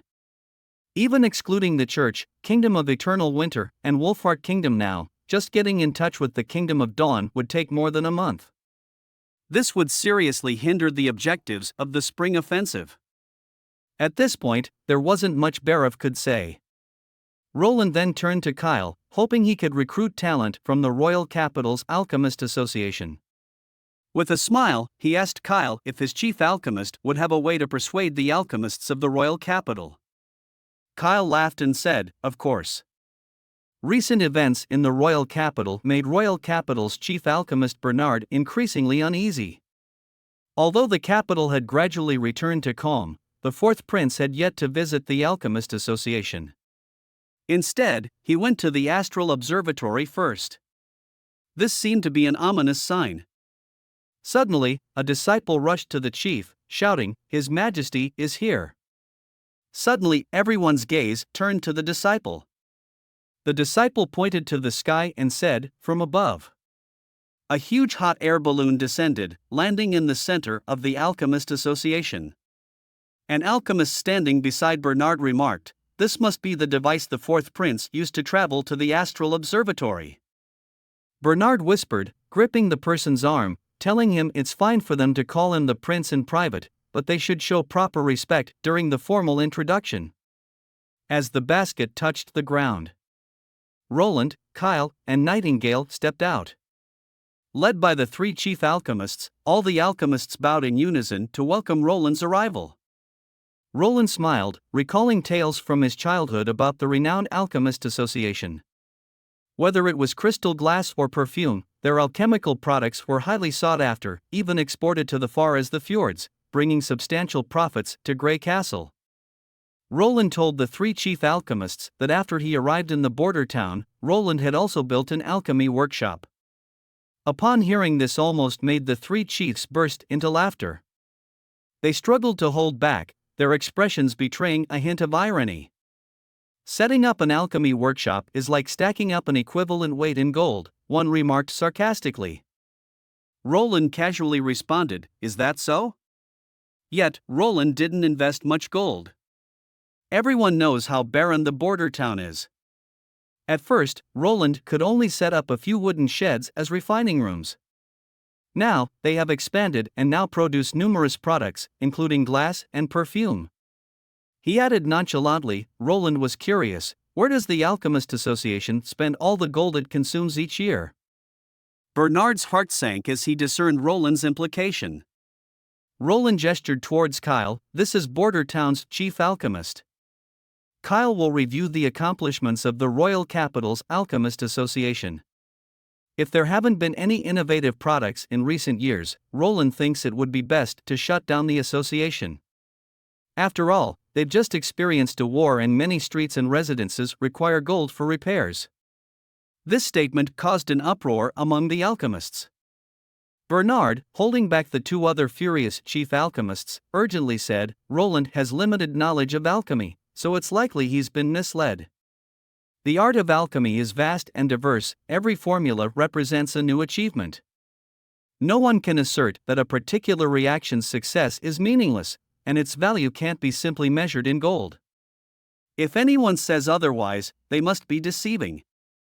Roland looked towards Kyle, who responded, "The Alchemist Association speaks this way because their understanding of alchemy is merely superficial. Kyle is willing to demonstrate to Roland that their formulas are nothing new, and whether their results are of any use has already been determined." Upon hearing Kyle's words, the alchemists glared at him fiercely. Bernard gritted his teeth. Though he is furious, his perception of Kyle is nothing but a madman. In his heart, Bernard already had a plan. If he could present a formula that Kyle couldn't decipher, it would prove Kyle was deceiving the king. Confidently, Kyle stepped forward, challenging the three chief alchemists to lay out their ingredients, and he would predict the alchemical result. They quickly entered the laboratory where various materials and a blank sheet of paper lay on a table. Kyle glanced briefly, looking slightly surprised. He hadn't expected the Alchemist Association to discover the dual stone acid method. Kyle correctly stated the resulting compounds would be multiple solids and an acid that could corrode metal. While answering, he wrote a series of chemical formulas on the paper. One of the chief alchemist's faces went pale, admitting Kyle was right. The observing alchemists began whispering among themselves, surprised that Kyle had swiftly answered the formula presented by the first chief alchemist. Bernard brushed it off, saying it was a lucky guess. There are still 2 more questions. For the second problem, Kyle took a casual look and identified a trap, knowing this was a reaction of iron sulfate with a copper strip. He stated that if the acid content is too low, the reaction can't proceed. If the concentration is high, heating it will turn the liquid blue, and bubbles will rise. Kyle picked up the bottle, shaking it slightly. He observed the white solid submerged in water, remarking, "This substance is quite rare. If left exposed to the air, it can spontaneously ignite, producing white smoke and leaving behind a white solid." Bernard was completely stunned. The number of people who have seen the solid probably doesn't exceed 10. He never imagined Kyle would know about it. The crowd was instantly abuzz. Everyone began bombarding Kyle with questions. To Bernard's surprise, the atmosphere in the hall shifted rapidly. Alchemists' anger transitioned to seeking guidance, and their attitude became markedly more respectful. It was then Bernard realized that Kyle was seen as one of the chief alchemists in everyone's eyes. A bald chief alchemist in the crowd banged hard on a table, silencing everyone. Saying, "These are merely formulas that the Alchemist Association has long understood," he declared loudly. "If Kyle truly knows all the formulas like the back of his hand, then present one that none of them have ever seen. Perhaps, the ultimate pursuit of alchemy?" The alchemists present felt such a feat was impossible. But to everyone's disbelief, Kyle's lips curled into a slight smile. Under the scrutinizing gaze of the Alchemist Association members, Kyle confidently said, "If they simply want to see turning stone into gold?" "Of course." A chief alchemist turned to Kyle, stuttering, "Have Kyle really refined the Philosopher's Stone?" The hall went dead silent, an answer everyone was eager to hear. Kyle shook his head. "The so-called Philosopher's Stone, as legend has it among alchemists, can transform into any substance." He smirked, "Is just a fabrication by ancient alchemists seeking shortcuts." What Kyle is about to show them is the true mystery of the world. He took out a glass tube from his pouch, displaying it grandly. He asked a young man nearby for a cup of clean water. Murmurs filled the room. They all recognized the tube's transparent, flawless hue, identifying it as high-quality crystal glass. Kyle took a block of melantorite from the table and smashed one end of the tube into shards, eliciting gasps of regret from the onlookers. They can't believe that Kyle would just break that high-quality crystal glass like that. He then requested 2 lead rods. One of the chiefs interrupted Kyle, asserting that since it's an alchemical reaction, it wouldn't matter who performed it, suggesting there might be some street performer trickery at play. They should proceed with caution. Kyle, unfazed, merely smiled, agreeing that the final step, whether done by an alchemist or an apprentice, would yield the same result. Bernard volunteered to proceed. Kyle instructed Bernard to wear gloves and a face shield. Holding a rod, Bernard carefully placed it in the cup. To his astonishment, a golden hue appeared on the surface of the lead rod. His hands trembled uncontrollably. Someone yelled out, "That's gold!" The bald chief in disbelief said, "It could be just copper. Kyle can't possibly know the method to transmute metals into gold." Otherwise, Kyle could have bought the entire Grey Castle with unlimited gold, instead of merely being the chief alchemist for a border town lord. Kyle shook his head. He chose this path not for gold or wealth, but for understanding this world. If anyone believes otherwise, they can conduct their own experiments. Surely the chief alchemists of the royal capital can distinguish between copper and gold? Yet the subsequent verification revealed no surprises. The golden strands from the lead rod were scraped off, placed in a dish, and melted over a flame, coalescing into a lump. Clearly, it wasn't copper, it was genuine gold. A sense of familiarity struck Bernard as he looked at Kyle. Memories from 30 years ago overlapped with the figure knelt before him.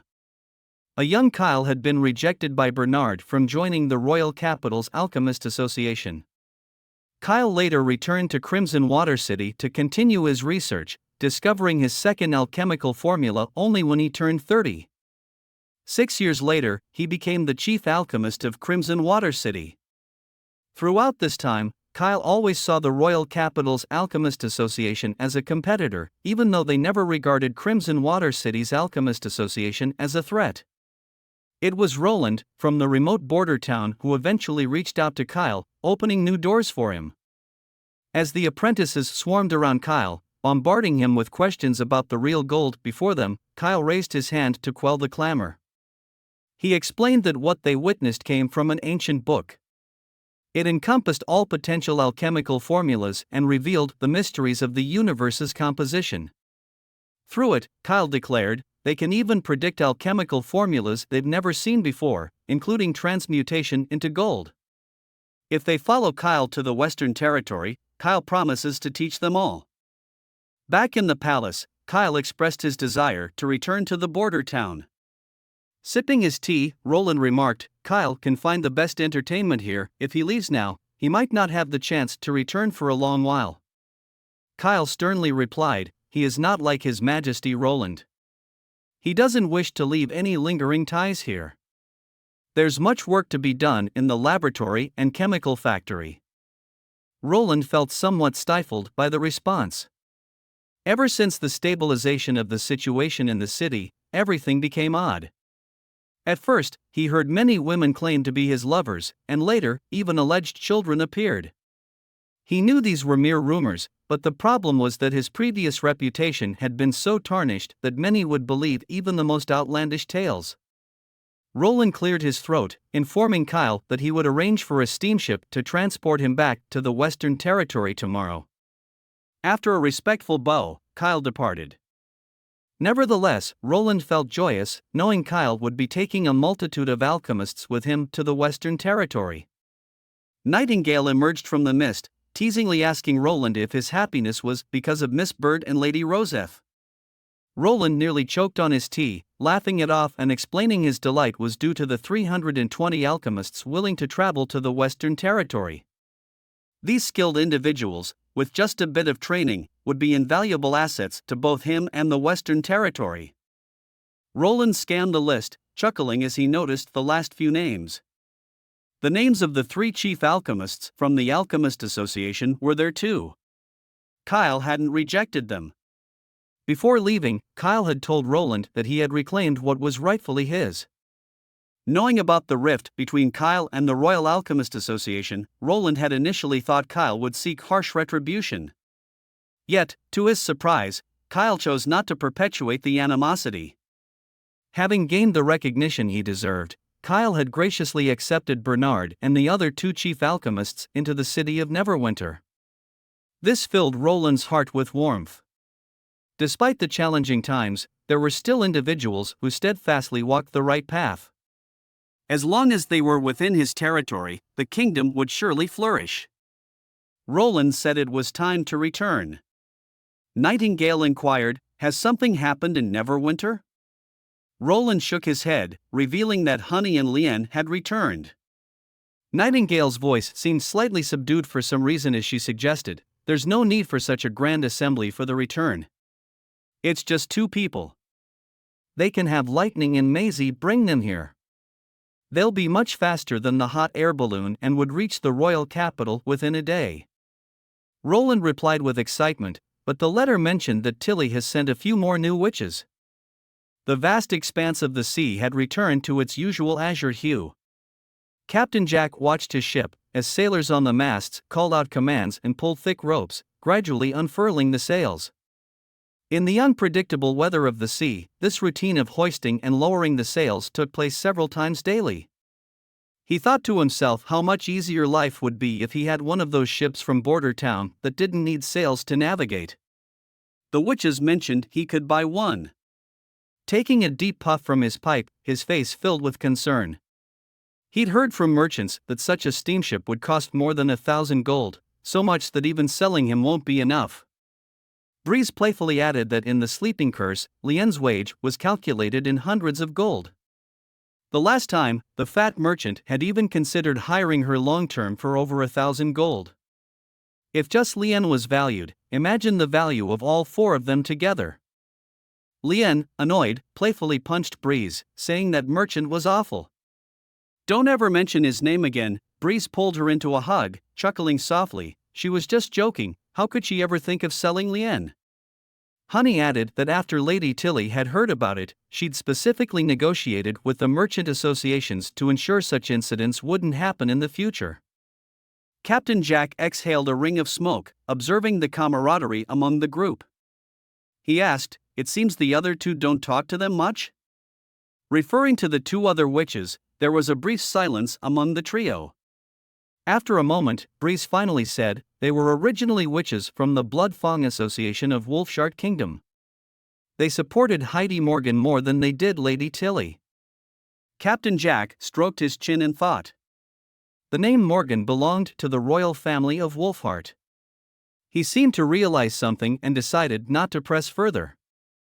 Back on the slumbering isle, Ashes, holding Tilly, inquired if sending Iffy and Shadowfeathers to the border town was a request made by Heidi Morgan. Tilly set down her quill and leaned back comfortably. Heidi doesn't want Tilly to be the sole point of contact with outside powers, and Tilly don't have a reason to refuse her. Ashes appeared somewhat annoyed, telling Tilly that Roland is her brother. What makes Heidi think she can hold the same place as Tilly? Tilly chuckled and shook her head, because Heidi is also a member of the royal family. The higher the status, the thinner the ties of kinship become. This is the same in any kingdom. Heidi is acutely aware of this, which is why she made this decision. Ashes realized Heidi's intentions then. Heidi's plans were clear. She wanted to compete with Tilly for Roland's support. Camilla had once mentioned that during Tilly's absence, Heidi had challenged Tilly's doctrine of witch equality on the slumbering isle. It was only Tilly's amiable nature and tolerance that garnered the trust of witches who had suffered under the church's oppression, bringing them together.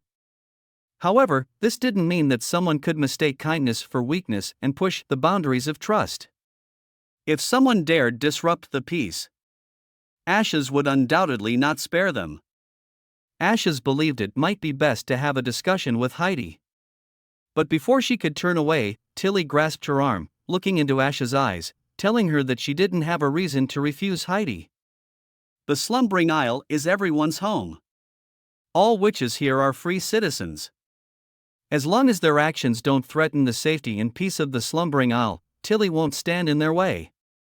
She paused and said, "Sending them to the Western Territory isn't a bad idea after all." Ashes looked at Tilly with confusion. Tilly asked Ashes if she ever wondered why, at first, the Bloodfang witches were no different from other witches, but now they're starting to stand out. Most of the witches from the Bloodfang were combat witches. The pressure from the church used to weigh heavily on everyone's hearts, forcing them to stick together to survive. But now, with the churches on the fjord completely eradicated, Slumbering Isle has gained a more relaxed environment, and people's feelings and opinions have naturally started to fluctuate. This is a normal phenomenon. Tilly slowly stood up, emphasizing that mere suppression is not the answer. To have everyone work together as they did initially, they need a powerful enemy. Perhaps the demons, the Federation's crushing defeat 400 years ago, and the upcoming Third Divine War are all events only if Heidi understands it personally, it would comprehend better than simply hearing from Tilly. And in the border town, what they can witness is far more than just these events. Tilly opened the door and looked outside, explaining that only by going to the border town would they see how non-combat witches could also play an irreplaceable role. They would witness how ordinary people could have abilities comparable to combat witches, and see the amazing effects produced when everyone unites. Like this door, only by pushing it open could they welcome a broader world. Ashes silently gazed at the woman bathed in sunlight, unable to utter a word. After a long while, Tilly turned back with a mischievous smile, hoping her brother would understand why she chose Iffy and Shadowfeather. In the border town, Anna nudged Roland next to her, telling him it was time to get up. Roland turned and pulled her into his arms, telling Anna to wait a bit longer. After returning to the city of Neverwinter from the royal capital, they spent the entire night together. The brief separation made their reunion particularly passionate, leading to both of them being here all day. Anna, for the first time, missed her magical practice session. Not that she didn't want to attend, but Roland wouldn't let her leave. After some time, she pushed Roland away, reminding him that Wendy and the others should be returning soon. With new witches arriving, Roland should make preparations. Roland softly acknowledged, then climbed out of bed. The two dressed, and the water in the basin on the table had already cooled. Anna used her ability to warm it up a bit. Witches began walking into the castle's main hall, with Roland joining them. He spotted familiar faces. It was Lien, Honey, and Breeze alongside two unfamiliar faces. Breeze was the first to speak, congratulating Roland on becoming the king of Greycastle. Roland chuckled, mentioning that he hadn't held a coronation ceremony, so addressing him in the old manner was acceptable. Roland welcomed everyone to the border town, expressing his hopes for their pleasant stay. Breeze bowed in respect. Lien and Honey also curtsied, while the other two witches gave a simple chest salute but with cautious expressions. Honey brought up the scarves Roland had given them on their last visit. She teased that Lien wore hers every day and wanted to personally thank Roland. Lien instantly blushed and shyly said, "Thank you very much, Lord Roland." Roland smiled, telling Lien, "There's no need for such formality. Things haven't changed much since she left." Wendy came over to hug Lien and Honey, expressing that they were still sisters at heart. Evelyn and Candle looked a bit wary when they eyed the two new witches. After the banquet, Roland summoned the three of them and Wendy to his office. Since their arrival at the castle, Roland had been curious about something. He wanted to understand more about the two named Iffy and Shadow Feather. Weren't they from Slumbering Isle as well? Breeze briefly explained their origins, and Roland then understood that the witches from Slumbering Isle had different organizational affiliations, which explained their apparent unfamiliarity with each other. Breeze said Iffy could use her magic to summon cages, capable of trapping enemies far stronger than her. Even Ashes, if she didn't wear the Stone of God's punishment, would find it hard to escape if trapped. Shadow Feather wasn't a combat witch, but her power was unique. Anything she touched would become sticky. Once bonded, objects couldn't be separated until her magic wore off. Roland, with an expression of surprise, commented, "Such abilities should be very useful. How could that witch from the Wolfheart Kingdom, Heidi Morgan, agree to send someone with such capabilities over to the border town?" Breeze said, "The members of the Blood Fang Association are all very powerful. Not only are there many combat witches, but the remaining non-combat witches also possess outstanding abilities. Also, she hates to admit it, but the rapid development of Slumbering Isle owes much to them. However, they always seem to see themselves as superior and often bully other witches with weaker abilities. If it weren't for Lady Tilly's strong intervention, the number of witches heading to the fjords would be halved or more." This revelation helped Roland understand the peculiar behavior he'd observed in Evelyn and Candle when they were around the Blood Fawn witches. But what puzzled him was why Tilly sent combat witches, especially when the month of the demons had ended. Reflecting on the letter Tilly had sent him, Roland remembered a particular ancient book and a picture of the demons. There were also various magic stones. An idea began to form in his mind. Could it be? Roland got into a deep thought. While it carried significant risk, the potential rewards were also immense. Nightingale, noticing Roland's deep thought, gently stroked his head and asked, "What's on Roland's mind?" Cold sweat formed on Roland's brow, and his heart raced. He hadn't anticipated that Tilly would leave such a crucial decision up to him. Everyone looked at Roland, asking, what did he mean? Roland, with gravitas in each word, declared, "They will be capturing the demons." The next morning, Roland took the witches to the forest behind the castle, with Shadow Feather being the first to undergo the test. She stuck several large stones together. Nightingale remarked that Shadow Feather's control over her magical powers was impressive and that her magic consumption was minimal. Even Axe couldn't pry the bonded stones apart with his full strength. Roland inquired how long she could maintain her magic at its strongest. Shadowfeather said that if it was just about sticking ordinary stones, with her full magical power, it could last for many decades, although she had never actually tested this limit. The most significant thing she had ever bonded with was a part of the seawall on Slumbering Isle. For the first time, a hint of pride showed on her usually stern face. She recalled that during a high tide, a segment of the seawall that rose on Slumbering Isle had a massive crack. Unfortunately, Lian wasn't on the island at the time. Shadowfeather converted the entire crevice into an adhesive bond, and by stuffing it with hemp and stone pieces, stopped the incoming seawater. Without this fix, the wall would not have lasted until the next high tide. Somehow, as she narrated this incident, it almost felt like she was silently urging Roland to praise her. Roland nodded in approval, saying, "Well done." Upon receiving the affirmation, Shadowfeather's expression reverted to her usual calm demeanor. The next witch to be tested was Breeze. While Roland had met her before, during her last visit to the western region, she hadn't had the chance to stay. Breeze expressed her delight at the opportunity to revisit the western region. Roland, with a smile, replied he hoped Breeze could enjoy life in the city of Neverwinter and make up for the regrets of the last trip. Feel free to ask Wendy if she has any requests. Breeze's power was domain control. Anyone entering within 5 meters of her would involuntarily act according to her will. She used her ability, and suddenly, Carter and Axe started dancing. Breeze mentioned she could use this power about 10 times a day. Roland nodded, recognizing it was a very powerful close combat ability. Plus, the domain was invisible to the naked eye. If she got within the 5-meter radius, she could control the fate of their enemy. Lastly, there was Iffy. Her magic could conjure a cage to instantly trap approaching enemies. She could also constrict the cage to inflict fatal damage. At most, Iffy could trap 2 adversaries. She provocatively glanced at Nightingale, claiming that not even Ash could escape. She suggested testing her power on Maisie, having heard Maisie could transform into a giant beast. Roland thought for a moment and nodded. Maisie soon flew over, landing on Roland's head, noticeably heavier than before.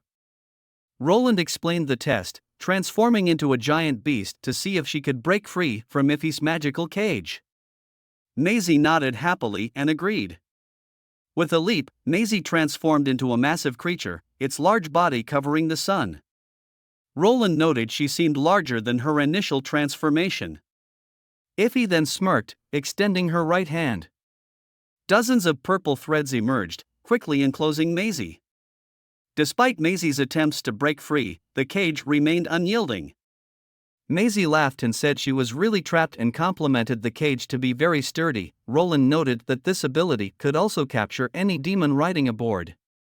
Roland instructs Iffy to stop her ability. Iffy suddenly clenched her fist.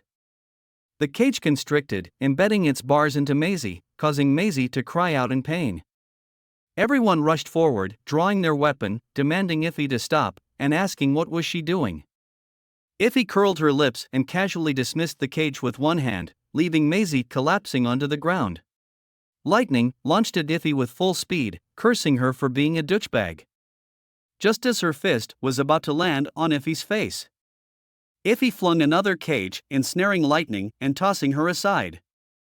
As Lightning prepared to charge again, Roland stepped in front of Iffy, raising his hand.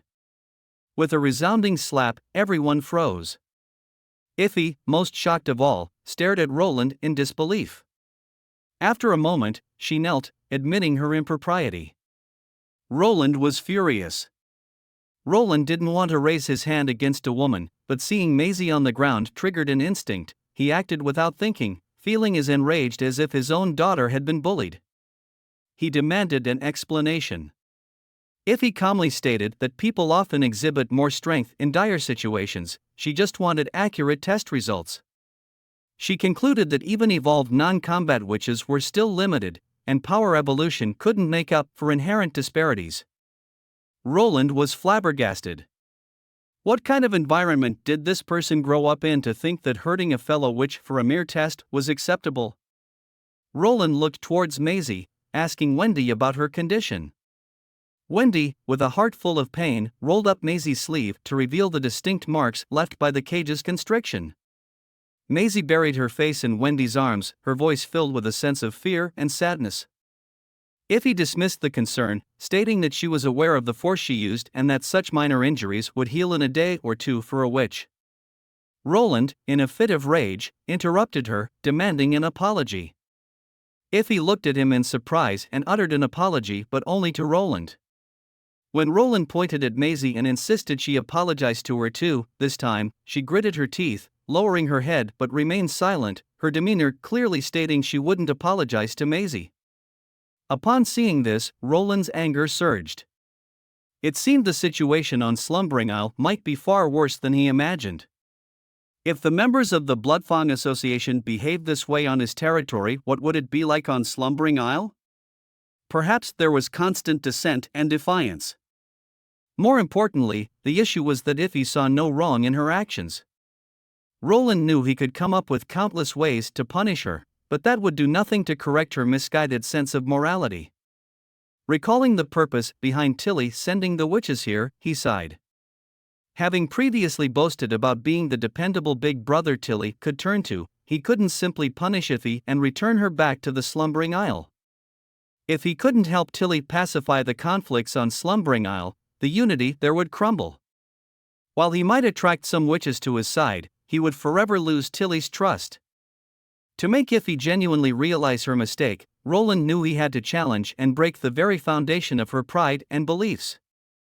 Roland's voice grew colder, challenging Ify. Questioning if she thinks that being stronger than others gives her the right to disregard the feelings of those she deems weaker? Do Ify see herself as superior just because she's a combat witch? His gaze was piercing, making Ify visibly uncomfortable. Roland continued, in thinking that combat witches should be held in higher regard than other witches. Does she believe that in the face of external threats, combat witches are more important for the group's survival? Such a thought is both pitiable and laughable. If it truly came to a fight, her excessive reliance on her own powers ensures that she stands no chance. Ify's eyes flashed with anger and disbelief. Ify's voice was dripping with contempt. Questioning if Roland believes that a non-combat witch can defeat her. Roland smirked. Most members of the Witches' Union could easily do so, even those who've never used their abilities in combat. His eyes then subtly shifted to Lightning, who after a moment of realization, gave a small nod of agreement. Roland is delusional, Ify retorted dismissively. Roland proposed, then have Maisie truly test her skills. Maisie will personally show Ify that Ify has no right to consider herself superior to any witch. Ify's eyes widened in disbelief, struggling to process that Roland considered her opponent to be what she deemed a stupid pigeon. The duel is set for tomorrow, Roland declared, enunciating each word carefully, and by then, Ify'll understand that she is not as powerful as she believes herself to be. Returning to their room, Ify found a meal prepared and laid out on the dining table in their living room. Clearly, they were not expected to dine in the main hall today. This was unexpected. They had thought they would go hungry and only drink water that evening. Shadowfeather thought there would be something inside this food, with a hint of suspicion. Some kind of drug, perhaps, that causes endless diarrhea? Without hesitation, Ify grabbed a piece of bread and took a bite. Shadowfeather watched her, eyebrows furrowed, asking her if was it really necessary to escalate things to this point. Lady Heidi might have asked them to assess the situation here, but she never instructed Ify to cause a scene in front of the prince. Ify touched her swollen cheek, recalling Lady Heidi's words about how rulers who waged wars and conquered territories should value combat witches more. However, today's events had taken her by surprise. This secular lord seemed to treat all witches equally. But that wasn't the most shocking part. The biggest surprise was Maisie. Ify had never imagined that the seemingly stupid bird, who often couldn't even finish her sentences, was so beloved by so many witches, including the Lord himself. When Maisie appeared, the smiles of those around her were genuine.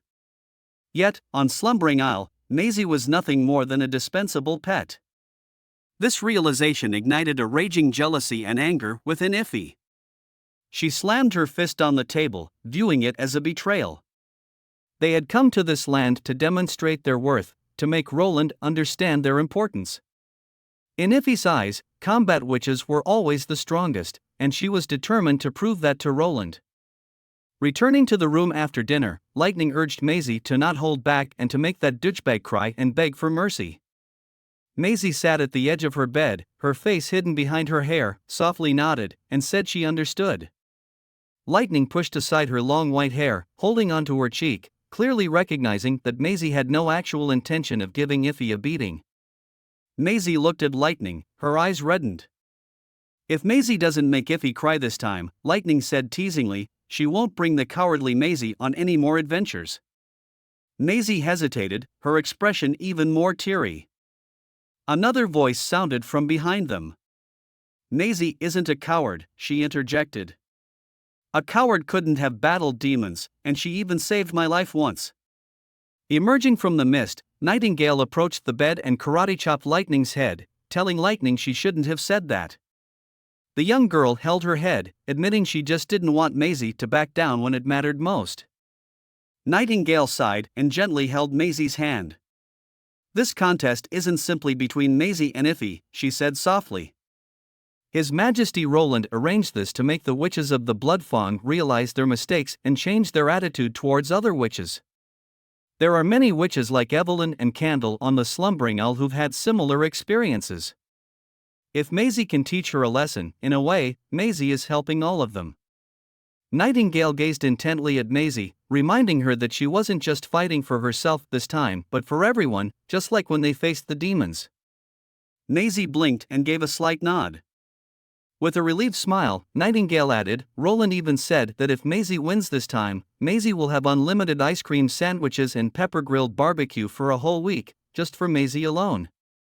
Maisie's eyes lit up instantly, promising a decisive victory. The next day, outside the city walls on a grassy field, around 10 witches gathered around Roland. They overwhelmingly voiced their support for Maisie. Shadowfeather yawned, saying she won't be cheering for Iffy since she won't hear it anyway. Iffy slowly stepped into the designated area, looking coldly at Maisie across from her, thinking scornfully. If having more supporters meant victory, then the church would have unified the continent long ago. Mockingly, she suggested to Maisie that it wasn't too late to admit defeat now. Maisie replied with a determination that she wouldn't lose. Taken aback, Iffy wondered when Maisie had become so audacious to speak with such confidence. She scoffed, saying she'd lock Maisie up in a cage and never let her out. Standing tall, Maisie declared that Iffy wouldn't be able to catch her. The only one who could do so in the sky was Lightning. At the sound of the duel starting whistle, Iffy wasted no time, charging straight at Maisie. She arrogantly believed that even if Maisie had the Stone of God punishment, she still couldn't possibly defeat her, since she had undergone years of rigorous combat training. Little did anyone know the hardships that the Blood Fawn witches had been through.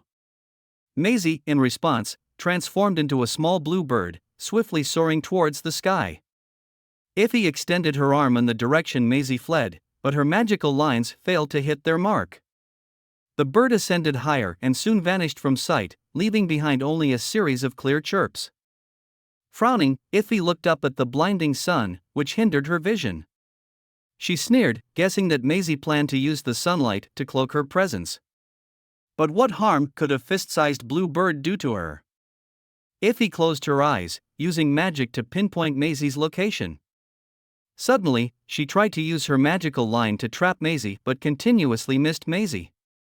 As Maisie drew nearer, to Iffy's astonishment, she transformed back into her human form midair and pulled out a silver revolver from her waist. Before Iffy could react, she felt as if she'd been fiercely struck in the abdomen by a sledgehammer, followed by hits to her thighs and shins.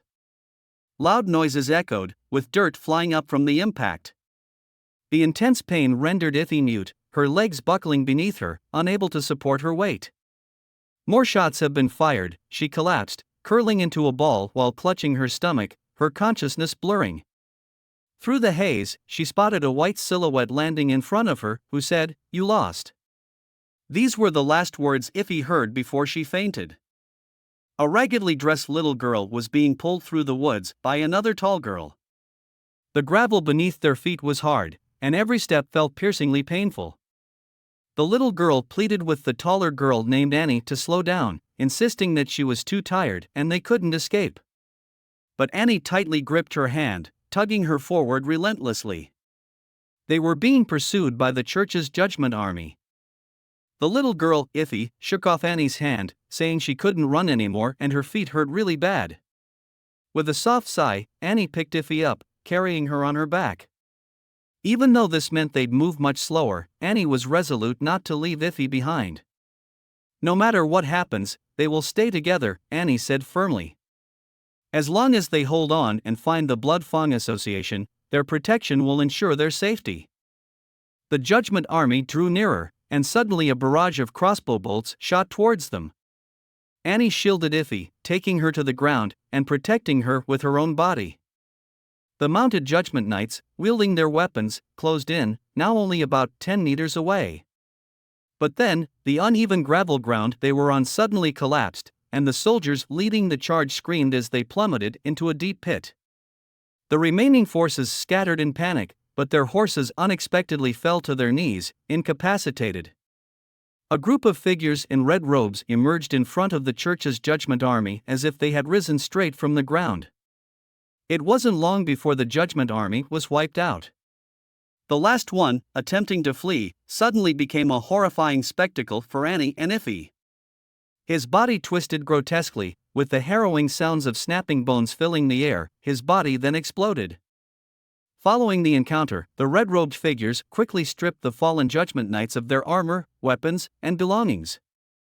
They even took the Stone of God punishment. As the two girls watched these red-cloaked individuals, they realized they had been saved. Both fell to their knees in gratitude. One of the red-robed figures asked them why were they looking for the Blood Fong Association. Annie explained that they were both witches, and 3 others had been separated from them during the run. She hoped the Blood Fong Association could help to locate them and join the Blood Fong Association together. One of the red-cloaked individuals removed her hood, revealing long, fiery red hair. She stated they didn't have enough people to look for other witches. If Annie's companions couldn't make it here on their own, they weren't worthy of joining the Blood Fong Association. She added that even if they did make it, it wasn't guaranteed they would be accepted. Upon hearing this, Iffy felt Annie's hands grip tighten. The red-haired woman inquired about their witch abilities. After both demonstrated their abilities, the woman nodded at Iffy, signaling for her to follow, but told Annie she couldn't join the Blood Fong Association. Later, Iffy, donning a red robe, cried along the way, repeatedly saying she wanted to be with Annie. The red-haired woman, impatiently, scolded her, saying Annie was nothing but a burden. Iffy retorted, asserting that Annie was the combat witch they were looking for, and it was Annie who had saved her, telling them that Annie was very strong. The red-haired woman dismissively said whether one was a battle which was determined by the ability manifested during their awakening, not by physical strength. She believed Iffy only saw Annie as powerful because she was older. Annie's only abilities were to heat food and ignite wood, but the Blood Fong Association had no need for a cook. Blocking the red-haired woman's path, Iffy asked where they were taking Annie. The woman pushed Iffy aside, telling her it was none of her concern. Tears threatened Iffy's eyes again. The red-haired woman, with a furrowed brow, sternly told Iffy that their leader, Lady Heidi, despised the weak.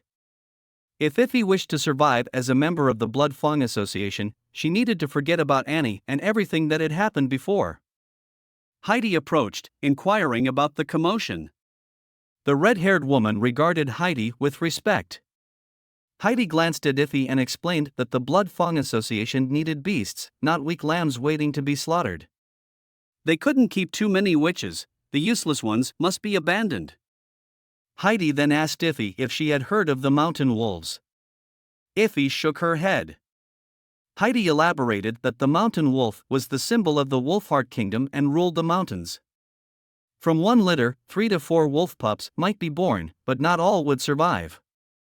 The mother wolf, based on how much she have hunted, would kill the pups that she couldn't feed, ensuring the others received ample food. Only offspring raised this way could survive the harsh mountain environment. Lifting Iffy's chin, Heidi told her that this was the revelation given to them by the gods, and Iffy had to become a beast. Terrified, Iffy looked up, only to see a mask reflecting cold light. She wanted to scream. Heidi, in a brainwashing manner, told Iffy that witches should be like wild beasts, and only such powerful witches deserved to live. Iffy felt an overwhelming force in her mind, as if every blood Fong association witch was repeating one phrase: become a beast. Annie! She screamed. Suddenly, she snapped her eyes open. Everything had vanished, leaving only a room ceiling and a hanging lamp in sight. Was it all just a dream? Relieved, Iffy sat up and noticed a young girl by her bed, curiously observing her. From the girl's unguarded expression, it was evident she had never experienced hardship or conflict. Introducing herself as Manhwa, she explained that King Roland had sent her to tend to Iffy's injuries. Asking if Iffy was still in pain, Iffy looked at the girl, thinking someone like her wouldn't survive a day in the Blood Fong Association. Manhwa, recalling something, guessed Iffy must be hungry and hurried out to get some food for her. Iffy rose from the bed, touching her abdomen. The pain was gone, but the humiliation of losing to a mere pigeon was something she couldn't come to terms with. She needed to understand what weapon Maisie had employed against her. Removing her clothes, her back revealed dozens of crisscrossing scars, resembling those from a whip's lashings. Looking at her in the mirror brought her back years ago. In a cave flashback, the whip resounded crisply against her back. The red-haired woman scorned, "Can't even endure this amount of training," calling all of them worthless trash. Iffy's mind wandered to memories from years past at the Blood Fong Association. She couldn't understand the likes of witches from Tilly's side, and even those from the city of Neverwinter. With hardly any capabilities to defend against strong enemies, how could they survive in this world where the law of the jungle prevailed? In the cave, there was only one piece of bread on a plate. 4 people, but just one piece of sustenance. Glancing at the bread, Iffy lunged at the witch nearest to her and started fighting for the food. In her world, much like a beast, only the most powerful witches deserve to live. Iffy was convinced that Heidi was right. Tilly's ideology is wrong. It's only because she had 2 extraordinary witches by her side. Without Ashes and Andrea, her position would have undoubtedly been overtaken. Iffy's mind went back to the days just before she left the Blood Fong Association. Heidi, in a fit of rage, had smashed a cup to the ground. She was infuriated that so many witches were willing to heed Tilly's commands. Heidi's expression darkened as she heard that Tilly said that the Lord of the Western Territory believed non-combat witches were equally important. Heidi believed these were just lies made up by Tilly. Who better than her knew what a lord or a king truly desired? She ordered Iffy and Shadowfeather to head to the Western Territories immediately to expose Tilly's lies. Heidi wants the 2 of them to transfer a message that Heidi was willing to offer King Roland much more than Tilly could. Strangely, at that moment, Iffy thought that Heidi didn't seem like the beast she always portrayed herself to be, but rather like an exasperated lamb. Iffy's thoughts drifted to Annie. On the night of their separation, Annie had lovingly warmed food for Iffy as she always had, taking care of her until the moment she saw Annie was knocked unconscious and Iffy was forcibly taken away. Her reverie was interrupted when Manhwa returned to the room, handing Iffy a freshly baked piece of bread. Looking into those pure, innocent eyes, something in Iffy's heart stirred. She murmured a quiet thank you. As Iffy ate, she asked Manhwa if she had said some weird stuff during her sleep. After some thought, Manhwa mentioned that Iffy kept saying she was a beast. However, Manhwa found it odd because Iffy clearly wasn't a beast. Iffy bit her lip and shook her head, implying that Manhwa wouldn't understand. But Manhwa smiled and remarked that they were both the same, humans. She added that while witches might have special abilities, King Roland had said everyone was human and all were the same. Iffy slowly made her way to Roland's office. As she stepped into the office, Roland noticed a change in the Blood Fong witch. Her stride wasn't as firm as when she first arrived, the caution and pride once evident on her face had diminished, replaced by a sense of bewilderment and uncertainty. After bowing respectfully and a long pause, Iffy finally spoke up, expressing her desire to know what Maisie used to defeat her. Nightingale pulled the revolver from her waist and handed it to Roland. Roland expertly removed the chamber, pouring out the bullets, explaining that Maisie had used a gun similar to this one. The bullets used in the duel had been specially modified to not pierce the body, otherwise, Iffy would have died on the spot. Holding a bullet up, Roland elaborated on the intricate process of its production. It required hundreds of ordinary townsfolk and 3 witches. Without either side missing, it wouldn't be possible. And these 3 witches were the non-combat witches Iffy often deemed useless. She looked hesitant, struggling to find the right words. Roland didn't give her much time to ponder, continuing his thought. While those witches might not directly confront Iffy with their abilities, what did it prove? An ordinary person might struggle to defeat a wild beast with mere fists and feet, but ultimately, humans dominated the world, not the wild beasts. Roland looked at Iffy intently, emphasizing that rather than calling them non-combat witches, Roland would prefer to call them support witches. The support witches have the ability that empower numerous ordinary people with new capabilities. Iffy murmured, but these weapons, in the hands of combat witches, could be even more useful. Roland shook his head, asserting that the difference wasn't significant enough to determine the outcome of a war. Assuming Iffy is up against 10 ordinary soldiers armed with the same weapon, how confident is Iffy in her victory? Roland could produce many such weapons daily, but how many combat witches are out here? Moreover, simply having weapons wasn't enough. To maintain their operation, a massive production and logistics team was necessary, and the role of support witches in this was irreplaceable. Reassembling the gun and handing it back to Nightingale, Roland explained that perhaps Iffy might not fully grasp it yet, but humans were superior to beasts precisely because of their wisdom. Magic was undoubtedly one of the best tools they had, and Iffy was wasting her inherent talents. Looking for a definitive response and with thoughts of Annie in her mind, Iffy hesitantly asked, "Can supporting witches truly make a difference?" Roland rose from his seat and assured Iffy that every witch had unique abilities and, when used rightly, could create unprecedented miracles. He told her with a smile that the 1st Army's reserve team would be conducting live ammunition training this afternoon and invited Iffy and Shadow Feather to attend. Iffy could see for herself what real power looked like. As he approached the door, he looked back at a bewildered Iffy, reminding her, times have changed. After a busy day, Agatha returned to the castle to find the sky had already turned to dusk. Upon opening the door to her residence, she was surprised to find Wendy waiting for her in the living room. Wendy's tone bore a genuine concern. She wished Agatha had come back earlier, at least in time to have dinner with everyone in the main hall. Agatha admitted she had lost track of time, too engrossed in finishing the latest batch of nitrogen. Wendy placed the dinner on the table, urging Agatha to eat while it was still warm. Agatha was somewhat touched. She hadn't expected Wendy, the most beloved witch in the Witch Union and trusted witch by the Lord, to bring her dinner. Wendy gently patted her shoulder, telling her not to be shy, and if she felt too tired, she could always ask Echo to sing her the Song of Springs. Wendy added with a smile, reminding Agatha that she too was a part of the Witch Union. After closing the door behind Wendy, Agatha took a moment before she walked to the table and lifted the lid off the insulated metal bento box. Inside was a 3-course meal with a soup, mouth-watering grilled steak, sautéed mushrooms, bread slices, and an egg soup. To her surprise, there was also a small plate tucked in one corner of the box, half filled with honey. She couldn't help but salivate. Agatha can't believe that Wendy has remembered her fondness for sweet things. Thinking back to the decade she had spent battling demons in Takara, food had become increasingly scarce.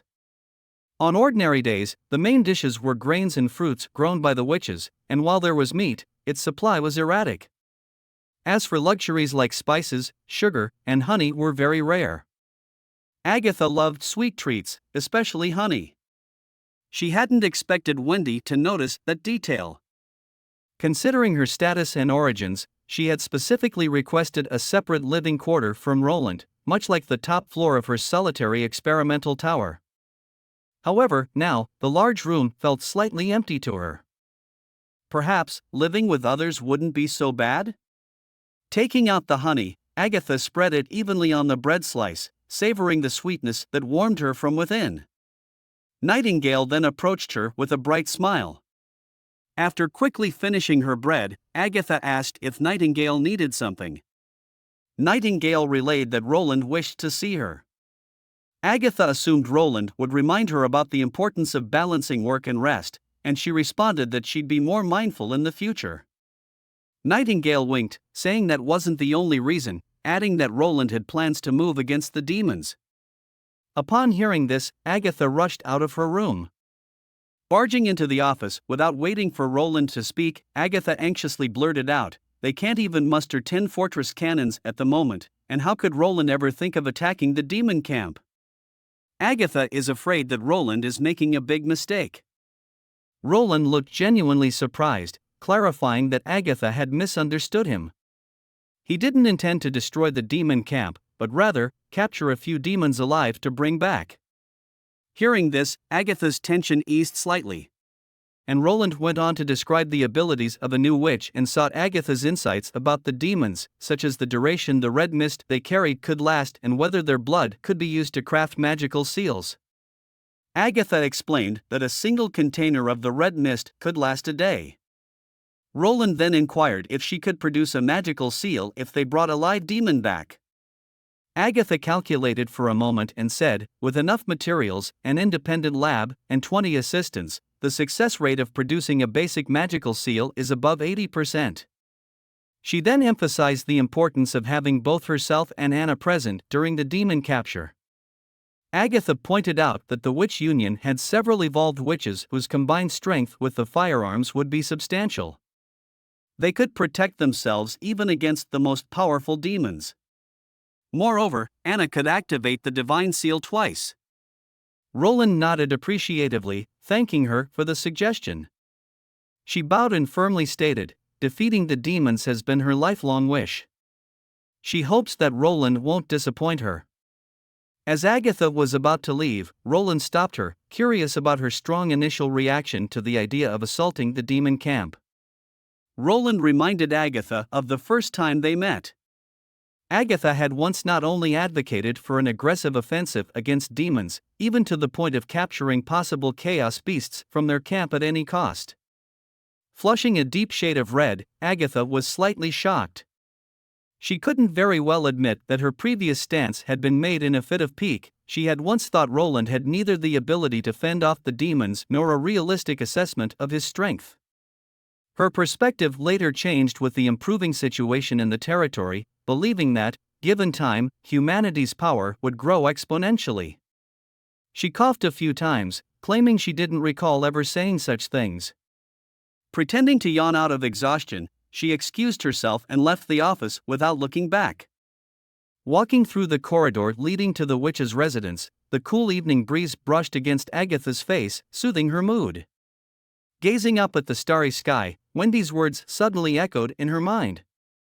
Roland will one day become the king of Grey Castle and lead us to victory against any foe. That's what I believe, and so is everyone in the Witch Union. Seeing Wendy's unwavering conviction back then, Agatha felt a mix of envy and sadness. She envied them for not being crushed by the harsh realities yet and felt sad because mere trust could not bridge the gap in power. But now, she was starting to believe too. Even though Roland was just a mortal king, he truly seemed worthy of trust. Iffy returned to her bedroom and sat on her bed. Images of roaring guns echoed in her mind, hundreds of people lined up neatly, pulling the trigger at the targets ahead. Apart from the thick white smoke, she couldn't see anything. Even if she could sense the bullets using magic, she would never be fast enough to trap the bullets with her cage. His Majesty did not lie. The power of the metal bullets far surpassed the special bullets Maisie had used during the duel. Targets made of wood, 100 steps away, were riddled with holes. And the weapon called the cannon was even more terrifying. Moreover, these were just the oldest models of field guns. The first army soldier claimed that their 152mm fortress cannon was much more powerful. Thinking about these weapons, it all boiled down to one thought: Heidi Morgan had deceived them all. Combat witches are not invincible as she previously said. Shadowfeather also looked complex, clearly shaken by the afternoon live ammunition training as well. She looked at Iffy, asking what they should do next. Iffy shook her head, she didn't know the answer. Regardless of Heidi's previous intentions, it now seemed pointless, because Iffy knew that the Bloodfang Association could never offer what His Majesty wanted. The numerous support witches under Tilly were clearly more valuable than the Bloodfang's combat witches. Thinking about her experiences over the past years, she realized that her once prized abilities and power had become nothing but a joke. Except for Annie, nothing else was worth remembering. After a long time, she finally looked up at Shadowfeather, saying she didn't want to return to the Bloodfang Association anymore. Shadowfeather felt the same. Then she paused, looking at Iffy's reddened eyes. Iffy tried to wipe away her tears, but they kept flowing out. Only then did she taste the saltiness at the corner of her mouth, lifting her hand to touch her wet cheek. Realizing that she hadn't cried for a very long time. She has always been told that real beasts never cry. If only from the very beginning, she and Annie could encounter the Witches' Union and the border town, everything would been so much different. Iffy really hoped that Annie could forgive her. The following day, the two went to Roland's office. The two no longer had their previous cautious expressions, their eyes were now filled with complex emotions. They explained everything to Roland, including the mission and history of Bloodfang. Roland asked if Tilly was aware of these matters. Iffy shook her head, telling him that Lady Heidi forbade them from revealing the past of the Bloodfang Association. And Lady Heidi rarely converses with Lady Tilly. Most of the other witches who joined the Slumbering Owl tend to be closer to Tilly. Even though some combat witches secretly agree with Heidi's words, most of them do not want to confront Ashes directly. After hearing the story about Bloodfang, it turns out that the burden on Tilly's shoulders isn't much less than Roland's. Roland silently reflected. Unlike himself, the rightful ruler of the Western Territory, the Witches of Slumbering Owl seemed more like a loose organization. Although Tilly was the leader, she didn't have the authority to dictate the actions of the smaller groups that had come to join. Furthermore, the Bloodfang Association itself was shrouded in mystery. As the daughter of the royal family, how could Heidi possibly not afford to maintain a group of support witches? It could only be said that she had never intended to take in those who she thought were useless from the very beginning. Unlike the previous witch association, which sought mutual protection for all witches, Heidi simply wanted a force of strong combat witches that could fight and die for her. Her obsession with the Wolfheart Kingdom made Roland even more cautious. Perhaps it would be necessary to write a confidential letter to Tilly, warning her to be wary of the Bloodfang Association's movements. Roland looked at the two witches, asking why they revealed the inner workings of the Bloodfang Association. Did they no longer listen to Heidi's command? Iffy bit her lip and lowered her head, saying they both want to join the Witch Union. Roland looked at her in surprise. Although he knew that the display of firepower would be a massive blow to these combat witches proud of their powerful abilities, he hadn't expected such a significant impact. However, he shook his head. Iffy had hurt Maisie, thus Roland can't just agree. Before Roland could finish, Iffy interrupted, asking Roland to punish her. She then began to unbutton her robe. Almost simultaneously, a pair of hands covered Roland's eyes. Iffy took off her robe, revealing her front, and turned back, to reveal her back filled with various whip marks. Roland was stunned. Nightingale immediately covered her with a cloth. Roland recalling what was said about the rigorous training within the Bloodfang Association, Roland could almost smell the scent of blood. In a deep voice, Roland demanded Iffy to put her clothes back on. Iffy looked at him fearfully, thinking Roland wouldn't forgive her. Roland suddenly felt a heaviness in his chest. After a pause, Roland told Iffy that if she wished to join the Witch Union, then don't bring the Bloodfang's ways here. First, apply to Wendy and apologize to Maisie. Whether the rest of the union accepts Iffy or not depends on Iffy's choice and future actions.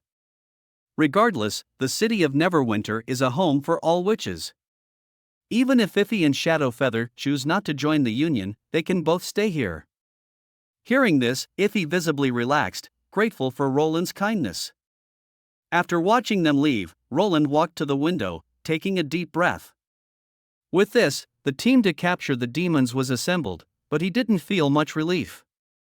Nightingale said, honestly, Iffy was lucky compared to Annie.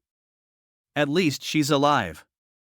If the Bloodfang Association was the only remaining witch organization in the Wolfheart Kingdom, those caught by the church or nobles would face a worse fate. A question suddenly arose in Roland's mind: had Heidi Morgan really sent non-combat witches to other witch organizations? Witches' contacts were rare and scattered to avoid detection, so how did Heidi get this information? After all, given the life and death nature of their locations, leaders of various organizations likely wouldn't easily disclose their bases. And even if she knew, sending witches there would be risky. Would other witch organizations willingly accept these new witches? The more Roland thought about it, the more suspicious he became. However, Nightingale had confirmed that Iffy wasn't lying. So, the problem seemed to lie with the very creator of the Bloodfang Association. With these thoughts, the danger posed by Heidi seemed even more significant. Roland realized he should inform Tilly of these findings as soon as possible. She needed to start an investigation and be prepared. The daughter of the Morgan family might not truly be loyal to the witches. Nightingale appeared atop Roland's desk. Roland hoped that before they set out, everyone could rehearse a few more times in advance, becoming familiar with the entire capture operation and the tasks each person was responsible for. He stood up and walked to the window, gazing in the direction of the snowy mountains, and roughly recounted the plan he envisioned. Then he paused. If the capture operation encountered the worst possible situation, Roland hoped that they could abandon the mission and at least make sure everyone came back safely. Nightingale said she would do her best. Outside the window, Roland saw Barev's figure, knowing that Barev had finally returned from the royal capital. Meanwhile, in the royal capital, when Edith and her younger brother Cole arrived, they found out that King Roland had left here a week ago, and moreover, no coronation ceremony had been held. The two came as envoys representing their father from the Northern Territory. Upon seeing them, the guards were very respectful, informing them that Minister Barev had also headed to the border town a few days ago, and no one was currently residing in the palace. The guards told them that if they wished to negotiate with the city hall, the guards could relay the message to them. Edith shook her head, saying there was no need. She hadn't expected that her premonition would come true. Having spent the entire week on the ship, didn't dare to take any rest, only arriving here empty-handed. Unexpectedly, Roland truly intended to move the royal capital elsewhere, abandoning this splendid city to construct a new capital in the Western Territory. What exactly was Roland thinking? It's impossible to build a city of this scale without 3 to 4 decades of construction. Cole trailed behind his sister, asking what they should do next. Edith was prepared to turn around and head towards the Western Territory. Cole complained that they had been on the ship for over a week and hadn't bathed. He felt he was about to be infested with lice. Edith sniffed at her collar and detected an unusual odor. Finally, she sighed, deciding they should rest for a day and set out early tomorrow. Cole added that the 2 heads they were carrying were stinking. They finally didn't have to spend time on the ship surrounded by the terrible smell. Edith pressed her forehead. She was helpless. The Northern Territory was too far from here after all, and even though they had rushed, they still missed Roland. After resting for a day, however, when they arrived at the dock the next day, they found their ship burned down to its frame. The two were stunned. Why had their ship been burned? Cole waved to a passerby to ask what had happened. The passerby enthusiastically explained that a stupid person had hidden a corpse on the ship, which smelled by a rat that was trying to steal things from the ship. A terrible plague had occurred within the royal capital 6 months ago, and everyone was very sensitive to it. The plague was caused by the spreading of corpses from the church. Therefore, it could only be safe if it was burned down with fire. The passerby also mentioned the captain had been arrested and was being interrogated by the guards. He wondered if the two had any connection with the captain. Edith didn't know how to respond for a moment and simply said, "No." Looking at the burning ship, the two knew that the journey ahead is just going to get worse from here. Now, they needed to find a new ship. Outside the city wall, many witches had gathered. Ahead were 3 targets. Leaf, taking her first attempt, summoned vines with her ability, hitting the target's bullseye. Next were Wendy and Agatha, both of whom used their abilities to strike the bullseye as well. During the last couple of days, they had been consistently training and preparing for the capture operation. Iffy watched the 3 of them. Although Roland had said all 3 of them were support witches who had contributed a lot to the territory, from what she just saw, they were totally combat witches. She shifted her gaze towards Nightingale. This beautiful blonde woman was even more terrifying. Not only could she enter the mist and path through all obstacles, moving without a trace like an unpredictable reaper, enough to make any enemy despair. What surprised Iffy the most was hearing about an enemy called demons that had destroyed the kingdom created by witches that once ruled the continent. The blue-haired woman named Agatha, who was in charge of the capture operation, came from over 400 years ago and was one of the High Awakening witches. The outcome of the so-called divine war would determine the fate of humanity. And these demons were hiding just outside of the Western Territory? She thought she misheard. Turning her gaze towards the other witches, they were not surprised, as if they had known about it all along. Looking at Anna, this harmless-looking witch in front of them was seen as the secret weapon for this entire operation. Just how powerful were her abilities? Iffy did not have to wait long to know the answer. Roland asked everyone to stand back a bit and let Anna practice. Agatha waved in the direction of the hidden forest, and after a little while, several colorful balloons leaped out of the forest, rising into the sky. Iffy thought the distance was too far. If Anna couldn't fly, how could she ever hit these balloons? Roland stood beside Anna, letting her release her ability freely. Anna nodded, activating the divine seal imprint. Iffy then witnessed an incredible scene. The 4 gemstones shone at the same time. The metal pieces Anna was holding turned golden in an instant, and thunder rolled through the clear sky. Fringes of light cascaded from the clouds as if a sun was forming in the heavens. Before she could say anything, a blinding golden light burst from Anna's hand, rushing toward the balloons. The streaming flashes of lightning in the sky were also triggered, as if countless thunders were striking down, violently sweeping over where the target was along the trajectory of the golden light. Iffy felt as if she'd just seen a punishment from the gods. The deafening boom exploded next to Iffy's ears, causing a buzzing in her head, and she could not fully recover even after the light disappeared. Looking up at the now empty forest above, Iffy's body trembled slightly uncontrollably. She feared that even all the combat witches of the Bloodfang Association combined could not withstand this godly strike. Is this the true power of a High Awakening witch? Roland was also witnessing the full casting process of the divine seal imprint for the first time. Roland looked at Nightingale and asked if all these electric lights were composed of magic power. Nightingale thought for a moment and said they should be. She could see the magical power within the lightning, but the color was a bit different. In the mist, Nightingale saw a dark, like void formed by the stone of God punishment. Roland approached Agatha and asked how much research she had done on the divine seal imprint. Agatha shook her head and said not much. After all, only the 3 seats of the Federation at the time were allowed to use the divine seal imprint, and their magical power was crucial in a real battle situation, so naturally, they could not be squandered on simple tests.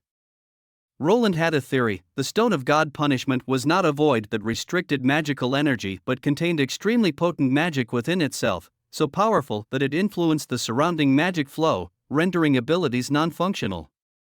This also explained why the divine seal imprint rendered the balanced stone ineffective. Within its range, an interference zone similar to that of the Stone of God punishment was created, disabling the stone's operation. However, Agatha recounted that the witch responsible for observations had said that the balance stone ceased to function upon the release of the divine seal imprint, pausing mid-sentence as a sudden realization struck her. Roland continued, perhaps that witch's observations were obstructed by the intense light burst emitted by the divine seal imprint. But in Nightingale's mist world, only magical power possessed color. Even gazing directly at the sun would not affect her vision, which was why they had not noticed it before. Agatha pondered Roland's theory that the divine seal imprint could penetrate the stone of God punishment because it had higher magical power. Roland nodded. Agatha seemed somewhat excited but then suddenly stopped. If it was truly affected because the magical intensity was too high, why didn't it happen with the witches themselves? Roland was stunned. Agatha pointed to Anna, wondering why the magical energy inside Anna could activate the divine seal imprint twice, theoretically saying Anna would have magical power higher than the stone of God punishment. However, her blackfire couldn't penetrate the stone of God's punishment, and no magic interference field appeared around her, which didn't make sense. Roland was momentarily speechless, unable to explain what went wrong. Even the lowest quality stone of God punishment could easily interrupt a witch's abilities, including Anna's powerful blackfire. Agatha said she had queried why magic stones needed magic power infused to be effective. Agatha's mentor believed that only living beings could hold magical power. Roland fell silent, pondering what he might have overlooked. After thinking for a long time with no result, he had to put the matter aside, hoping to find answers later. What they needed to focus on was the operation in 3 days' time. 3 days quickly passed. Having completed a series of preparations, Roland personally saw off the departing personnel at the dock area. This was the first large-scale mixed military operation where witches were the protagonist. There were 2 steamships in total, carrying only the most elite veterans of the First Army. They had followed Roland during the very beginning on the city wall of the border town, fighting against the demonic beasts. Before the operation, Roland had repeatedly warned during selection that they might face a very vicious enemy, much stronger than the mixed-breed demonic beasts. Those unwilling to participate in the operation could speak up, but to his surprise, no one backed down. Anna came forward and softly hugged Roland. Lightning and Maisie also came over. In the end, apart from Agatha and Iffy, everyone hugged Roland one after another. Agatha, with her tsundere personality, said it was just a simple capture operation, not a life and death separation. If the city of Takira were to dawdle like this every time she went on an expedition, the demons would have built an outpost at the city gate by now. Iffy was utterly shocked, for Roland said it didn't matter if the operation wasn't accomplished, only that they returned safely. A lord who cared so much for witches was truly wonderful. Iffy knew she had made a compelling choice. Suddenly, Roland felt an invisible pair of hands cradle his face, familiar whispers telling him to take care of himself while she was not there. She would be back soon. Then, a gentle lip touch brushed his face. The touch came quickly and left just as swiftly, almost like an illusion. Roland, returning to his senses, reached forward, but felt nothing around him. The steamboat was much slower than the hot air balloon, taking nearly 2 days to reach the end of the Crimson Water River. 100 soldiers from the First Army set up defenses 2 kilometers from the operation site, not directly participating in the capture. Only in the event of an accident would they intervene. The hot air balloon flew low, bypassing the obstruction of the snow mountain, allowing Sylvie to directly observe the eye demon atop the Blackstone Tower. Maisie and Lightning supervised from beside the hot air balloon. As Sylvie couldn't see everything from such a distant position, Wendy sped up the hot air balloon, the snowy mountains slowly becoming clear, and a thin red mist appeared before everyone. Sylvie gazed towards the distance again, this time deliberately intending to alert the demons, to lure them into the trap set up in the forest. Suddenly, numerous eyeballs shifted directions simultaneously. Sylvie even saw her reflected face on the dark pupils. The feeling made her shudder, a chill climbing instantly to its peak up her spine. She yelled, "They're coming!" Maisie transformed into a massive beast. Sylvie leaped down, landing on her spacious back, while Lightning, carrying Wendy, followed close behind, both flying towards the hidden forest. Taking this opportunity, Sylvie turned to look back. 5 black dots appeared above the cliff. Of the 5 pursuers, only 4 rode on the giant beasts. Among them were 2 demons they had seen before, and 2 demons with no distinct facial features, their faces bearing a large scar, resembling the mask worn by Uchiha Obito from Naruto, with folds spreading from the center, as eerie as could be. When she directed her gaze at the last demon, she paused for a moment. It wore thick, exquisite armor and carried a massive greatsword on its back, looking immensely heavy, yet it flew just as fast as the 4 giant beasts.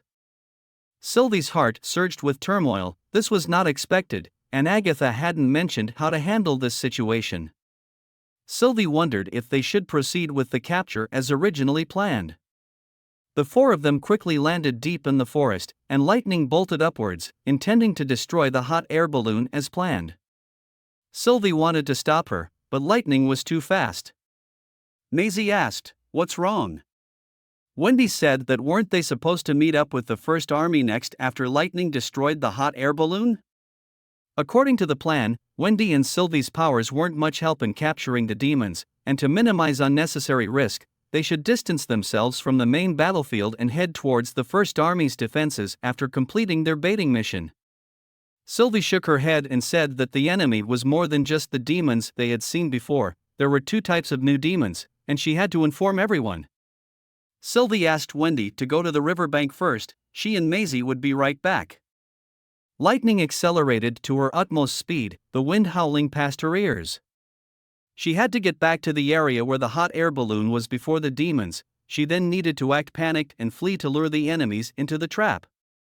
Lightning dashed to the bottom of the balloon, found the explosive package fixed to the airbag, pulled out the delay igniter, and after seeing white smoke rising from the package, immediately plummeted towards the sea. It was a simple self-destruct device. Just as lightning descended to the sea surface, a loud bang resounded. The sky even seemed to brighten a fraction for an instant.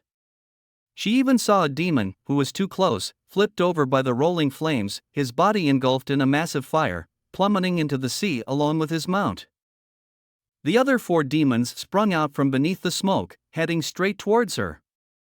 So far, everything was going according to plan. Lightning headed toward the forest. Next, she needs to lead the demons into the forest. The capturing trap was already set up, silently waiting for the prey to take the bait. The dense branches, vines, and sawgrass would surely become a nightmare for the enemy. Just then, Sylvie and Maisie quickly found Agatha. Sylvie anxiously recounted to Agatha what she had seen, which left Agatha visibly shocked. Agatha, with an uneasy expression, explained that the robe-wearing demons were the fear demons. They were terrifying killers to ordinary humans, but witches were not afraid of them. They just needed to avoid eye contact. However, the armored demon that could fly independently was likely a high-ranking demon. Agatha's voice was serious as she shared that the Federation knew very little about them. All these high-ranking demons had several abilities and resembled humans, although much taller. Both their strength and magic were extremely powerful. Legend has it that only the transcendent witches could contend with them. Sylvie was worried. They had no transcendent witches at the moment. They must notify Leaf and the others of a retreat plan. Agatha bit her lip, knowing that the high-ranking demon could fly because it was wearing a flying magic stone. If it were only Lightning and Maisie, it would be okay, but if there were many of them and they left Leaf's protective range, they would not be able to escape its pursuit. But according to what Lord Acris had once said, these high-ranking demons were extremely powerful. Agatha immediately summoned Leaf, telling her to notify all the witches to abandon the capture operation and to use the divine seal imprint to annihilate all the enemies. She instructed Nightingale to keep a close eye on the armored demon and kill it if she seized any opportunity. Sylvie couldn't help but hold Maisie tightly. Did they really have to confront a high-ranking demon? Agatha spoke seriously, saying that high-ranking demons rarely appeared alone, and right now it only had a few guards on its side. This was their best chance, and even without a resplendent witch, they might not necessarily lose. But exposing their backs to the enemy meant certain death. Going all out was their only chance of survival. Sylvie held her breath as two howls swept over the treetops, followed by the sound of heavy objects landing in front of them. Leaf saw the armored demon persistently chasing Lightning, while the other demons dismounted and headed into the forest. Agatha told Sylvie to hide well here, while she will be heading over and killing the 3 giant beast mounts. Sylvie, full of concern, reminded Agatha to stay safe. Agatha smiled and said she had Maisie on her side. Maisie looked eager and then transformed into a giant beast. Just as the 3 giant beasts were impatiently waiting, another giant creature suddenly descended from the sky much larger than they were, landing behind them, swirling its wings around its tail, and letting out roaring noises. The 3 giant beasts' attention was immediately drawn. Sylvie was surprised to see that the 3 giant beasts were also spreading their wings and swinging their tails, looking almost as if they were dancing just like Maisie. Moreover, it was almost as if they were trying to show off. The 3 beasts didn't give way to each other, squeezing around on the grass, trying to impress the giant beast Maisie had transformed into. Agatha stretched out her hands, and the surrounding greenery instantly revealed white frost, even snowflakes drifted in the air. The 3 beasts let out a scream, flapping their wings trying to fly, but found themselves unable to move. Their massive limbs had been frozen to the ground, ice crystals climbing up their legs. Almost simultaneously, Maisie lunged forward, viciously biting the neck of a dancing beast with her wide-open mouth, then used her tail to shatter the unfortunate one whose body had been turned into an ice block. The third one broke free and tried to escape. Agatha pursued closely, running along the ice bridge, turning it into an ice sculpture once more. Agatha shouted at Maisie, telling her to catch her. Maisie quickly flew over, and the ice sculpture crashed heavily to the ground, shattering instantly. Upon finishing the job, it was up to Nightingale and the others. Nightingale checked her ammunition and closed the bullet chamber. Just moments ago, she heard Leaf's warning: the capturing operation is halted, and now changed to annihilation, meaning Iffy's mission has been cancelled and she must take action herself. They need to create an opportunity for Anna to unleash the Divine Seal imprint. Leaf's voice sounded in her ear, telling her that the demons were there. And Nightingale immediately entered the mist and flanked towards the direction Leaf pointed out. Following Leaf through the mist world, Nightingale soon encountered 3 demons. The high-ranking demon that required particular attention was not among them. Undoubtedly, the feared demon should be the first to be dealt with. Nightingale held her guns and leaped forward, the muzzle directly against the back of a feared demon's head. The bullet hit, penetrating its skull, and another feared demon abruptly turned around, its bloody, scarred face splitting open, seemingly about to reveal its eyes. However, suddenly, vines descended from the treetops, entwining around its head, forcibly twisting it back. Meanwhile, the other melee demon, having heard the gunshot and turning around, locked eyes with the feared demon, freezing on the spot as its body began to tremble incessantly. Anna suddenly appeared, launching dark fire alongside Nightingale's bullets simultaneously, killing the 2 demons. Lightning, which had been luring enemies into the air, suddenly shouted a warning. Nightingale barely lifted her head and saw Lightning was struck and crushed down into the forest. Then she noticed a huge sword coming down towards her. Instinctively wanting to escape into the mist, she found that the enemy wielding the sword was reaching out to her, and the black and white world that had appeared around her was shattered in an instant. What kind of power was this? It could disrupt magical power? Nightingale had no time to dodge, and as the sword was about to fall onto her, Anna suddenly appeared in front of her, using dark fire to form a barrier. The giant sword slammed onto the dark fire, and pain flashed across Anna's face, her body wavering, but the barrier made out of dark fire did not disappear. This time Nightingale didn't hesitate, she held Anna and resummoned the mist, retreating over 20 meters. The armored demon also slowly landed on the ground. The death of its companions seemed to have no effect on it. It calmly raised its giant sword, engraved with strange patterns, and magical power suddenly surged into the greatsword, the blade bursting into a dazzling light. Nightingale's eyes widened. This is bad. She did not see the demon unleashing energy into the magic stone but a huge, lightless black hole forming in the enemy's hand, and then the demon forcefully stabbed the sword into the ground. A wave of lightning instantly swept through the entire forest. Leaf and Iffy were forcibly thrown from the trunk, falling heavily to the ground. Leaf spat out a mouthful of blood. It seemed she was injured.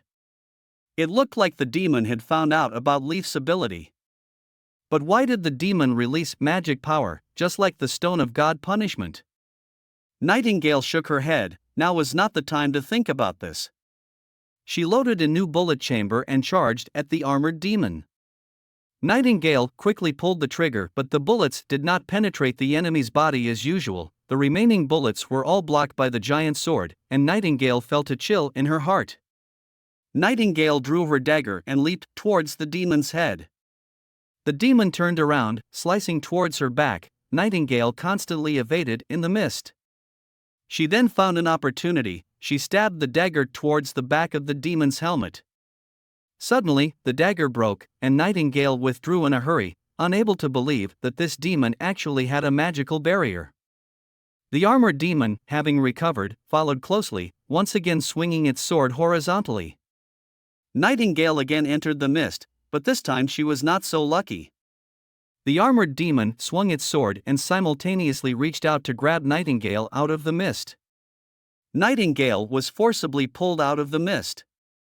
At the same time, the demon slashed at Nightingale with its sword. A long wound appeared on her waist, and the protective clothing made by Soraya was ripped open from the inside out. Nightingale grunted, ignoring the pain on her waist, and after landing, rolled back, trying to avoid the follow-up attack. The armored demon raised its giant sword, and just as it was about to chop it down, several purple lights appeared beside the demon and quickly closed in, making its limbs and body stick together tightly. It was Iffy's magic cage. Iffy couldn't crush the armored demon in front of her, its power was far greater than her. The enemy let out a deafening roar, raised both hands and shattered the cage, yet before it could raise its sword, another circle of light pillars came down, trapping it again. Nightingale suddenly heard Anna's voice, telling her to take Iffy away. Anna immediately activated the divine seal imprint, and the forest was suddenly bathed in a splendid golden light, with rays of light pouring down from the sky. The demon screamed, having likely witnessed such a scene before, its previously angry tone now mingled with a trace of fear, its struggles intensifying. Nightingale clutched her wound, fleeing the scene with Iffy. Iffy supported Nightingale, who was about to fall, noticing the severe wound on Nightingale's abdomen. Suddenly, Anna slumped, and Leaf caught her from behind. Nightingale looked at Anna, realizing she was now depleted of magical energy. Iffy quickly bandaged Nightingale after letting her sit down.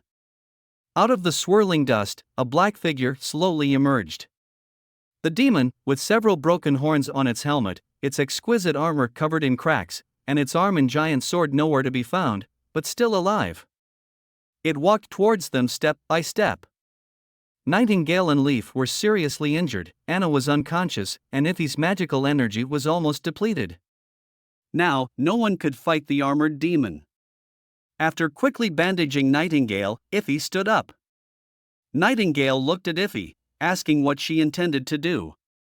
Iffy, holding the dagger concealed in her clothes, proclaimed that she was going to fight until the last moment. Despite her nearly depleted magical energy, she was still a combat witch. Iffy told Nightingale to use her abilities to evacuate everyone. If she couldn't take everyone, at least take one. At that moment, a familiar roar sounded in the sky. The demon barely lifted its head before being smashed into the ground by the plummeting Maisie, the forceful impact making the ground tremble beneath Nightingale. Excited, Iffy and Leaf urged Maisie to bite the demon to death. The demon on the ground suddenly attacked Maisie's eyes, forcing her back into her original form. Agatha recognized the demon, and an ice spike rose from the ground, sending it flying again, breaking several tree trunks in the process. Not giving the enemy a moment to breathe, she pursued it, freezing its legs. Maisie, recovering, drew her pistol, firing continuously at the immobile target. Nightingale bit her lip, changing her bullets, asked Iffy to help her get up, and began shooting at the armored demon. The armored demon roared, swatting Agatha away with its hand, sending her flying through the air, the ice crystals under its feet vanishing instantly. Then it tried to flee, wobbling unsteadily through the air. Agatha screamed that they couldn't allow it to escape. Leaf grabbed the divine seal imprint from Anna, pouring all her magic into it. Although she was forcefully sent out from her forest state, she still had sufficient magical energy and she could stably light the fourth gemstone in the divine seal imprint during regular testing. Soon, the golden light filled the forest again, and the demon, turning its head, emitted a strange cry, seemingly in disbelief at the scene before it. Then golden thunderbolt instantly engulfed it.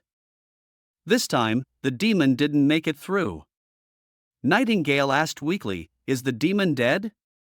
Maisie brought the high-ranking demon over, finding no signs of life. Agatha breathed a sigh of relief, expressing that their survival was a complete miracle. Nightingale, looking at her injured sisters, wondered how she would explain this to Roland when they returned. Agatha shook her head, stating that this was no ordinary victory. Their enemy was a magic slayer. Back in the Federation era, there was no way for a group of high-awakened witches to fight a magic slayer. Only the transcendent witches could defeat a magic slayer. This was a lesson learned in blood by the Federation. Leaf questioned, "What is the ability of a magic slayer?" Agatha clarified that it wasn't an ability, but a title.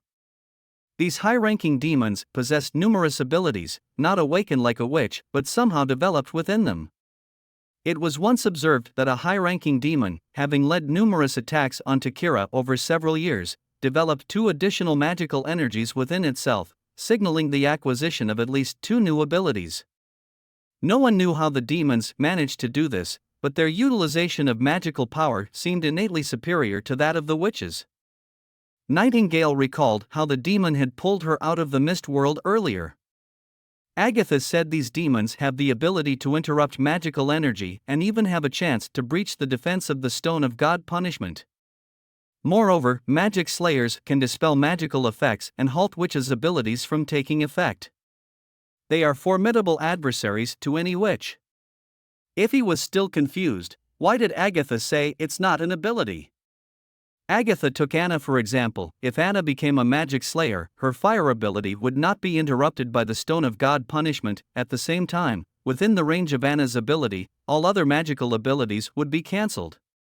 Except the enemy was another magic slayer. Nightingale relayed what had happened, pondering if that was why the divine seal imprint failed to kill this high-ranking demon the first time. Agatha didn't have an answer, since this was her first encounter with a magic slayer. And previously, the Federation hadn't used divine seal imprints against magic slayers. The victories of the Federation's top 3 seats were achieved through their own power.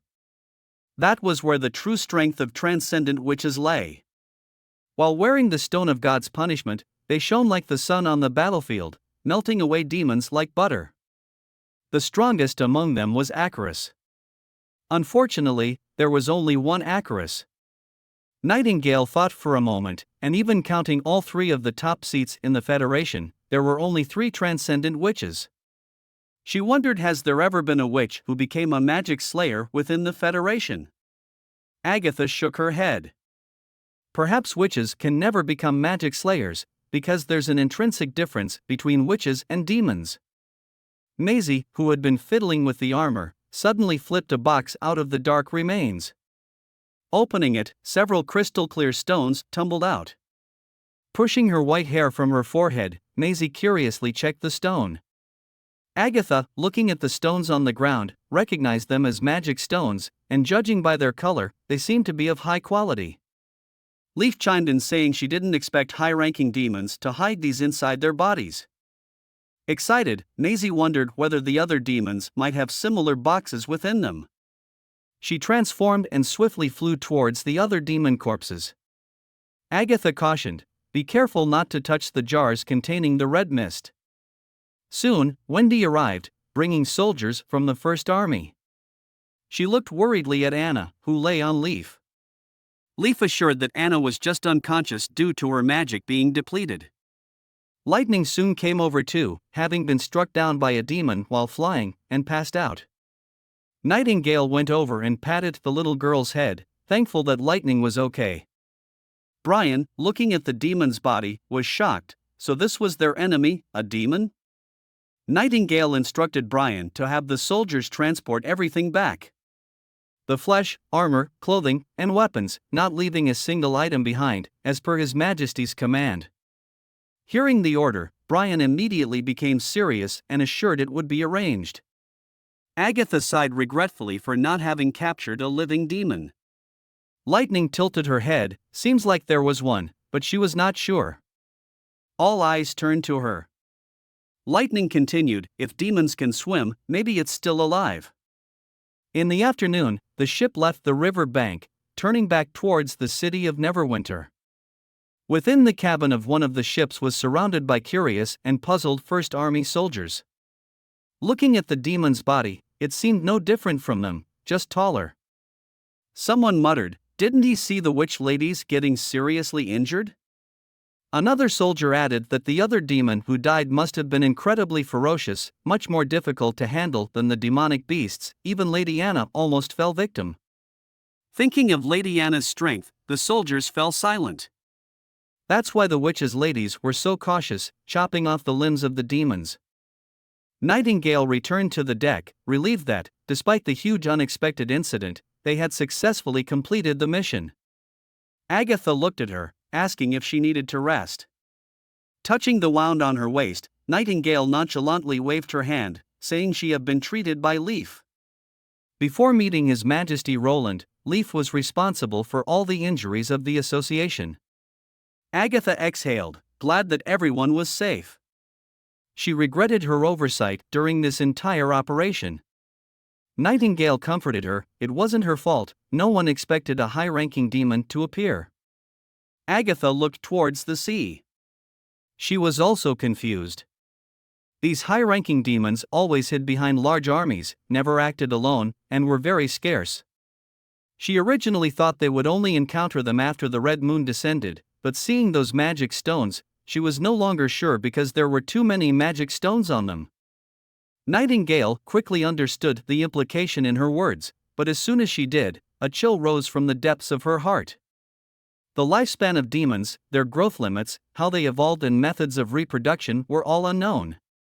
What had they developed into during these 400 years?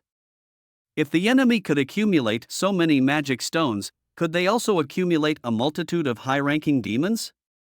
Gazing at the moonlight, the two of them hoped that when they found the answers, it wouldn't be too late. Edith and her brother finally arrived in the Western Territory, and this time there was someone following them. He invited Edith to find a clean hotel and then took them to stroll around the market, meticulously explaining that he could also serve Edith. Edith put on a grateful expression, slightly curtsying as she thanked the man for his help along the way. She said she would go to the town hall to seek help next, where she should be able to find news of her relatives.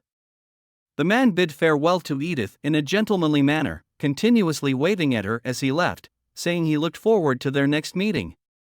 Cole laughed, saying his sister was really popular. Edith glanced at him, asking what he should call her.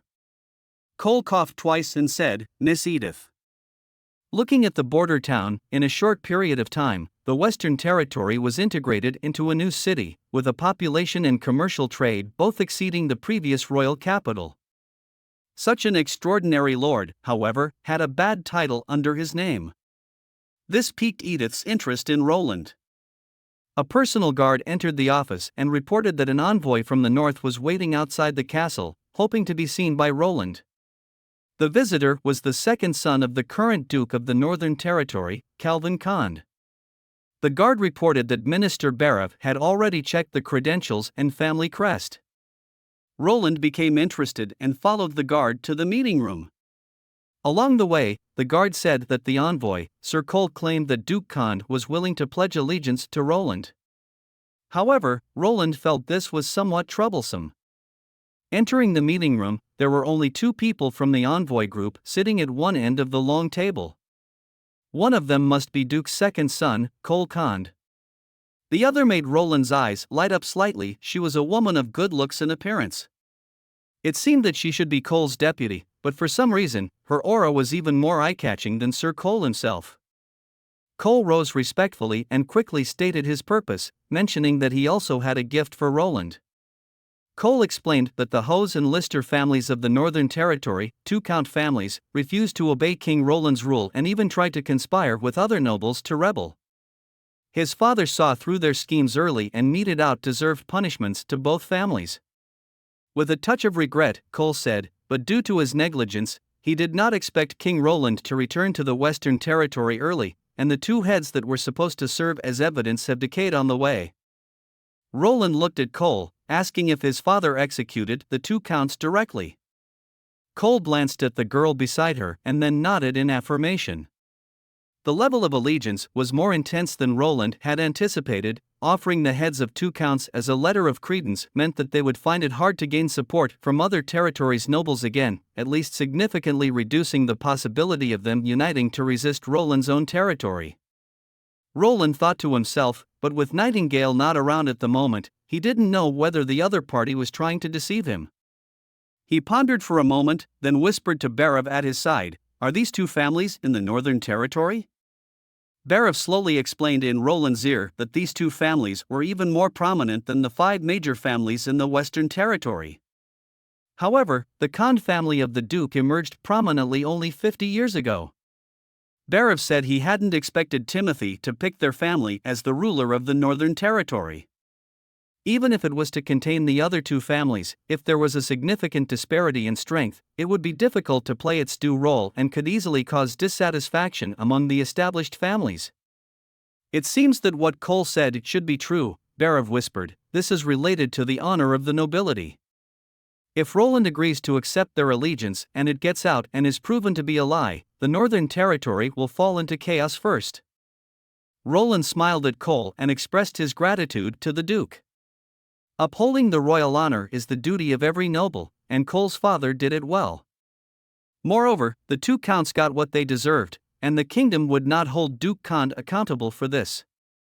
Cole seemed to breathe a sigh of relief and thanked His Majesty Roland, saying his father would be very pleased to hear this. His father had always hoped to serve a true king, and now he finally had the chance. Roland nodded, saying he was also happy to accept the Duke's allegiance, provided he could comply with Greycastle's new laws. Cole was slightly taken aback, having not heard of the new laws. Roland explained that he would be taking away some of the nobles' power. In the future, there will be no more feudal nobles in the kingdom. Simply put, within Greycastle, all territories will have only one true ruler, and that is the king. Cole's expression changed drastically, turning once again to look at his assistant. Roland looked at the young man in front of him, telling him not to worry.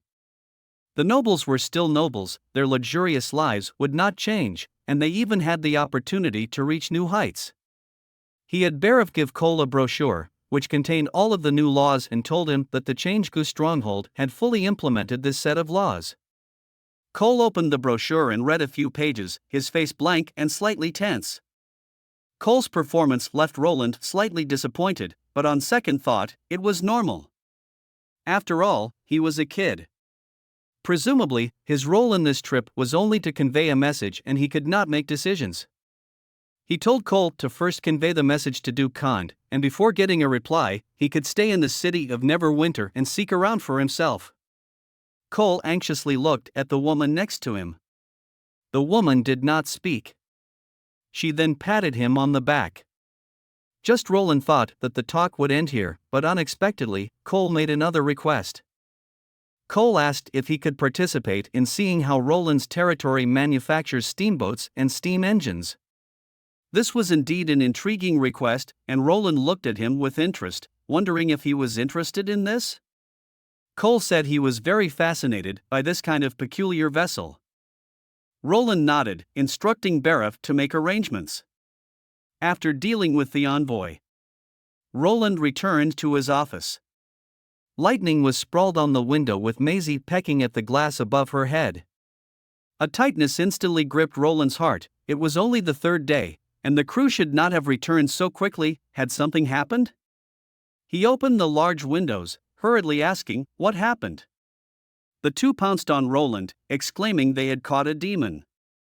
When he heard from Maisie that Anna and Nightingale were injured, and then Lightning added that it was not a big deal, Roland felt his heart go on a roller coaster ride.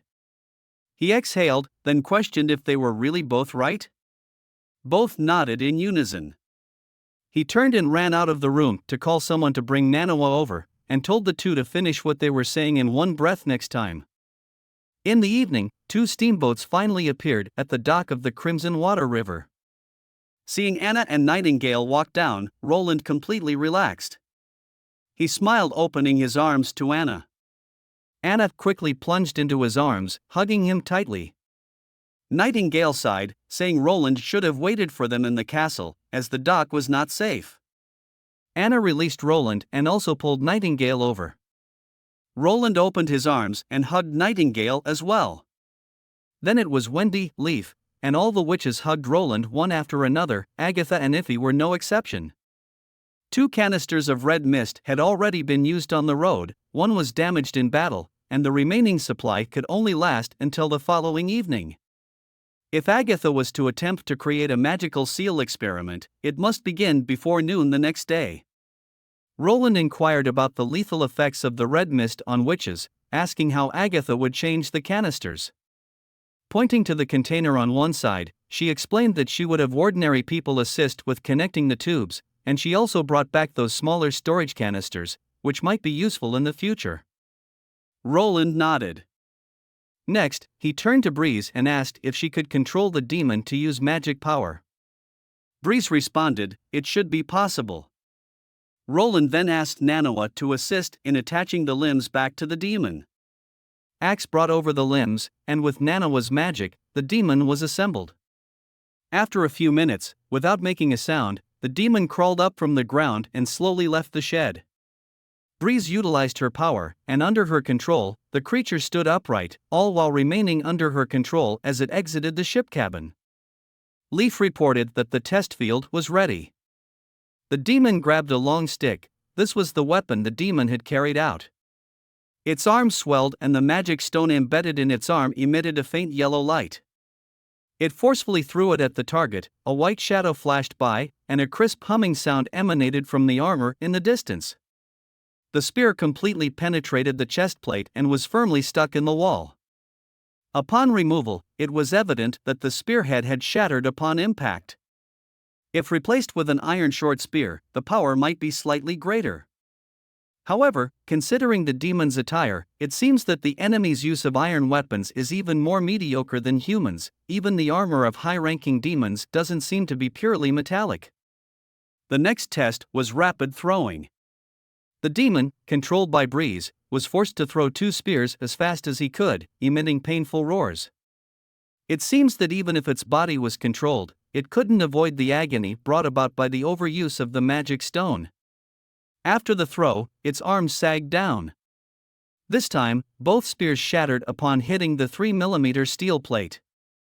It's observable that the most threatening attack of the demon is comparable to a revolver rifle. While a bolt-action rifle could easily penetrate the steel plate at this distance. After reaching this conclusion, Roland breathed a sigh of relief. With these melee demons as the basic combat power, they did not surpass the operational effectiveness of conventional firearms. At a distance of 500 to 1,000 meters, machine guns and artillery could pulverize all standing enemies, meaning that at least on the frontal battlefield where the two armies met, humans certainly had the power to fight. How wonderful it would be if Roland were born into Kara, Agatha sighed, looking at the weapon in Roland's hands. Back then, they have 100 times more people than Grey Castle, and so is the case with witches. If everyone had a firearm, perhaps the demons would have been driven back where they came from a long time ago. Roland smiled, but he did not think so. After all, over 400 years ago, it was a kingdom run by witches. If there truly were a weapon that could give commoners power beyond that of witches, would the Federation willingly accept its existence? In any era, witches were a minority. Whether that's now, or 400 years ago. While there were millions of commoners, there were only a few thousand witches. And those commoners who had been oppressed for a long time, would they willingly step onto the battlefield? Of course, he wouldn't say these thoughts aloud. Agatha was just a researcher, and it's better not to involve her in political affairs. Next, they tested the demon's resistance to gunfire on various parts of its body, as well as the effects of various chemicals, church pills, and dream water. Lucia was also asked to try and separate the components of the red mist to see what could be obtained. Unfortunately, they could not keep demons for a long time, and Agatha needed to prepare to make the magical seals. Agatha thought something and then shook her head. Seeing that Agatha did not want to continue speaking, Roland did not ask further. Edith stood by the window, gazing at the city in the night. Merchants often say that candlelight signifies wealth, and in this border town, the market is packed with people even during the night. She thought she would only see brightly lit scenes in the pubs or theaters in the inner city area of the royal capital, but here, everything began to surprise her. Suddenly, the sound of knocking outside the bedroom interrupted Edith's thoughts. Cole poked his head in, mentioning that the water was still hot, and asked if his sister wanted to continue her bath. Edith shook her head, telling him to have the servants heat a new basin, then asked Cole if he had figured out how the water system worked here. Cole scratched his head, explaining that the water was released from the tubes. It seemed to flow from those tall iron towers, but as for how the water got pumped up from the wells, he couldn't get a clear answer from the locals. He urged Edith to try the soap, praising how excellent it was for cleaning the body. Edith couldn't help but silently wonder. Was this also a deliberate arrangement by His Majesty? The envoy group's residence, located near the castle area, was a 4-story building, its top floor even higher than the castle. It not only offered a view of the city of Neverwinter nightscape but also boasted cleverly arranged and equipped rooms. Although not large, they were extremely comfortable to live in. The official from the city hall who received them mentioned that this place was specially prepared by His Majesty for foreign envoys and seemed to be called the Diplomatic Building. In Edith's eyes, whether it was the clear water that gushed out endlessly when the valve was turned or the soap that Cole praised incessantly, they were likely deliberate displays arranged by Roland Wimbledon. During the afternoon, the two also visited the steam engines. Cole didn't understand what was so beautiful about these black blocks, but King Roland seemed to think they were. Edith closely inspected the steam engine, agreeing with Roland's assertion that this was truly beauty. The beauty brought about by the power of technology, a form of beauty incomparable to jewels and garments. How did Roland come to acquire such knowledge? Edith wondered as she gazed out of the window. What else did he know beyond this? Edith, sitting in a chair, asked her brother what he thought of the new laws. Cole, hesitating, responded that he would write a letter to inform their father of the conditions laid out by His Majesty tomorrow, but he didn't think their father would agree. Edith said nothing. Seeing that his sister did not deny it, Cole gained a little more courage. He had read the new laws, and agreeing to them meant handing over their territory and giving up on their power. This was not a promotion, but a clear demotion. Edith nodded with a smile, agreeing that Cole made a good point, but he overlooked one thing. Cole looked at his sister, puzzled. Edith slowly stood up. Could they really hold on to these positions and power? She asked Cole why they granted lands to their knights and vassals. Cole responded that doing so ensured their loyalty and attracted more people to join them. Edith nodded, then asked, what if their father kept all the land to himself? Cole thought for a moment. If that happened, everyone would leave the Northern Territory. Those without land would go elsewhere, other nobles would also gradually leave, and in the end, only their family would remain. Edith looked at her brother. Wouldn't that be good? Cole blinked, seemingly perplexed as to why his sister would ask such an apparent question. The North was so vast, how could they possibly manage it all? Even collecting taxes and grains on a usual basis was quite troublesome. Edith did not respond directly but said that this was also what His Majesty considered to be the main cause of the feudal system. It ultimately arose from the need for war and limitations in management capabilities. Edith sighed. However, the situation has changed now. No matter how they expanded their forces, they could not withstand a strike from His Majesty, whose army was unmatched in the entire kingdom. At the same time, His Majesty firmly believed that the City Hall could manage the affairs of the whole territory, and thus there was no need to grant lands to the nobles anymore. Cole opened his mouth, but was unsure how to respond. Edith spoke slowly. Roland Wimbledon believes that such a regime, with unified management and planning, could better utilize the resources of the entire territory, tap into the potential of the people, take power away from the noble, and grant the citizens the power to vote and choose, and thus unleash powerful productivity throughout the kingdom. Cole stepped back a couple of steps, thinking this was all nonsense. What was productivity?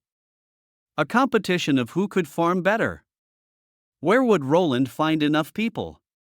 Without nobles, who would collect the grain and taxes? Most commoners didn't care who was king. Edith was also very curious about this point, so they decided to visit again tomorrow, and this time, she would speak. The next day, the test reports were sent to Roland's desk. The demons' bodies were not invincible. Both firearms and blades could cause their fatal injuries, but perhaps due to different physiological structures, the damage effects of toxins and chemicals were minimal. For example, chlorine, nitrous oxide, and carbon monoxide did not affect the demons, and neither did dream water or the church's pills. Dream water did not make them sleep, and the church's pill could not cause them to react violently. As for the red mist, once decomposed, it turned into several gases and water. After testing by Kyle, it was confirmed that a part of it could burn and emit a foul odor, while another part was nitrogen, with the remaining components unidentified. Moreover, when the temperature rose to 300 degrees, the red mist would decompose more quickly, and approaching 800 degrees, the mist would even ignite. Roland filed the report away in a drawer. For now, it seemed that besides conventional firearm weapons, fire was also a good choice to deal with the demons, at least in dispersing the red mist. The effect of high temperature was very significant.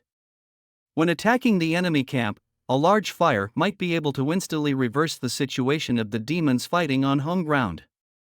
The guard knocked and entered, stating that an envoy from the Northern Territory sought to visit Roland. Roland was slightly surprised. It had only been one day. After a moment of silence, he ordered, "Take them to the meeting room and inform Carter to lock down the diplomatic building, temporarily preventing the rest of the Northern envoys from going out." Roland thought to himself, since the other party couldn't recognize the policies he was going to implement, he might as well forcibly keep them here. When Roland entered the meeting room, this time it wasn't Cole standing in the front, but rather the girl sitting beside him yesterday. The girl stood up and performed a standard noble courtesy, introducing herself as Edith Khan, the eldest daughter of the Duke of Northern Territory, and also Cole's sister. She apologized for Cole forgetting to introduce her identity last time and hoped Roland would forgive it. Roland became interested. It turned out this girl was the real leader of this envoy group. Edith looked at Roland and said that this time her father had entrusted her with full responsibility, and the Duke's seal had also been handed over to her.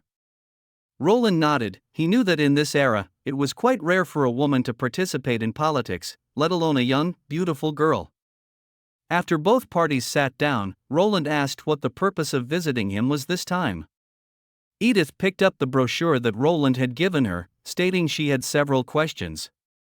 Roland thought she would tactfully express her inability to accept these conditions, but he didn't expect her to come over and discuss politics with him. Looking at her sincere eyes, Roland realized she was serious. Edith's first question was, without the assistance of the nobles, how could Roland effectively manage the vast territories of the kingdom? Roland answered, the people, and the advancement of technology. He then explained slowly, allowing common folks to get an education, and through the training from the city hall, allow the common folks to help govern the kingdom. Edith then asked several more questions, such as how to prevent administrative officials from neglecting their duties, how trade would be distributed throughout the kingdom after unification, and whether productivity could truly serve as a standard for measuring policies.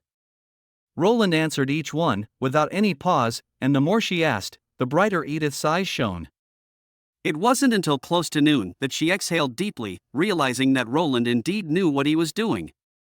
Both of them took a sip of tea.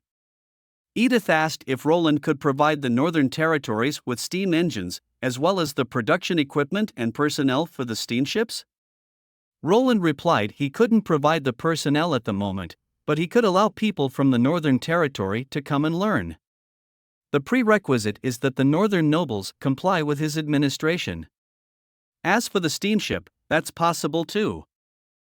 As long as Edith pays enough gold, none of these are issues. Edith was somewhat surprised by Roland's forthrightness. After a moment of contemplation, she further inquired, according to Roland's plan, if Roland waited just 10 more years, he could easily take over the entire Grey Castle. By then, promoting the new policy would face no resistance, and Roland wouldn't need to concern himself with anyone's opinions.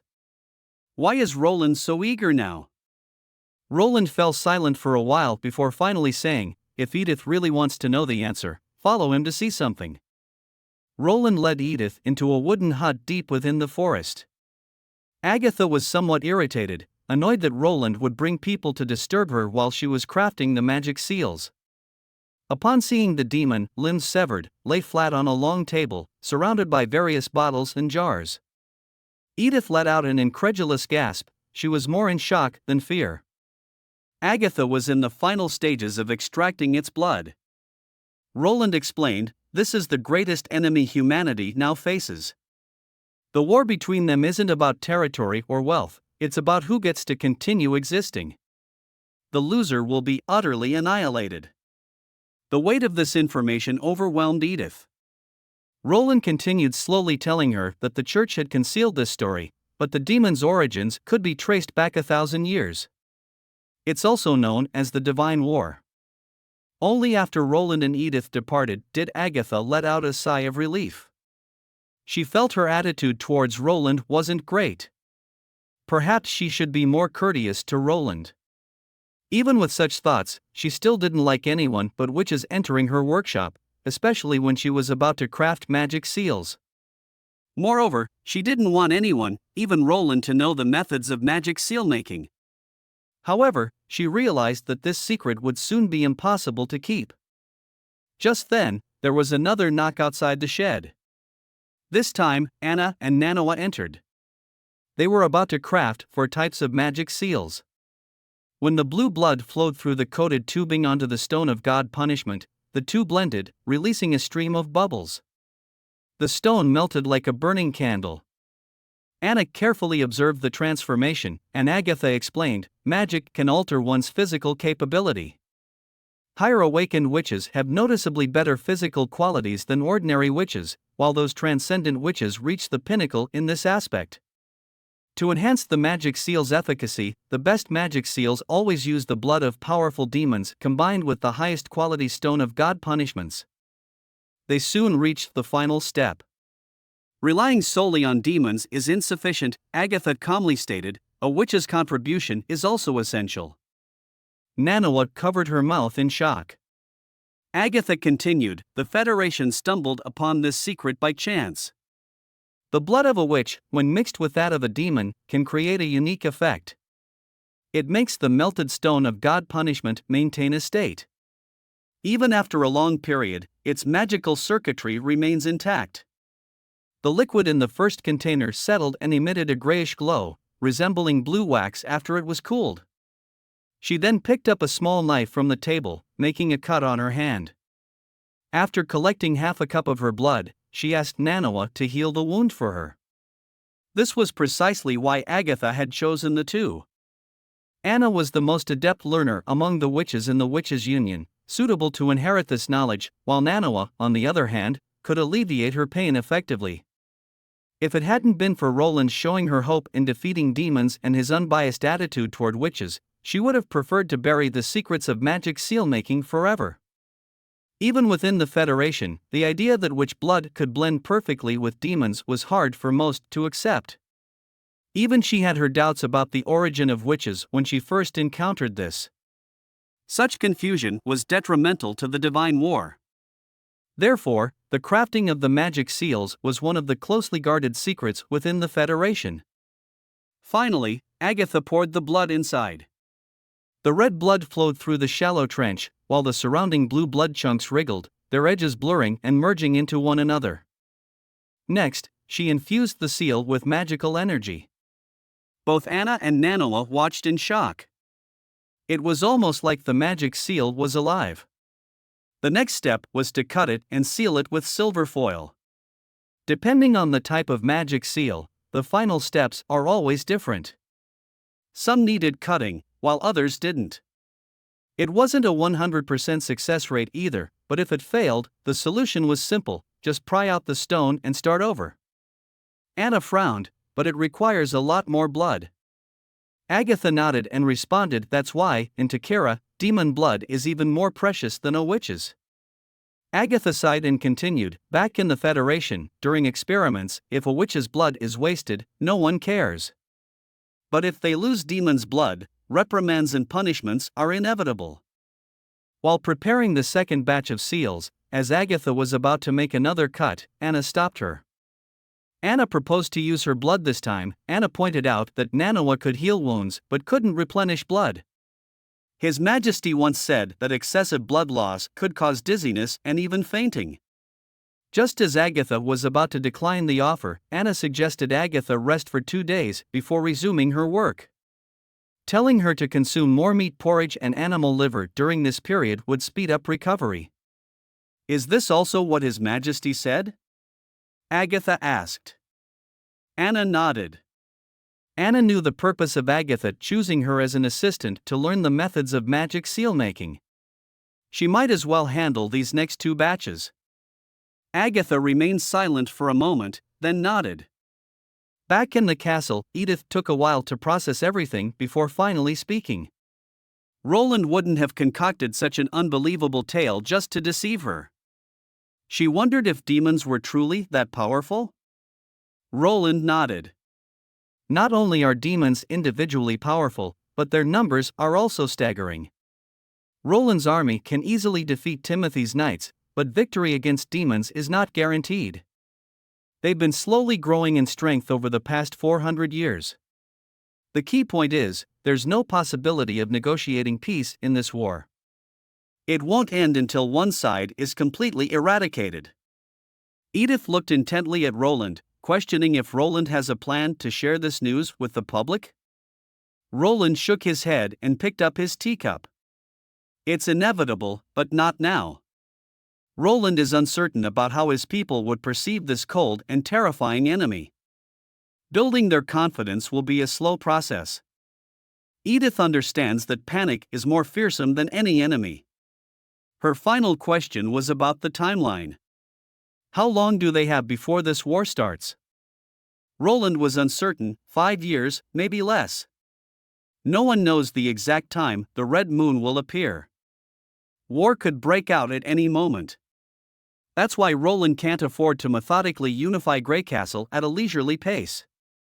She didn't respond further but stood up from her seat and knelt down on one knee in a knight manner. Given the circumstances, the Khan family is willing to be at your command, Edith said. Your laws will be unhindered in the north, and your will shall be the only voice in the north. She paused. She also hoped that all Roland's promises could be fulfilled. It seemed that Edith was still thinking about the steam engine. Roland smiled, then suggesting that Edith's father might not agree to this. Moreover, how could the Khan family guarantee any of this? Without hesitation, she replied, she will guarantee it herself. Edith confidently said she was willing to stay here. If Roland wants more, her brother Cole could also stay. This would force her father to agree, regardless of his reluctance. Roland looked at the two of them. Thinking this was effectively holding them as hostages?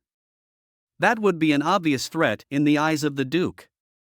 Edith shook her head, placing her hand on her chest and saluting as if she were a knight. She requested to join the city hall, expressing a desire to witness the new world Roland was planning with her own eyes and to see if this so-called advanced civilization was truly as wonderful as Roland had described. After Edith left, what pleased Roland the most was Edith's oath of allegiance. Nothing was sweeter than more population and resources. If the North truly surrendered as she suggested, the territory he effectively controlled would more than double. If everything went smoothly, he might be able to achieve unification before the month of the demons arrived this year. Soon, Agatha entered the office. Roland said Agatha had worked very hard recently. He then questioned, did the process go smoothly? Agatha calmly stated that the first batch failed twice and Anna participated in part of the production. Agatha placed the end results on the desk and then left. Before leaving, she remarked, if Roland wants more magic seals to be made, please provide her with a spacious laboratory first, not a shabby shelter that looks like a stable. Roland cheerfully responded, he will have the mage tower constructed as soon as possible. Just after Agatha left the office, Nightingale peeked in from behind. Curious about the magic seals. Roland grinned, saying these are roughly equivalent to telephones, alarm systems, and cameras. Nightingale shook her head, not understanding a word Roland just said. Roland elaborated. These will be given to Thunder. One seal can help with long-distance communication, another can detect the presence of demons nearby to prevent ambushes, and another seal can assist Thunder with exploration.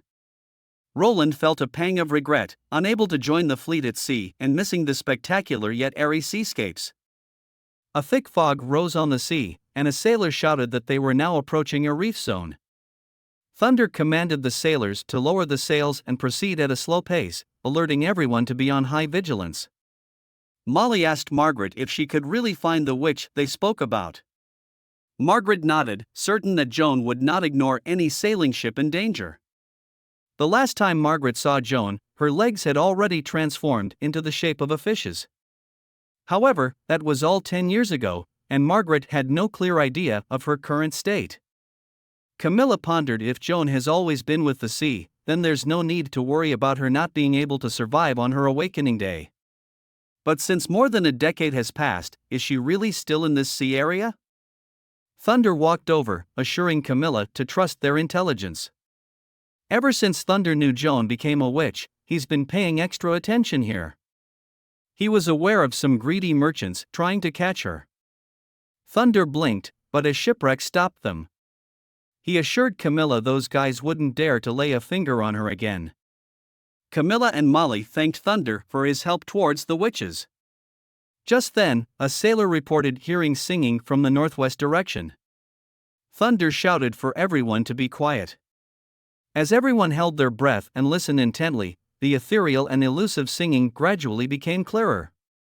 It didn't come from all directions but firmly pointed in one direction.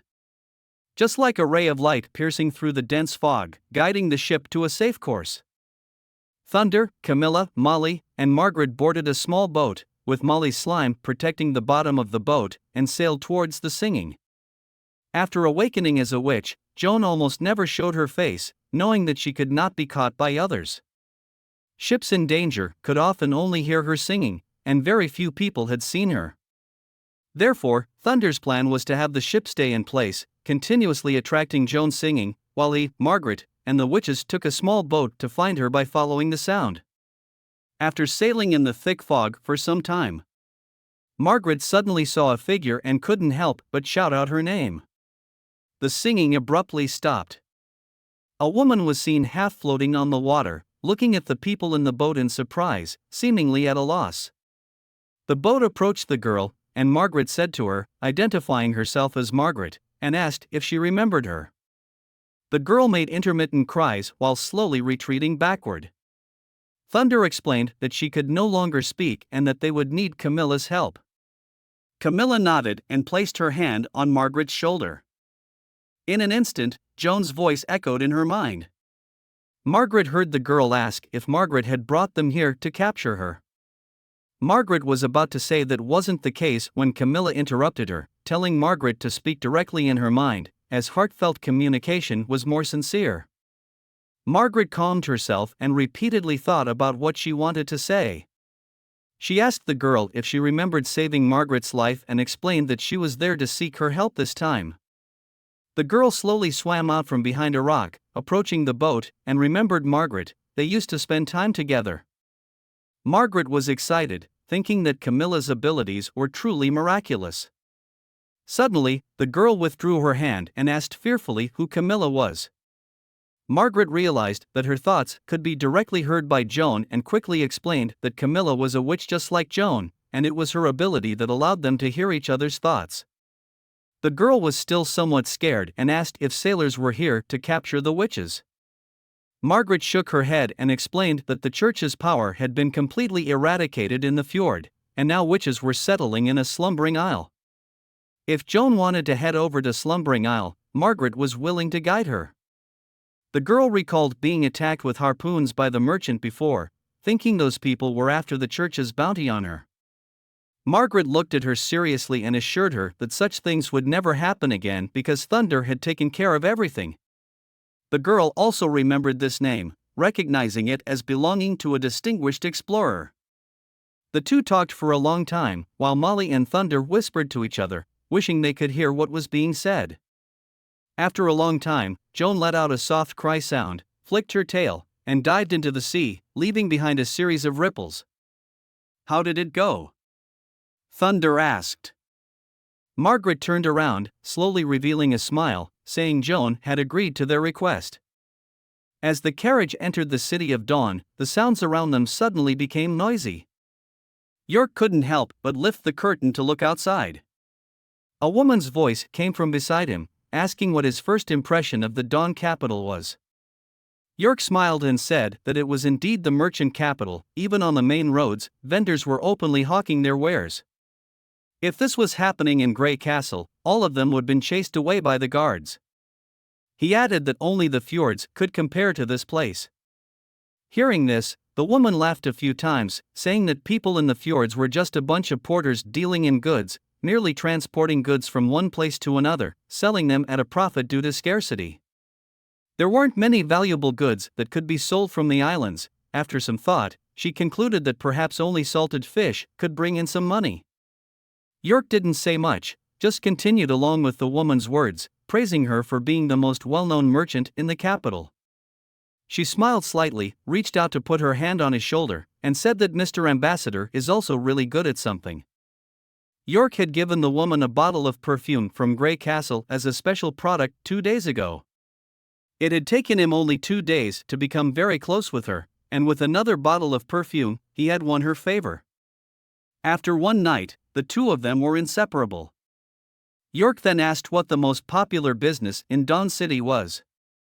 The woman whispered in York's ear that there were 2 types of goods that sold well in the capital. One was practical items that were needed most of the time, but not too common, such as crystal glasses, silver mirrors, perfumes, high-quality fabrics, and textiles. The other type was novelty items, which had no standard price and depended entirely on whether the buyer liked them or not. If York was interested, she was willing to take him to visit the top exhibitions. However, she also mentioned that recently there was a business that was even better than those. The woman, her name is Denise, paused for a moment and said, "Slave trade." York thought for a moment, knowing this was a common phenomenon.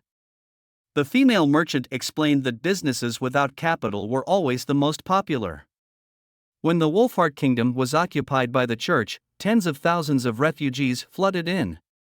As long as they were given some food, they could be recruited in droves and it would be profitable to sell them anywhere.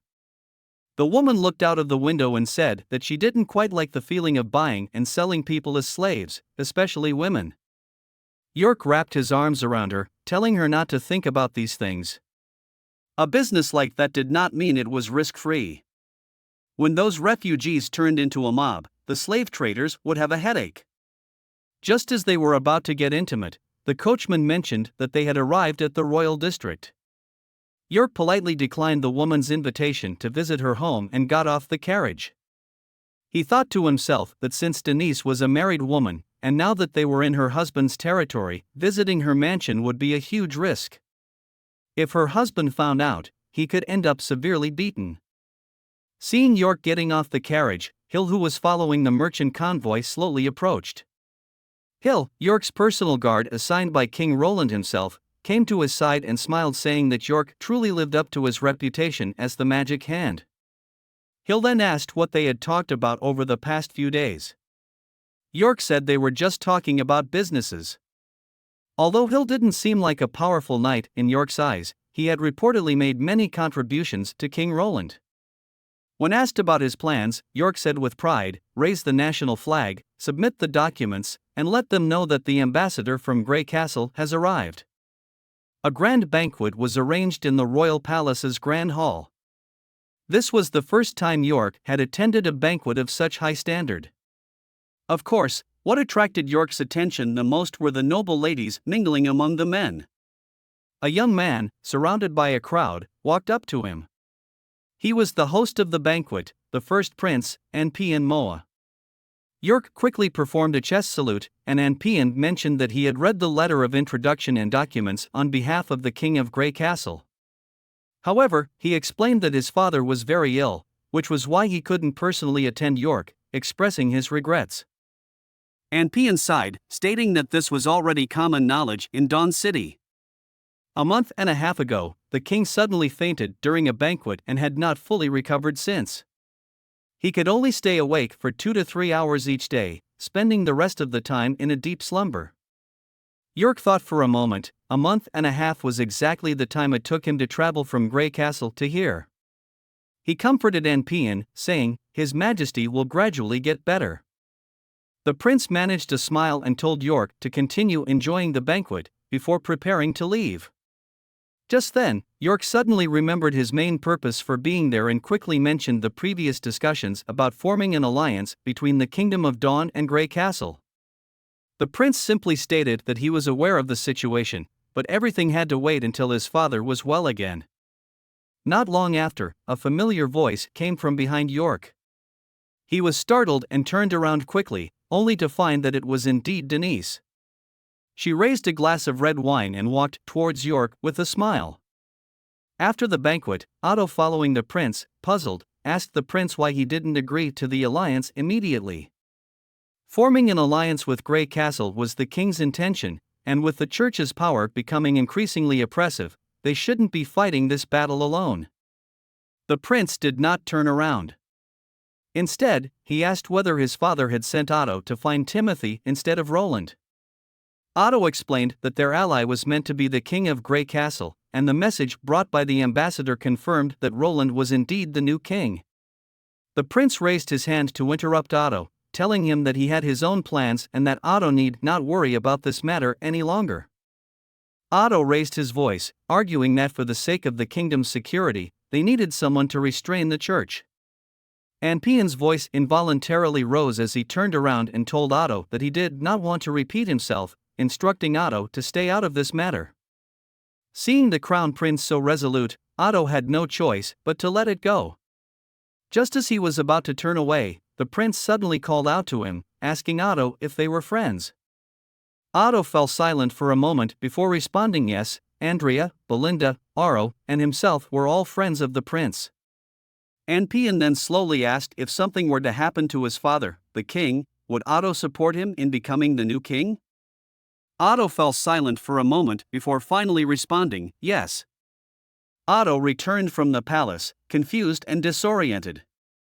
Ever since the king fell ill, Prince Manhwa seemed to be greatly affected. Although he had somewhat recovered recently, his words and actions seemed different from before. To put it precisely, he felt like a stranger. As a childhood friend, Otto believed he understood the prince very well. Manhwa was not the kind of person who would resort to unscrupulous measures for power. In fact, Otto sometimes felt that Manhwa was somewhat naive and not suitable to be a king who could lead and make important decisions. Because of this, Otto planned to assist his friend in governing the state affairs with all his abilities, along with Belinda and Oro, once Manhwa was crowned. The three families had always followed the king closely since the establishment of the Kingdom of Dawn. Therefore, he still answered yes without any hesitation. But Otto realized that Manhwa didn't care about his answer. The prince asked out of a habit born from insecurity. And Otto hadn't considered this. End of the day, the three families were willing to support the royal family, but what if the prince didn't need their support?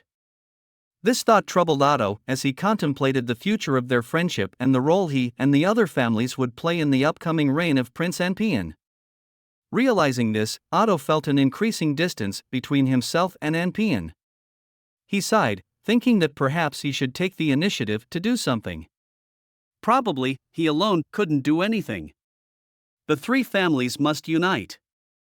Only by working together could they possibly find out the reason behind Anpian's actions. Otto didn't go straight home. Instead, he made his way to the Tokat family territory. Aro, taking off his sweaty headband and tossing his wooden sword to a servant, asked why Otto came to find him.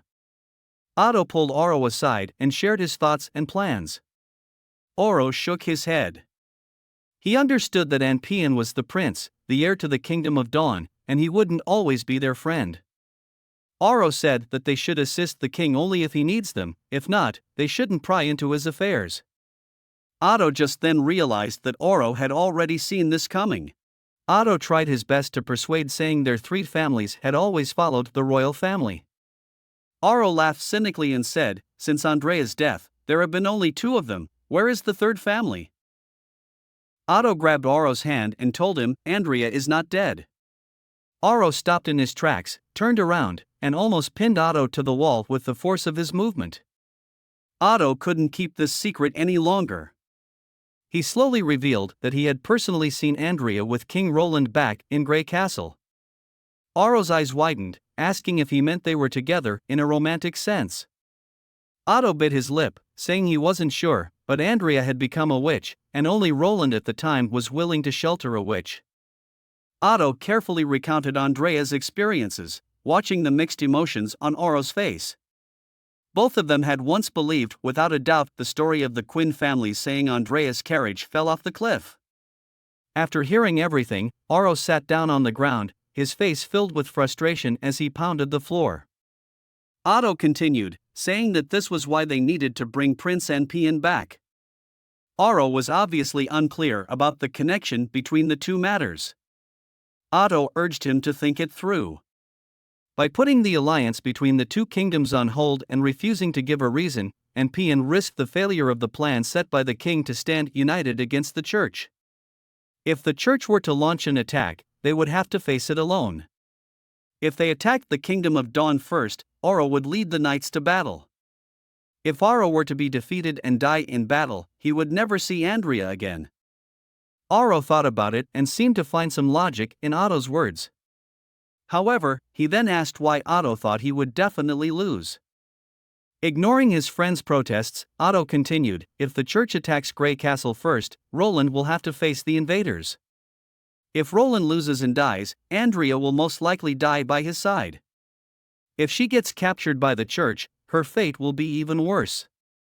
But if the two kingdoms could support each other, making the church hesitant to make a move, neither of them would have to die on the battlefield. There would still be a chance for Aro to meet Andrea in the future." Otto asked the final question. Is the alliance important or not? At this realization, Aro finally understood. He stood up and their hands gripped tightly together. York dragged his tired yet invigorated body back home. As he pushed open the door to his bedroom, he was taken aback to find a person there, who had already lit the candles. In the flickering candlelight, he recognized that it was indeed Hill who had spoken. Hill explained that nighttime was the only time he could visit without attracting attention, and he had been very cautious in coming here, hoping that York would understand. Hill poured York a cup of tea and then started to explain the situation. A large number of refugees from Wolfheart Kingdom were flooding into the Kingdom of Dawn, presenting an excellent opportunity for recruitment. Hill hoped that York would start treating this as a business venture, focusing primarily on finding craftsmen, individuals who can read and write, and those with some sort of special skills. All the finances would be covered by the king. York was not very knowledgeable in this area, and besides, slave trading mainly occurred at the border between the two kingdoms. As an ambassador, it was not convenient for him to go there. Hill sat down and reassured York that he wouldn't need to leave. Traders would bring the slaves here, and even though the price might be a bit higher, it would save the trouble of screening them. As for not knowing how to conduct business, he could seek help from Denise. She was a well-known noble merchant in the area, and transporting the refugees to Grey Castle wouldn't be a problem for her. York was surprised at how much Hill knew and asked if he had been to the Kingdom of Dawn before. Hill shook his head, explaining that he had gathered this information while York was spending quality time with Lady Denise. York looked at Hill with admiration, commenting that he never realized Hill was not only a skilled knight but also a shrewd businessman. Hill modestly replied that he was neither a knight nor a businessman, but his mission, entrusted to him by the king, was to ensure York's safety at crucial moments. He added with a smile that he was just an ordinary person from an acrobat team. Back in the city of Neverwinter, in the border town, officials and assistants from the municipal hall kept sending various documents and reports to Barav. Under normal circumstances, the busier the municipal hall's work, the happier Barav would feel. However, recently, the situation has become complicated. Just as his assistant left the documents on the desk and closed the door, Edith's voice rang in his ears. Barav groaned inwardly. This young lady had really come down here, and she wasn't even using formal language when addressing him. The king had arranged for Edith to work in the chief officer's office as an assistant, in order to learn about the structure of the municipal hall and the process of handling government affairs. However, it seemed she didn't see it that way. Seeing that Barav seemed overwhelmed, Edith offered to help him with a smile. Reluctantly, Barav nodded in agreement. Given her status as the daughter of the Duke of the Northern Territory, she was indeed of a higher rank than Barav. Even if he felt helpless inside, there was nothing wrong with Edith's words or actions. If Barav outright refused Itha's help and the king heard about it, it would be hard to justify his actions. At such a crucial time, Barav could not afford to leave a bad impression on the king. Soon, the sound of writing filled the room as Edith began to work on the documents. Quickly, she placed the files back on his desk and started to explain. Her voice was clear and well organized, making it hard to believe that she had only joined the municipal hall about 2 weeks ago. Initially, she had simply sat quietly, reviewing the files she was assigned, rarely speaking. But now, she was proficient in various affairs. Barav couldn't find any fault or mistakes in her work and told Edith to proceed as she had suggested. Watching the young woman in front of him, Barav wondered if this was the noble cultivated by the noble education back in the Duke's mansion. He felt a deep sense of threat. What if the king decided to keep her here? The king was not married yet, and she was a legitimate daughter of a duke. Just the thought of it gave Barav a headache. Barav thought of something and spoke gravely, saying they'd run into real trouble. The food reserves in the city of Neverwinter might not last until the wheat harvest. Edith immediately thought that the influx of refugees was the cause. According to the planned consumption rate, the remaining food should last until the end of summer. The spring wheat could be harvested in mid-July. As long as they stopped accepting more refugees, the food should be sufficient. Barav shook his head, stating that they couldn't stop taking in refugees.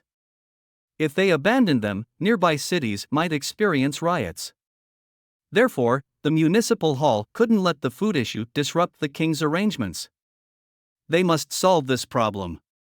It is also the duty of the chief minister, he added, pausing before looking at Edith, questioning if she had any good ideas. Barav thought that even if Edith was very skilled in political affairs, she couldn't possibly have a complete understanding of the city of Neverwinter in just half a month.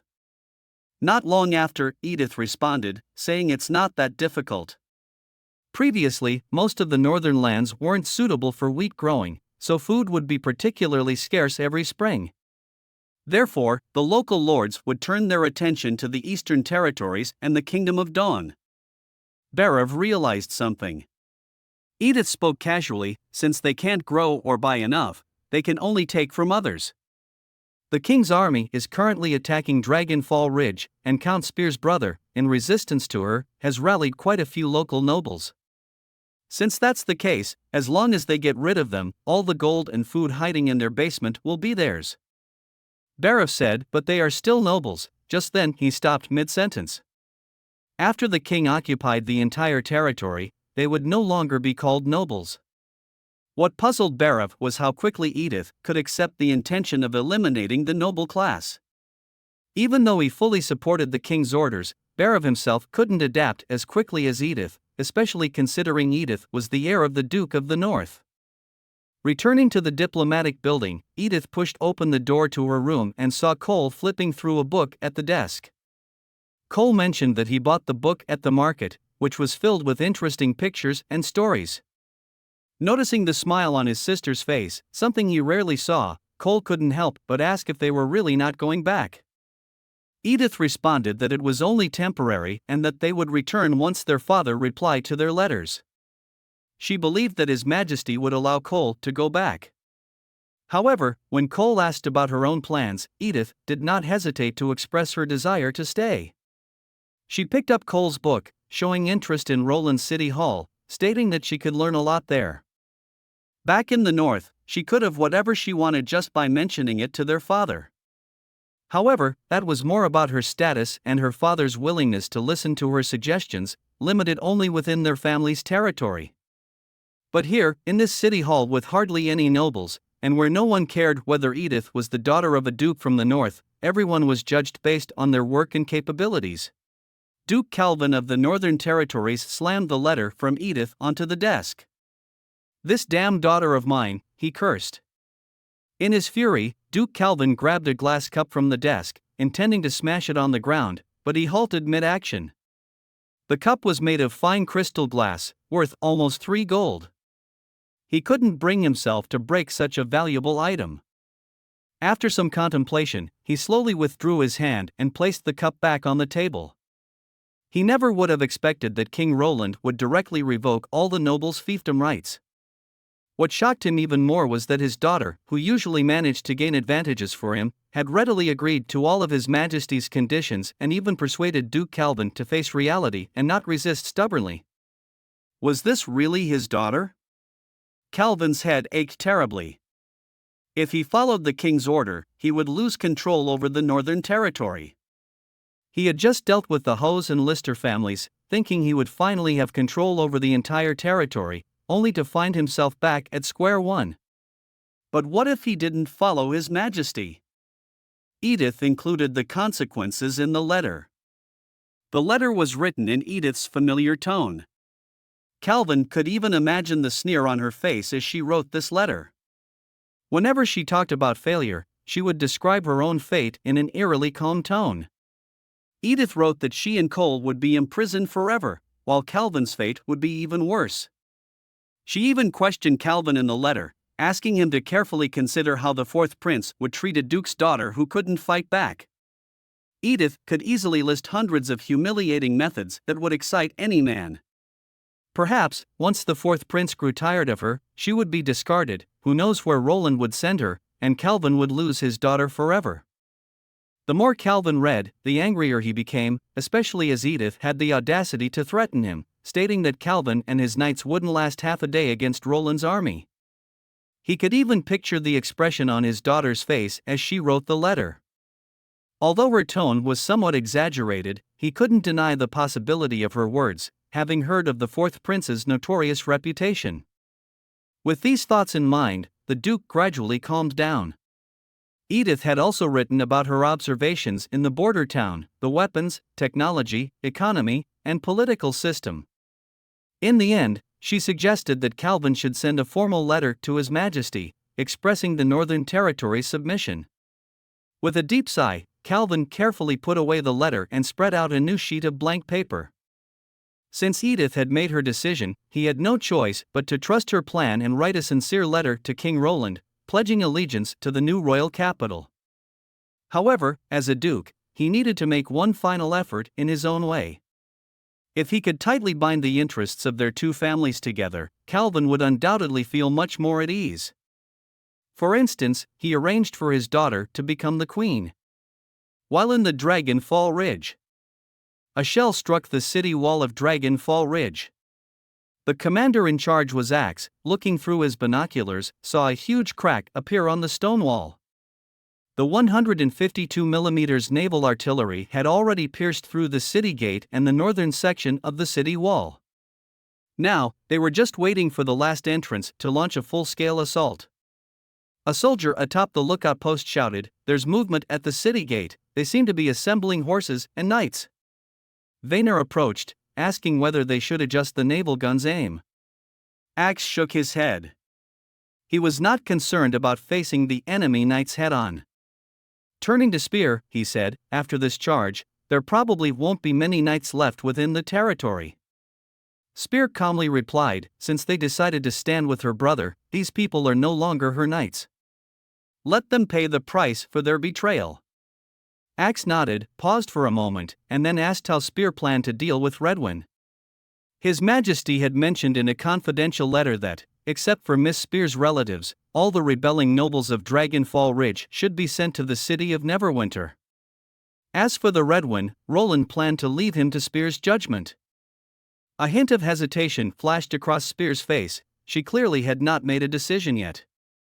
Without pressing her further, Axe turned his attention back to the lookout post, where the observer suddenly shouted, "The enemy is coming!" A group of fully armed knights charged out of the shattered city gate on horseback. If Duke Ryan's attack on the border town with his Knight Order could still pose a slight threat to the First Army a year ago, now they stood no chance. The Vanguard Battalion was already prepared at the dock, divided into 3 squads, each rushing towards one of the 3 breaches. Each squad was equipped with bolt-action rifles and 2 heavy machine guns. Soon, the battle to recapture Dragonfall Ridge had officially begun. In less than an hour, the battle was over. The First Army had taken control of the castle, and the church had not made an appearance. All the supplies in the chapel had been completely removed, and the priest's whereabouts were unknown. The nobles were bound and taken captive. As the soldiers moved towards the bedroom, they captured Redwyn, who was still shouting loudly, insisting he was the Lord of Dragonfall Ridge and demanding to be treated as such. Spear looked at her younger brother, silent for a long time before finally speaking. What benefits does being a lord bring to Redwyn? He and their third brother neither understand how to manage state affairs nor have any knowledge of trades. Even if Redwyn sits in this position, he is just handing over his power to other vassals and ministers. Spear wonders why Redwyn trusts his own sister less than an outsider. Redwyn shouted stubbornly, calling Spear a witch, saying Spear was just a bastard adopted by his father. Spear was stunned. Redwyn continued to shout, claiming Spear was just a mistake their father had made when he was young, and Spear didn't truly bear their family's name. According to him, Redwyn was the one who should rightfully inherit the family. Spear was uncertain whether Redwyn was telling the truth or not, and sensing that the situation was taking a turn for the worse, Axe was about to intervene. However, Spear coldly looked at Redwyn and said, "So, you are not my brother either. In that case, Redwyn should receive the punishment he deserves." Having said that, Spear turned and walked towards the main gate, instructing Axe to send Redwyn to the city of Neverwinter, stating that Redwyn had lost his sanity and perhaps the coal mines were the place he belonged. Redwyn continued to shout, but Spear remained unswayed. Looking over Dragonfall Ridge, she thought to herself, hoping that this land would be better governed under Roland's rule. In the city of Neverwinter, heavy rain was pouring down, with dense raindrops hitting the glass windows, creating a pitter-patter sound, accompanied by flashes of lightning. The view outside became blurry and indistinct. Roland was standing in front of the window, gazing into the hazy city under the rain. A song continued to linger in his ears. He reminisced about the drama premiere 3 days ago. The effect was astonishing when paired with Echo's ability. The audience of 5,000 people, including Roland himself, felt a deep sense of awe emanating from their hearts. This was the power of the resonance song. Lost in thought, Roland was suddenly brought back to reality when the office door was knocked. Barav entered the room. Ever since the Plague City of Love was performed, many residents have been flocking to the city hall to apply for housing rentals and purchase their own homes. There has also been a significant increase in marriages. Roland commended Barav for his good work and emphasized the need to continue expanding the recruitment of migrants and refugees. A sufficient population is crucial for the development of the city of Neverwinter. Scroll was called over, and Roland poured a cup of tea for her. He expressed his desire to expand the scope of education to include the refugees who had just arrived in the city of Neverwinter. Scroll thought for a moment and then candidly stated that it might be challenging to achieve this at the moment. They had a shortage of teaching staff and classrooms, which made it difficult to cater to everyone's needs. Roland proposed a suggestion to alleviate the pressure on the teachers and enable self-learning. He explained that they could conduct a public class once a week to teach the basics of reading and writing. For the rest of the time, the students could use picture books with phonetic annotations to practice on their own. There would be no exams and no mandatory attendance, it would all depend on the individual's initiative. Scroll pondered for a moment, saying, if that's the case, without someone looking after them, it would be impressive if 1 in 10 people managed to learn on their own. Roland smiled, he just wants to give everyone a chance. There will always be those who are not satisfied with a mundane, low-paying job and who aspire to reach their goals more quickly. To prevent these people from taking the wrong path, they must guide them to self-improvement in the right way. If they want to secure stable housing and escape a life of poverty and toil, teaching themselves to read and write is a good option. Once they take the initiative to self-learn. This method can also help those to join the city's development sooner. In the witch's residence. Wendy woke up to find that the heavy rain that had lasted all night had finally stopped. Yawning and stretching, she got out of bed, pushed open the window, and then returned to the bedside to pinch the cheek of Nightingale, who responded with a muffled snort and buried her face in the pillow. Wendy shook her head with a smile and then went to have breakfast by herself. The Witch Union had never set a fixed time for getting up, so everyone tended to trickle in for breakfast at their own pace. Lightning and Maisie were always the first, followed by people like Anna, Agatha, and Lucia. Wendy fell somewhere in the middle. Nightingale was always the last to get up, influenced by His Majesty's love of sleeping in. Unless there was a pressing matter, Roland wouldn't start dealing with official duties until the sun was high in the sky, and Nightingale had picked up this habit. Despite once being one of the most vigilant and sharp members back in the Witches' Association, always alert to the slightest hint of trouble, her habits had changed. Surprisingly, Wendy didn't see this as a bad thing. After finishing her breakfast, she went to the first floor of the Witch building. As soon as she entered the building, Ling greeted her, followed by a few girls of similar age. Wendy said good morning to the 3 little girls, sat down at the office desk, and then asked about the sales of the first volume of the Witch Diary. Ling happily reported that it was very popular. Another girl reported that they had sold around 60 copies in the last week, and at this rate, the initially printed 1,000 copies would be sold out in another half a month. Wendy was somewhat surprised to hear this result. After all, as a purely entertaining book that neither fills the stomach nor aids in studies and with a rather high price, it was incredible that it sold so well. The idea had originally come from Roland, and seeing its popularity, Wendy felt greatly encouraged. She couldn't wait to spread out her paper and pen, beginning to brainstorm the content for the next picture book. With a smile, Wendy said that the next book would feature Echo as the main character. She asked the 3 little girls what they thought of the title Echo, the Silver Moon Princess from the far south, a land of raging sands and underground flames. The 3 girls' eyes sparkled as they exclaimed, "That's amazing!" Wendy then told them that after King Roland reclaimed the Southern Territory, everyone would have the chance to see what Echo's homeland was like. This was Wendy's job, to promote the witches, allowing everyone to have a better understanding of witches. Echo had already become a hit with the Starflower Troupe, and her immersive music had won the actors' unanimous praise. Evelyn had opened a bar, primarily offering uniquely flavored mixed spirits and cocktails. Wendy had heard that Hummingbird would also be joining the City Hall, becoming the deputy minister of the construction department, making her the second witch to become a City Hall official after Scroll. Everyone was working hard, building the city of Neverwinter, while gradually making the citizens accept the witches' existence, seeing them as equals.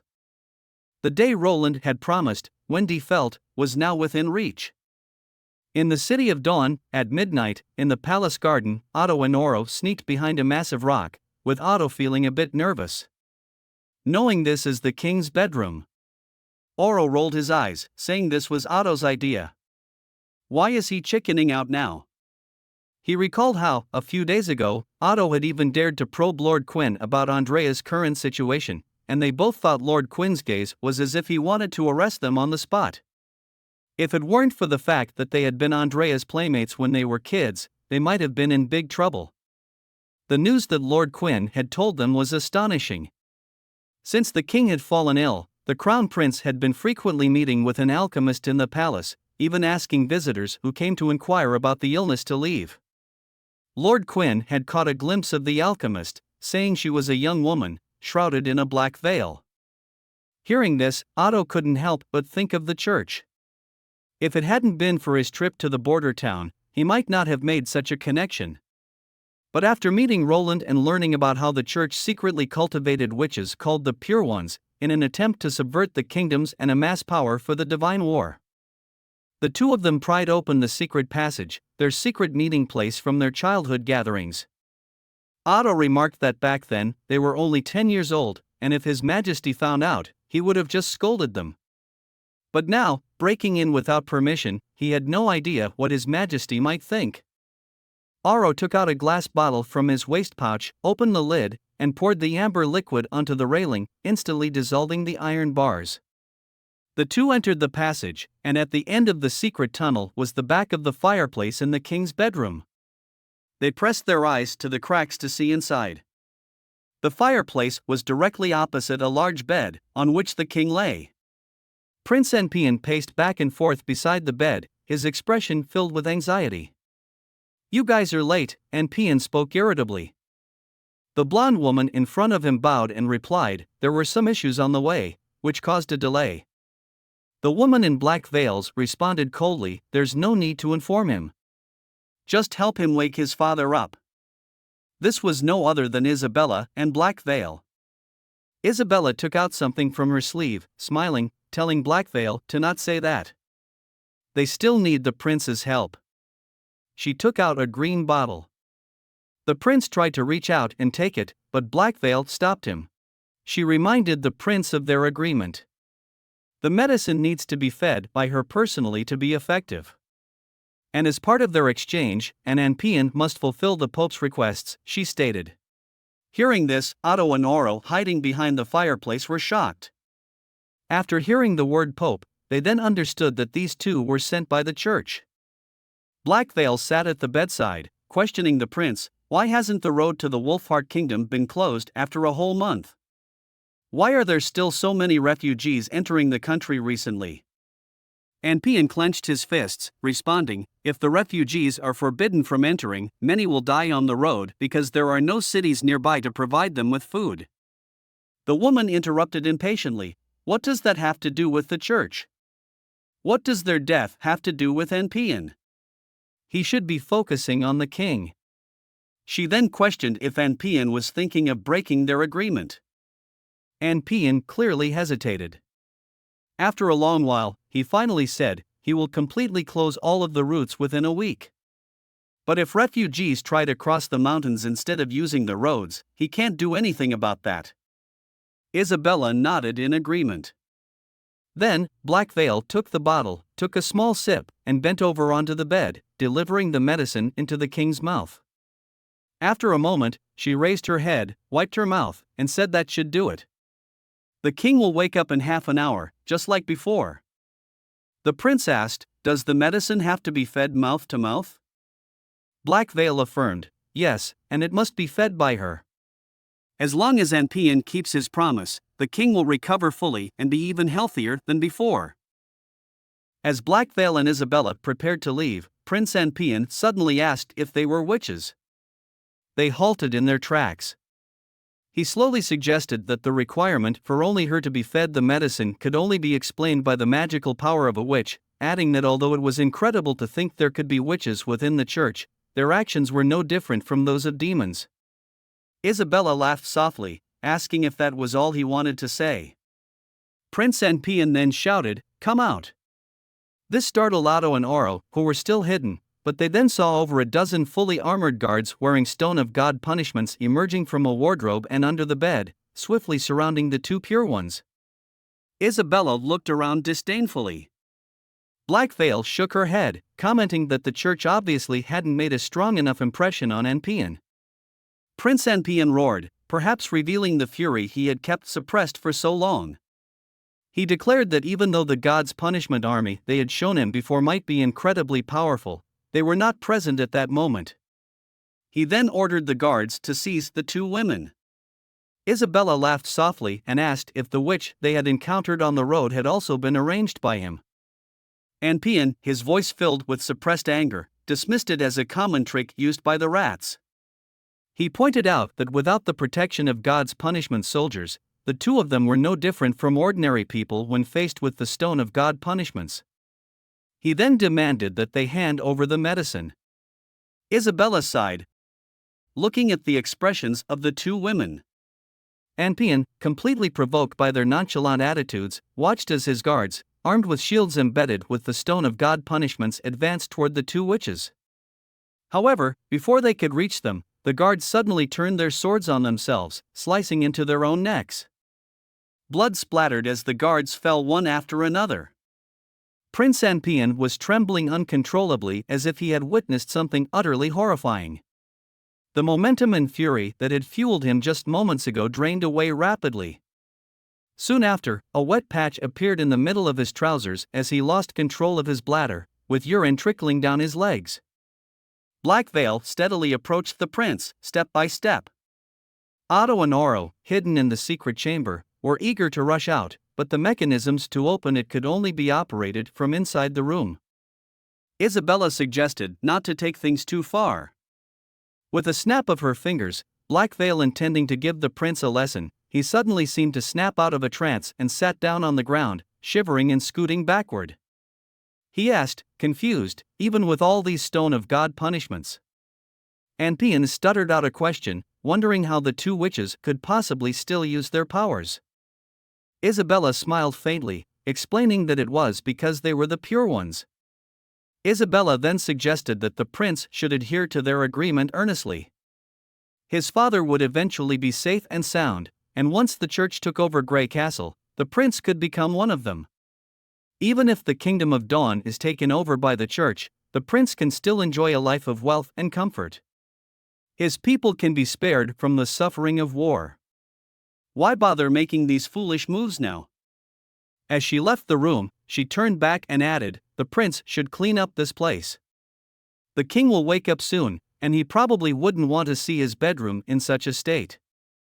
Otto felt his back soaked with cold sweat. The pure ones, who were not afraid of the stone of God's punishments, along with the church's plan to first conquer Grey Castle and then take over the Kingdom of Dawn, all sent chills down his spine. The church has long seen the four great kingdoms as meat in their mouths. This is exactly what His Majesty Roland said.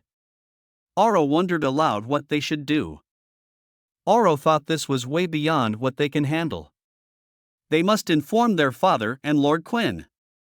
However, Otto was skeptical. What good will tell them to do? They are dealing with people who are not even afraid of stone of God punishments. Otto closed his eyes and said, he knows someone who can deal with them.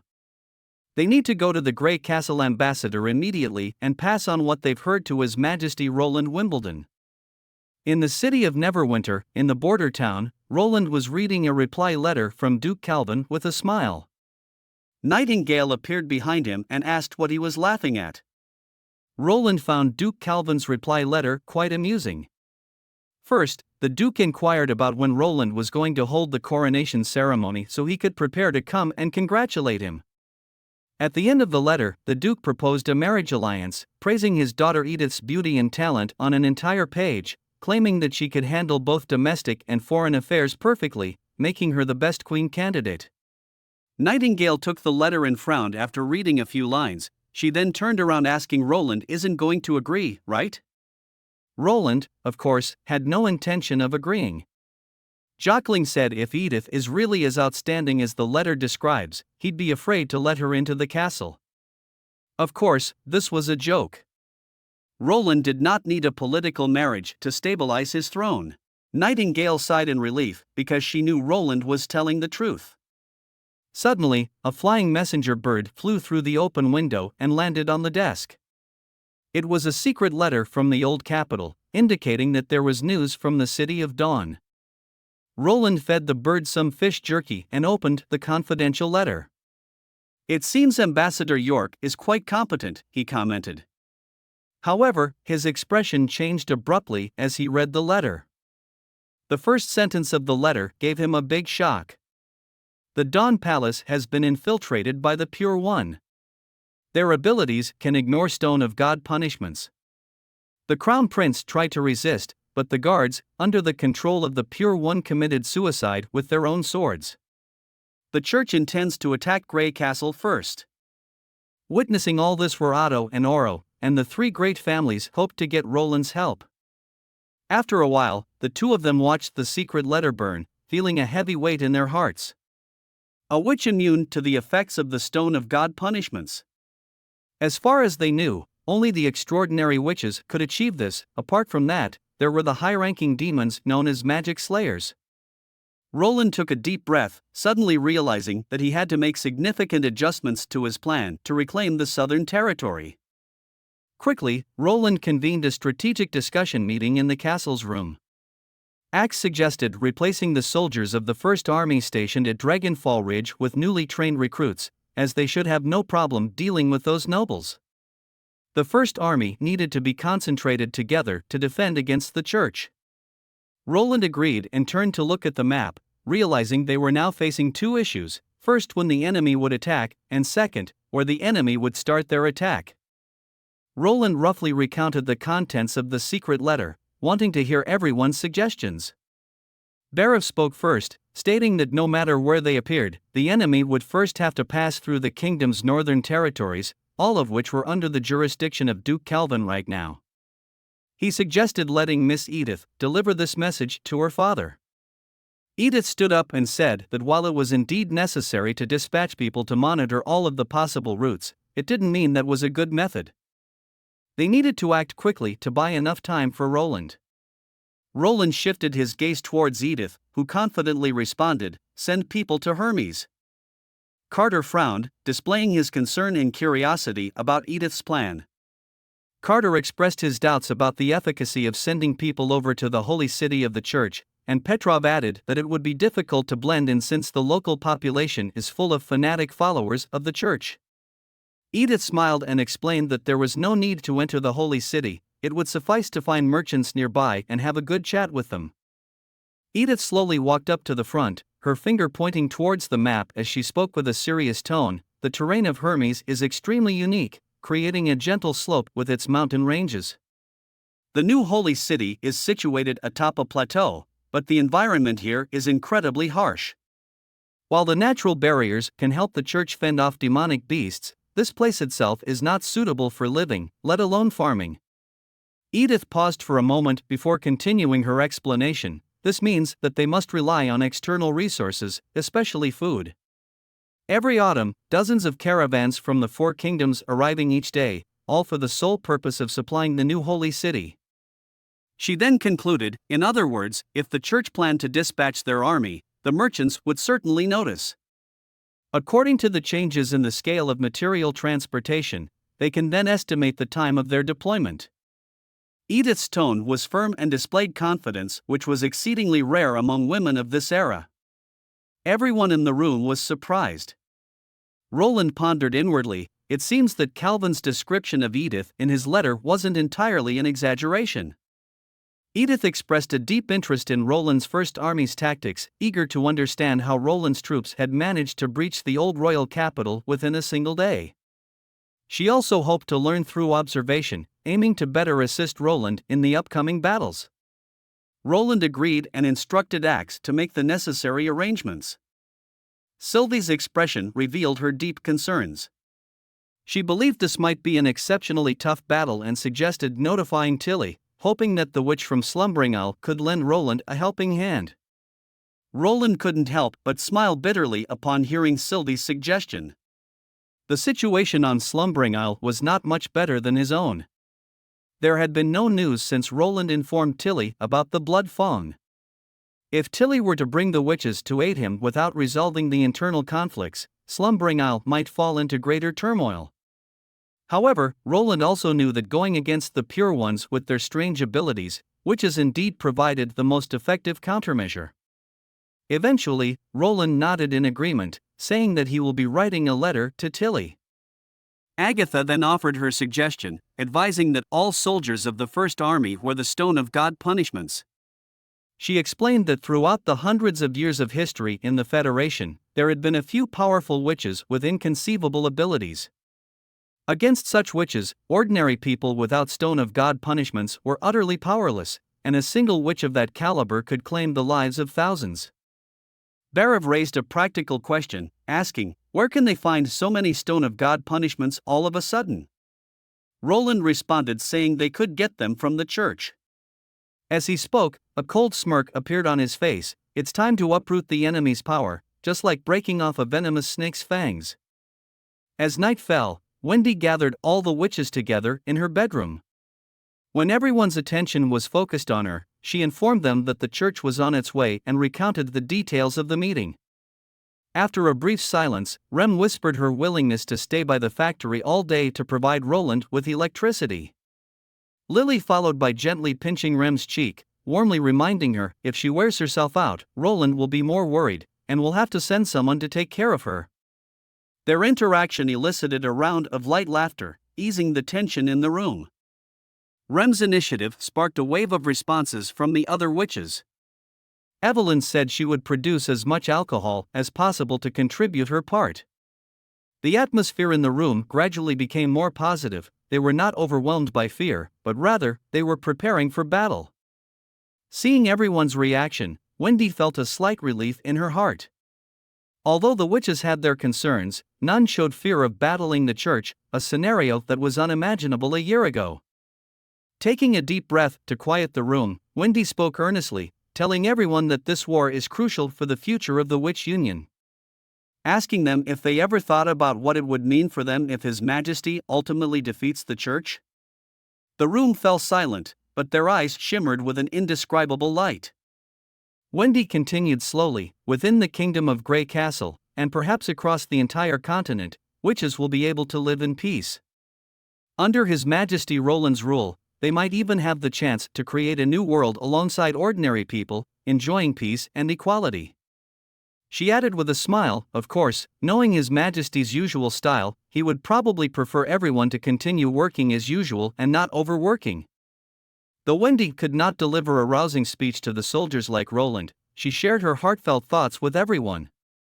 Finally, Wendy looked at each and everyone present and said sincerely, this is their common home, and it's a crucial moment to change their fate.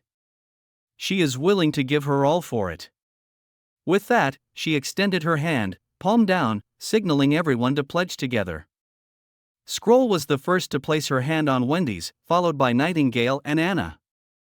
Agatha, gently pulled over by Leaf, hesitated for a moment before also placing her hand on top. The witches formed a circle, each one placing their hand on top of the others. Even the two previous Bloodfang witches, Ithie and Shadowfeather, who had been hesitant, gathered their courage under everyone's smiling gaze and truly became a part of the group. Together, they shouted in unison, for the Witch Union, for King Roland, for the eternal Holy Mountain. Their voices were firm and powerful, echoing through the room. After everyone left, the bedroom gradually became silent, leaving only Wendy and Nightingale. Turning around, Wendy noticed that Nightingale had quietly opened the window and was standing there, her figure slightly melancholic under the moonlight. Slowly walking to her side, Wendy gently asked if Nightingale was also worried about the upcoming war. Nightingale took a deep breath, her voice low yet full of confidence. Nightingale has waited a long time to take revenge on the church. Perhaps other witch sisters who died unjustly at the hands of the church must also be looking forward to this day. Hearing Nightingale's words, a surge of deep emotions welled up in Wendy's heart. She reached out and gently touched Nightingale's face, holding her hands, looking into Nightingale's eyes, telling her to protect Roland, also remember to protect herself as well. Nightingale slowly closed her eyes, feeling the warmth of Wendy's touch, and tightly hugged her.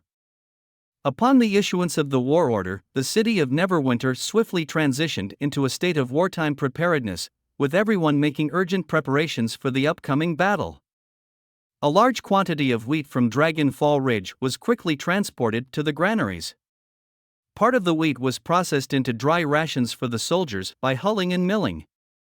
Firearms and ammunition were also being urgently prepared, and the new recruits had completed their basic training and were ready to engage in combat.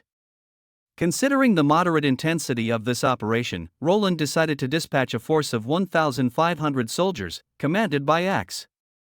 Considering the possibility of encountering the Pure Ones, Sylvie and Iffy were also set to join the expedition. Brian approached, saying the location of the battle had not been decided. Roland wanted to hear the opinion of the First Army. Brian considered engaging within the Western Territory. This could leverage their firepower advantage and logistical support with a massive amount of steamboats able to transport soldiers and ammunition to the front line in less than one day. As for the church, due to the long distance, if the war dragged on for more than a month, the church's forces would starve to death. However, Roland did not find this plan feasible, as the church still had significant influence in Greycastle, and a large number of believers could provide support to them. Edith shared her concerns, fearing that if the situation turned unfavorable, the church might force the citizens of Greycastle to consume the pills, using commoners to deplete the strength of the First Army. She is aware that Roland wants to win the war, while also ensuring the safety of the citizens of Greycastle. She suggested that the attack should be conducted outside the territory of Greycastle. Brian, however, believed that Edith lacked a sufficient understanding of firearms. He was worried that if the battle site was too far away and the ammunition was exhausted, logistical support could not be guaranteed, making it difficult to continue the war. Both of them hold different views and neither is able to persuade the other. Edith firmly believed that the civilians of Greycastle must be protected and spared from the ravages of war. Seeing their debate, Roland suggested why not concentrate the troops and supplies in advance to the border cities? Brian said they could not predict from which direction the church would launch their attack. Roland, however, analyzed from a strategic perspective, believing that they could guide the enemy to attack from the expected direction through a series of strategies. Seeing Roland pointing to the map, Edith suddenly mentioned the Coldwind Ridge. Roland nodded, suggesting that they could concentrate supplies in Coldwind Ridge and station the First Army in the nearby town of Misty Valley. This would force the church to attack from this direction. Brian asked in confusion. Edith explained that Coldwind Ridge was very close to the Holy City, and by concentrating their forces there, they could create an illusion for the church, making them believe that an offensive was imminent, thereby forcing the church to concentrate its forces there and achieving the goal of guiding the enemy's direction of attack. Brian raised another concern: what if the church chose not to attack from Coldwind Ridge? Roland responded calmly, then the Hermes holy city will be razed to the ground. Surrounded by raging flames, Anna watched in panic. The red fire devoured everything around her, and the scalding air stung her skin as flames danced chaotically. Thick smoke rolled below the ceiling, making it nearly impossible to breathe. Anna wanted to help but found herself powerless. She could hear screams from inside the house, while neighbors rushed to fight the fire. Suddenly, a man approached her, his gaze stern as he questioned Anna about the whereabouts of her mother and brother. Instead of offering comfort, he roughly grabbed her shoulders, slapping her face repeatedly. The pain and fear jolted Anna awake, and she found herself in bed, gasping for breath. The harsh scolding seemed to echo in her ears, lingering. Anna tried to calm herself, quickly gulping down a glass of cold water from her bedside table. Her breathing steadied as she dressed and freshened up before heading to the witch's building. Upon arriving, Ling waved and greeted her warmly, while Wendy complimented the beautiful weather and asked if Anna planned to visit North Slope Mountain. Anna exchanged brief greetings, saying she would be heading there later this afternoon. When the two jokingly asked if she was planning to go on a date with Roland, Anna smiled and simply shook her head, not elaborating further. Wendy didn't press further. Wendy handed Anna 2 gold coins. This was her salary for the month. With her payment in hand, Anna returned to the castle's main hall, where Carter was waiting. She handed one of the coins to him. Carter asked if it was the usual arrangement. Anna nodded. During the renovation of the border town, All the original residents, including Anna's father, were allocated a house. However, since he sold Anna to the church for 25 gold, she had cut all ties with this man. Despite this, there were some matters Anna could not completely avoid. The gold in her hand, for example. Her father, due to gambling, fraud, and theft, had exhausted his money in just half a year, falling into abject poverty. Carter approached a dilapidated room and knocked on the door. A man opened the door, smiling broadly as he invited Carter in for tea. However, Carter shook his head, his expression serious and a glimpse of disgust as he handed over the money, explaining it was the man's living expenses for the month. Meanwhile, Anna leaned against the hallway wall, sighing softly to herself, feeling that she could not burden Roland any further. When Carter returned, he patted his chest, assuring Anna that everything was taken care of. Anna sincerely thanked Carter, asking him not to tell Roland about it. Carter nodded in understanding. Anna then turned and walked down the stairs. After nearly 4 months, Lien set foot in the border town once again. Noticed the town had undergone drastic changes, the population had increased and the atmosphere was more lively. Lien and Honey rushed to the riverbank, diving straight into a day of hard work. When the last massive stone finally settled firmly into the ground, Lien wiped the sweat from her forehead. Honey clapped her hands in admiration, exclaiming, Lien had managed to carve a path through the mountain. Lien responded with a proud smile, there's nothing she can't do. After the work was finished, Honey asked if Lien had brought any fire-starting tools, suggesting they could catch fish and have a barbecue right here. However, Lien shook her head, saying she had enough of grilled fish on Slumbering Isle. Although Honey still seemed tempted by the idea of fish, Lien informed her that she shouldn't try fish here either, and Lien thought Roland might not appreciate the taste of salted fish either. Suddenly, Lien thought of Ash, wondering if she was still frequently troubled by various fish soups on Slumbering Isle. Lien's gaze swept over the future port construction site, thinking that soon they would be able to welcome Tilly here.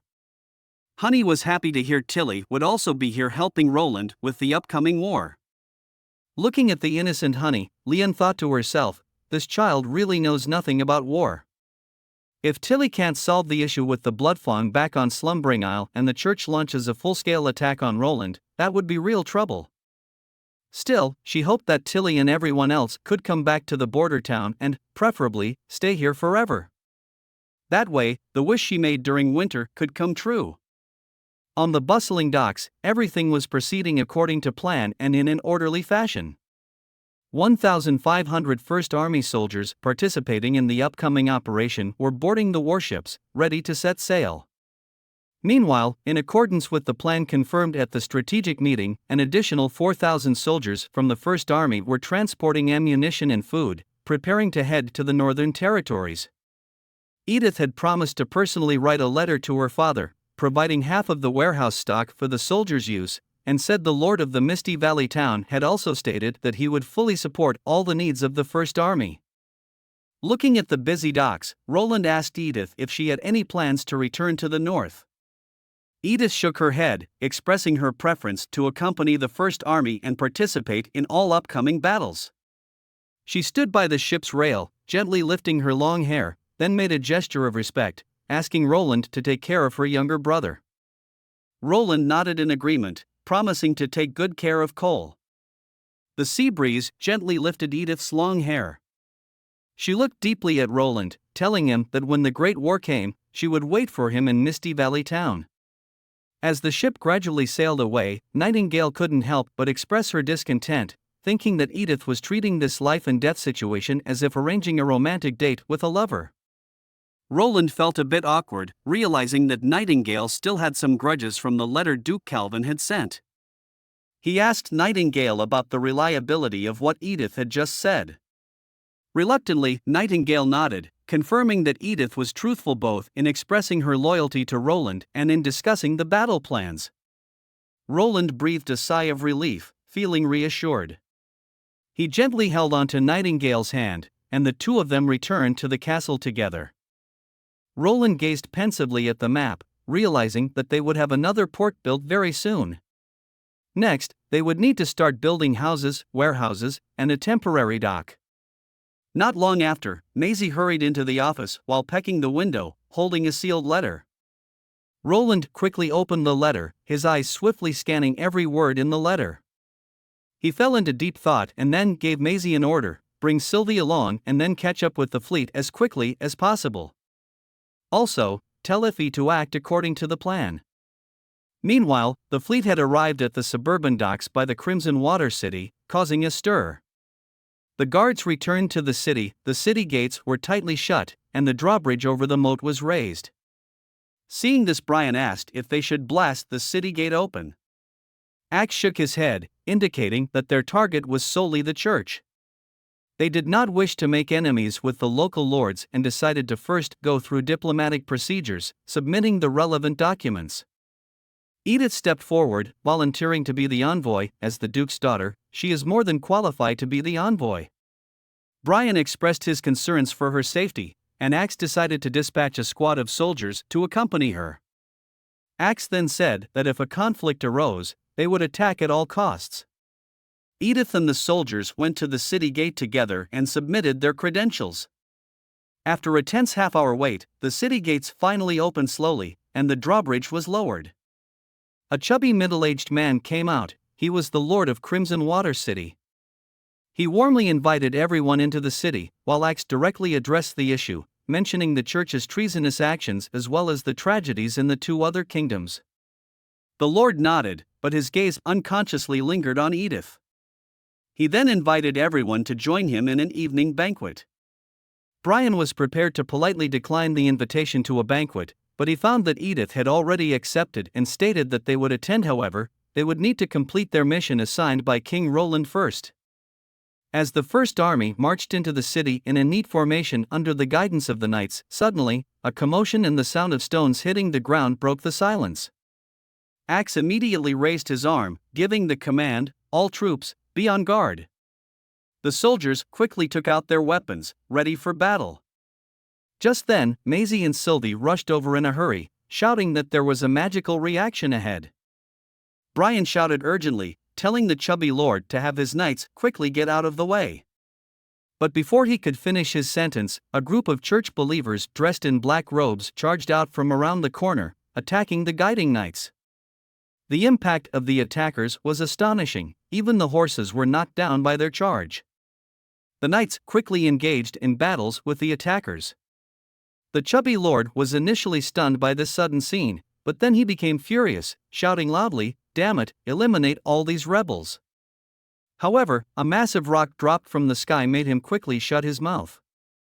Everyone then saw a woman with green hair using her magic to control the massive stones on the ground, hurling them at the knights like bullets.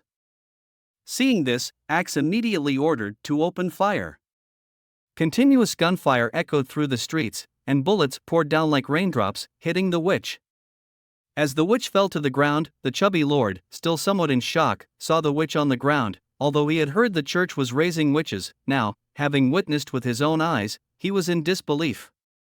Axe didn't pay him any attention and ordered the troops to continue advancing. They quickly dealt with the remaining attacking believers, and Brian led a squad of soldiers into the church, swiftly eliminating the resistance inside. Afterward, they began searching the church according to His Majesty's orders. All documents, letters, and supplies were meticulously seized. When they finally opened the thick iron door to the basement, they saw that it was filled with boxes, and inside the boxes were piles of gold coins and stone of God punishments. Meanwhile, in Slumbering Isle, the gray clouds hung low, mirroring Heidi Morgan's heavy heart. Amidst the flashes of lightning and the roars of thunder, her thoughts became increasingly chaotic. It had been over 2 months since Iffy and Shadowfeather left, and there had been no word from them, leaving her feeling puzzled and anxious. If the distance was the issue, they could have easily threatened Honey and forced her animal messengers to send a message. Heidi couldn't help but wonder what kind of accident had happened. Agitated, she closed the window, blocking out the howling sea wind. The situation on Slumbering Isle was gradually turning against her. Since Tilly's return, the non-combat witches had all sided with her, putting Heidi under tremendous pressure. These witches, usually weak and powerless, were now rapidly rising in status, and there were even signs of them confronting the combat witches. Just then, a red-haired woman hurried in, her voice anxious, bringing bad news. As Heidi's most loyal assistant, she rarely showed such a flustered demeanor, which made Heidi feel somewhat uneasy. The woman reported, "A new witch has come to Slumbering Isle, her name is Annie." After hearing this, Heidi remained indifferent. Saying new witches arrived frequently, and she didn't think much of it. However, the red-haired woman earnestly added, saying she had seen her before, Annie was from the Wolfheart Kingdom. Heidi's heart skipped a beat, quickly realizing that this new witch might be a witch rejected by the Blood Fawn. A trace of unease rose in her heart. She asked if it was just a coincidence of the same name. The red-haired woman shook her head. Although she wasn't entirely certain at first, after seeing Annie with her own eyes, she was convinced that it was indeed Annie from years ago. Her impression of Annie was exceptionally deep because the witch who had accompanied Annie back then was iffy. After hearing this, Heidi abruptly grabbed the woman's collar, questioning her if she had let Annie go. The woman quickly denied it, emphasizing that she had acted strictly according to Heidi's instructions. Heidi stared into her eyes, searching for any traces of lying. After a while, she slowly let go and calmly asked for the details of the situation. The woman took a deep breath and explained that Annie was ill, and her condition seemed quite serious. Heidi pondered for a moment, then ordered the woman to bring Nightfall over and also tell Shaji to have a look, since Annie had never seen Shaji before. Outside, the rain poured down heavily, the dense raindrops beating against the window, creating a dull sound. Heidi sat silently at the table, the atmosphere in the room oppressively tense, while the other two stood by, quietly waiting for her instructions. Suddenly, there were hurried footsteps outside the door. The door opened and closed, and Shaji returned to report that Annie was asleep. However, it seems like Annie's condition was not very optimistic. The cold plague had invaded her lungs, and it seemed that the disease had persisted for some time. Heidi's face darkened, and she asked in a cold tone, questioning what was Camilla planning to do? Shaji answered that Camilla planned to send Annie to a border town in the Western Territory. Heidi immediately realized that once Annie went to the western regions and met up with Iffy, everything Heidi had done could be exposed, which was absolutely unacceptable to her. Heidi suppressed her anger and turned to Nightfall, speaking in a cold voice, questioning if Nightfall could ensure that Annie stays asleep forever. Nightfall hesitated slightly and answered that although she could do it with her ability seed of peaceful death, she didn't understand why it was necessary. Heidi impatiently interrupted her, saying Annie is a traitor to the Blood Fawn, and Nightfall doesn't need to know the specific reasons. Nightfall was not convinced and seemed very confused. She asked why not wait for Tilly to come back and decide? The consequences could be unimaginable if someone found out about it. A dangerous glint flashed in Heidi's eyes as she slammed the table, asking if Nightfall was trying to defy her will? With a slight tremble in her body, Nightfall eventually acquiesced to Heidi's request, assuring that she would listen to Heidi's command. Seeing this, a subtle smile played across Heidi's lips. She further inquired if Nightfall could control the timing of her powers, specifically requesting that her abilities take effect right after Annie is put on the boat. Although hesitant, Nightingale eventually nodded in agreement. Pleased, Heidi decided it was time to pay a visit to Annie. Accompanied by the Blood Fawn members, Heidi found Camilla sitting outside of Annie's room. With a tone of concern, Heidi expressed that they had heard about a witch from Wolfheart Kingdom and wanted to check on her condition. Camilla tried to dissuade them, explaining that Annie was already asleep and should not be disturbed. However, Heidi's patience was wearing thin. With a threat in her tone, she directly stated that she was familiar with the name and suggested that perhaps they knew this witch. Faced with Heidi's persistence, Camilla appeared somewhat frightened and eventually, albeit reluctantly, led them inside the room. Heidi looked disdainfully at Camilla, almost deciding on the spot to give her some beating. As she walked into the room, she signaled to Sky Flame. The red-haired woman carefully observed the girl lying on the bed with her eyes tightly closed, giving an almost imperceptible nod. Heidi approached Camilla, lowering her voice to inquire about Annie's condition. Though she appeared concerned, her real intention was to block Camilla's line of sight. As Nightfall prepared to use her powers, Camilla did not answer Heidi but instead displayed a strange expression. Camilla then held onto Nightfall's arms and asked why she wanted to kill Annie. Heidi was slightly shocked, and before she could react, Annie, who was lying on the bed, had already disappeared. Watching Nightfall get ready to use the seed of peaceful death, Camilla was heartbroken. She had always thought Nightfall would never do such a thing. Camilla then glanced at her, calling her a murderer. Unable to suppress her rage any longer, Heidi unleashed her magical ability towards Camilla. The moment Camilla was struck, her figure dissipated into a cloud of white mist. Just then, Heidi understood everything. She shouted loudly, "Shadow! It's you!" Footsteps hurriedly echoed through the corridor as Shadow started to flee at full speed. Heidi commanded Skyflame to catch Shadow. Using her ability, the flames quickly caught up to Shadow and a distant scream was heard. The three of them immediately started to run, fleeing from the palace. Just as they arrived at the front gate, they abruptly stopped in their tracks. In the pouring rain, Ashes held her great sword in the garden, exerting immense pressure on the trio just by standing there. Heidi turned her head to the side and saw two familiar figures at the entrance of the palace, Andrea and Shadow. Shadow was playfully sticking out her tongue and making faces at them, clearly pretending during the previous scream. Heidi then realized that Tilly had never left the slumbering isle. Heidi's heart sank completely. Ashes coldly looked at them, telling them there was no need for explanations, and if they surrendered, she would spare them. Heidi looked at Ashes, knowing she wasn't bluffing. However, she didn't believe everything was over.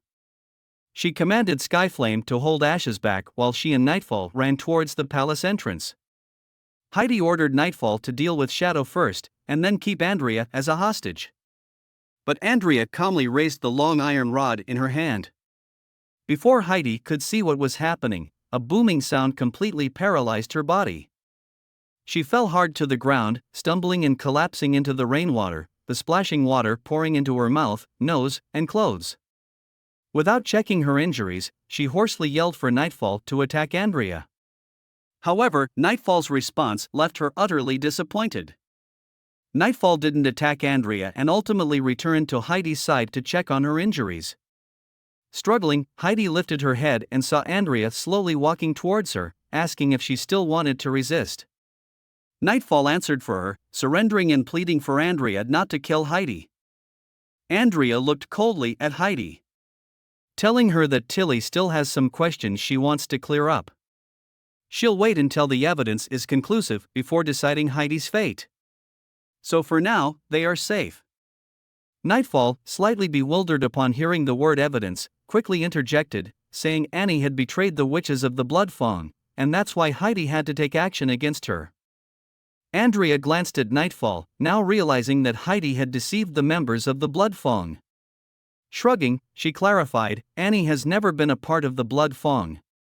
Heidi knew she was in deep trouble, fully aware of what was coming next. Tilly must have gathered information on her from various sources. Seizing the moment Andrea turned her head, Heidi gritted her teeth and exerted the last of her strength to release her magical power, unleashing her ability, the power of shattering. "No, Lady Heidi!" Nightfall cried out. However, the ability did not take effect. An invisible barrier dissipated her ability. Heidi looked on in disbelief, while Andrea displayed a look of disgust. She reached for the Stone of God punishment necklace on her. After reporting the situation to Tilly, Ashes noticed that her expression was not as lighthearted or relieved as one might expect after resolving a major issue. Instead, she seemed somewhat distressed. Worriedly, Ashes asked if Tilly was feeling unwell. Tilly shook her head. She had initially been reluctant to believe the contents of Roland's secret letter. Her tone sounded quite melancholic as she expressed her inability to understand why, after the witches finally had a home of their own, they would still need to repeat the tragedies of the past. Ashes tried to comfort her, saying that Tilly had already done a great job. Not all combat witches would unconditionally agree with Heidi's methods, especially after their lives had improved. Some of them had already sided with them, and even members of the Blood Fawn were no exception. Tilly's mood still seemed low. She mentioned that since Heidi had indeed acted this way, she could no longer let her continue unchecked. However, according to Iffy, most of the witches from the Blood Fawn were unaware of this situation. She planned to gather everyone to clarify things, telling Ashes and Andrea not to treat them as enemies. She added that once the results were out, they would take Heidi to the border town. Ash's voice filled with excitement at the mention of fighting against the church. Looking at Roland's letter, Tilly spoke in a solemn tone, to fight against the Judgment Army, the God Punishment Army, the Pure Ones, and even against the demons, just as Roland wrote in his letter. If they can completely crush the church, the witches will then be truly liberated. She looked at the two of them and asked if they were willing to go with her. Ashes replied without hesitation, saying she would always be by Tilly's side. Andrea also nodded in agreement. However, for some reason, the taste of ice cream sandwiches suddenly came to her mind. Roland was sitting in his office, listening intently to the intelligence being reported from the front lines.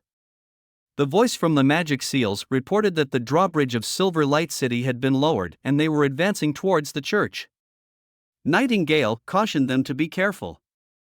Roland spread out a map and checked for the location of Silver Light City, realizing that this was the maximum range of the Magic Seal. He noted that they would need to set up a relay station somewhere. Nightingale pointed out that they didn't have enough magic seals. There were only 4 pairs in total, and this operation had already used half of it. Capturing another demon was no easy task. Ever since obtaining the communication magic seals, many tasks have become more convenient. However, the communication magic seals had limited range. Similar to the tracking magic seals, its effect greatly weakened beyond a certain range. If 2 magic seals were too far apart, ensuring clear and stable voice transmission became difficult. Suddenly, the voice from the magic seals became distorted. Nightingale picked it up, asking what was happening. The voice from the other end came back, reporting that there was nothing left in the church, even the basement was empty.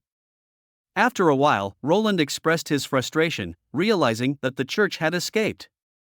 He lamented that he had been too cautious. Within the kingdom, no one could stand against the First Army, and the nobles were not willing to face them head-on. However, that didn't mean that the opportunists among them wouldn't secretly send information to the church. If they had divided their forces and attacked 3 cities simultaneously from the start, they might have been able to catch them all. Nightingale comforted him, handing him a piece of dried fish jerky and insisting that being cautious was the right choice. If they had encountered a powerful Pure One while the First Army was divided up, they might have suffered heavy losses. Roland was momentarily stunned before taking the dried fish jerky, looking at Nightingale saying she's become quite good at comforting people. Nightingale smiled, asking if he was feeling a bit better. Suddenly, she appeared behind Roland, beginning to massage his shoulders, mentioning that Wendy had taught her this technique. As Roland enjoyed the massage, he commented that Wendy seemed to know a lot of things. Nightingale, with her eyes closed, agreed, saying that during the arduous journey of the Witch Association times, when they were enduring all sorts of hardships, it was Wendy who had stabilized the team. Otherwise, given Hakira's temper, she would have driven everyone away a long time ago. Nightingale stated that when it came to taking care of the sisters, no one did it better than Wendy. While enjoying the massage, Roland was again interrupted by the sound of the magic seals. This time, the voice was crystal clear, as if someone was shouting right into his ear. It was Lightning, reporting that the red mist behind the snow mountain had disappeared, or more accurately, was disappearing. Maisie, who was with her, confirmed Lightning's observation.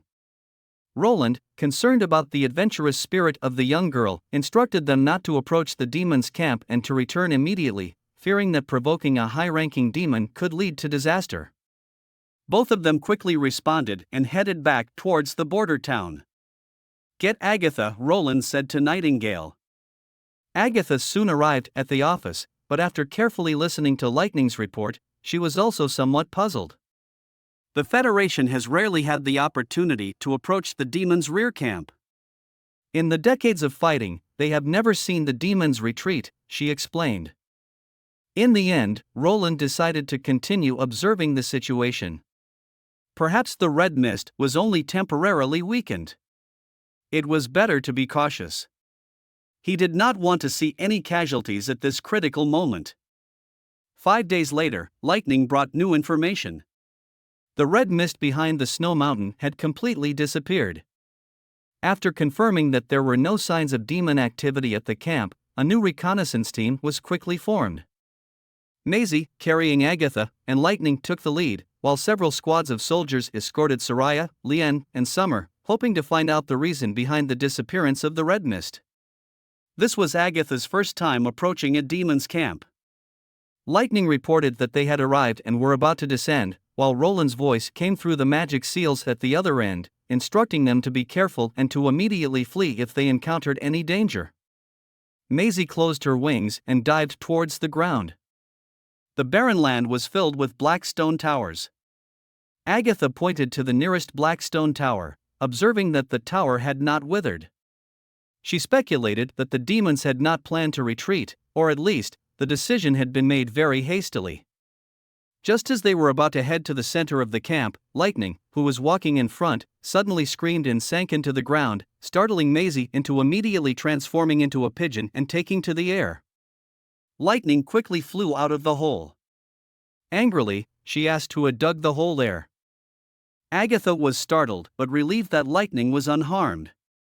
Lightning discovered a demon in the hole, and upon inspection, Agatha confirmed that the demon was dead. She further affirmed her judgment that whatever had happened, whether it was a decision to retreat or some other emergency, it must have occurred very suddenly. The three of them continued forward. Ahead of them, the ground opened up into a huge hole. Lightning asked if they should explore it first, but Maisie and Agatha both said no at the same time. The little girl sighed, showing a look of regret. Ever since His Majesty had punished her to do the worksheets, her adventurous spirit had been much restrained. Lien also hurried over, finding a narrow crack in the mountain. She carved a small path on the cliff just wide enough for one person to walk on, facilitating the transportation of leftover magic stones and equipment. Maisie transported the found items back to Border Town, while Summer also worked on tracing back the origins of the incident. Just then, Roland received a second secret letter from the fjords. The letter stated that Tilly was about to arrive in the Western Territory. The deep water port had not yet been completed. Nearby, there was only a simple dock and a few warehouses. Is that big pit over there the collapsed shipyard from before? Anna walked over to Roland, pointing to a location where a group of workers were busily working, and asked what they were doing. Roland felt slightly embarrassed. That was a construction accident. It resulted in injuries to 3 workers, but thankfully Manhwa was able to heal them all. He said he need to be more careful in future construction. Rem said a ship was coming, and Roland once again saw Tilly. He extended his right hand to her, and they shook hands with smiles on their faces. Even though they hadn't seen each other for several months, her demeanor was as if they had just parted yesterday, without any hint of unfamiliarity. Tilly mentioned that she had brought Heidi with her. Although Tilly had managed to subdue her, Heidi refused to disclose the whereabouts of the witches rejected by the Bloodfawn, insisting that she would only speak to Roland. Roland was taken aback for a moment.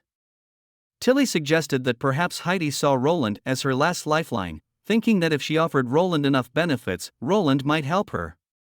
Roland couldn't help but laugh, finding Tilly quite adorable when she was trying to give indirect hints, and asked if she was reminding him. He remarked that if he were really such a person, Tilly wouldn't have come to Border Town in the first place. Back at the castle, Andrea saw the letter. She commented that Otto was really a fool for daring to sneak into the palace at night with just 2 people. Ashes added that a big part of the incentive for their rash action was because of Andrea, at least it allowed them to be forewarned about the church's movements. Tilly asked if Roland had replied to Otto. Roland nodded while urged Otto not to act rashly since the enemy could be very powerful. He pointed out that they were too far from the Kingdom of Dawn, making it impossible for him to provide immediate help. They needed to keep a low profile and wait until the church turned its attention to Grey Castle before making any plans.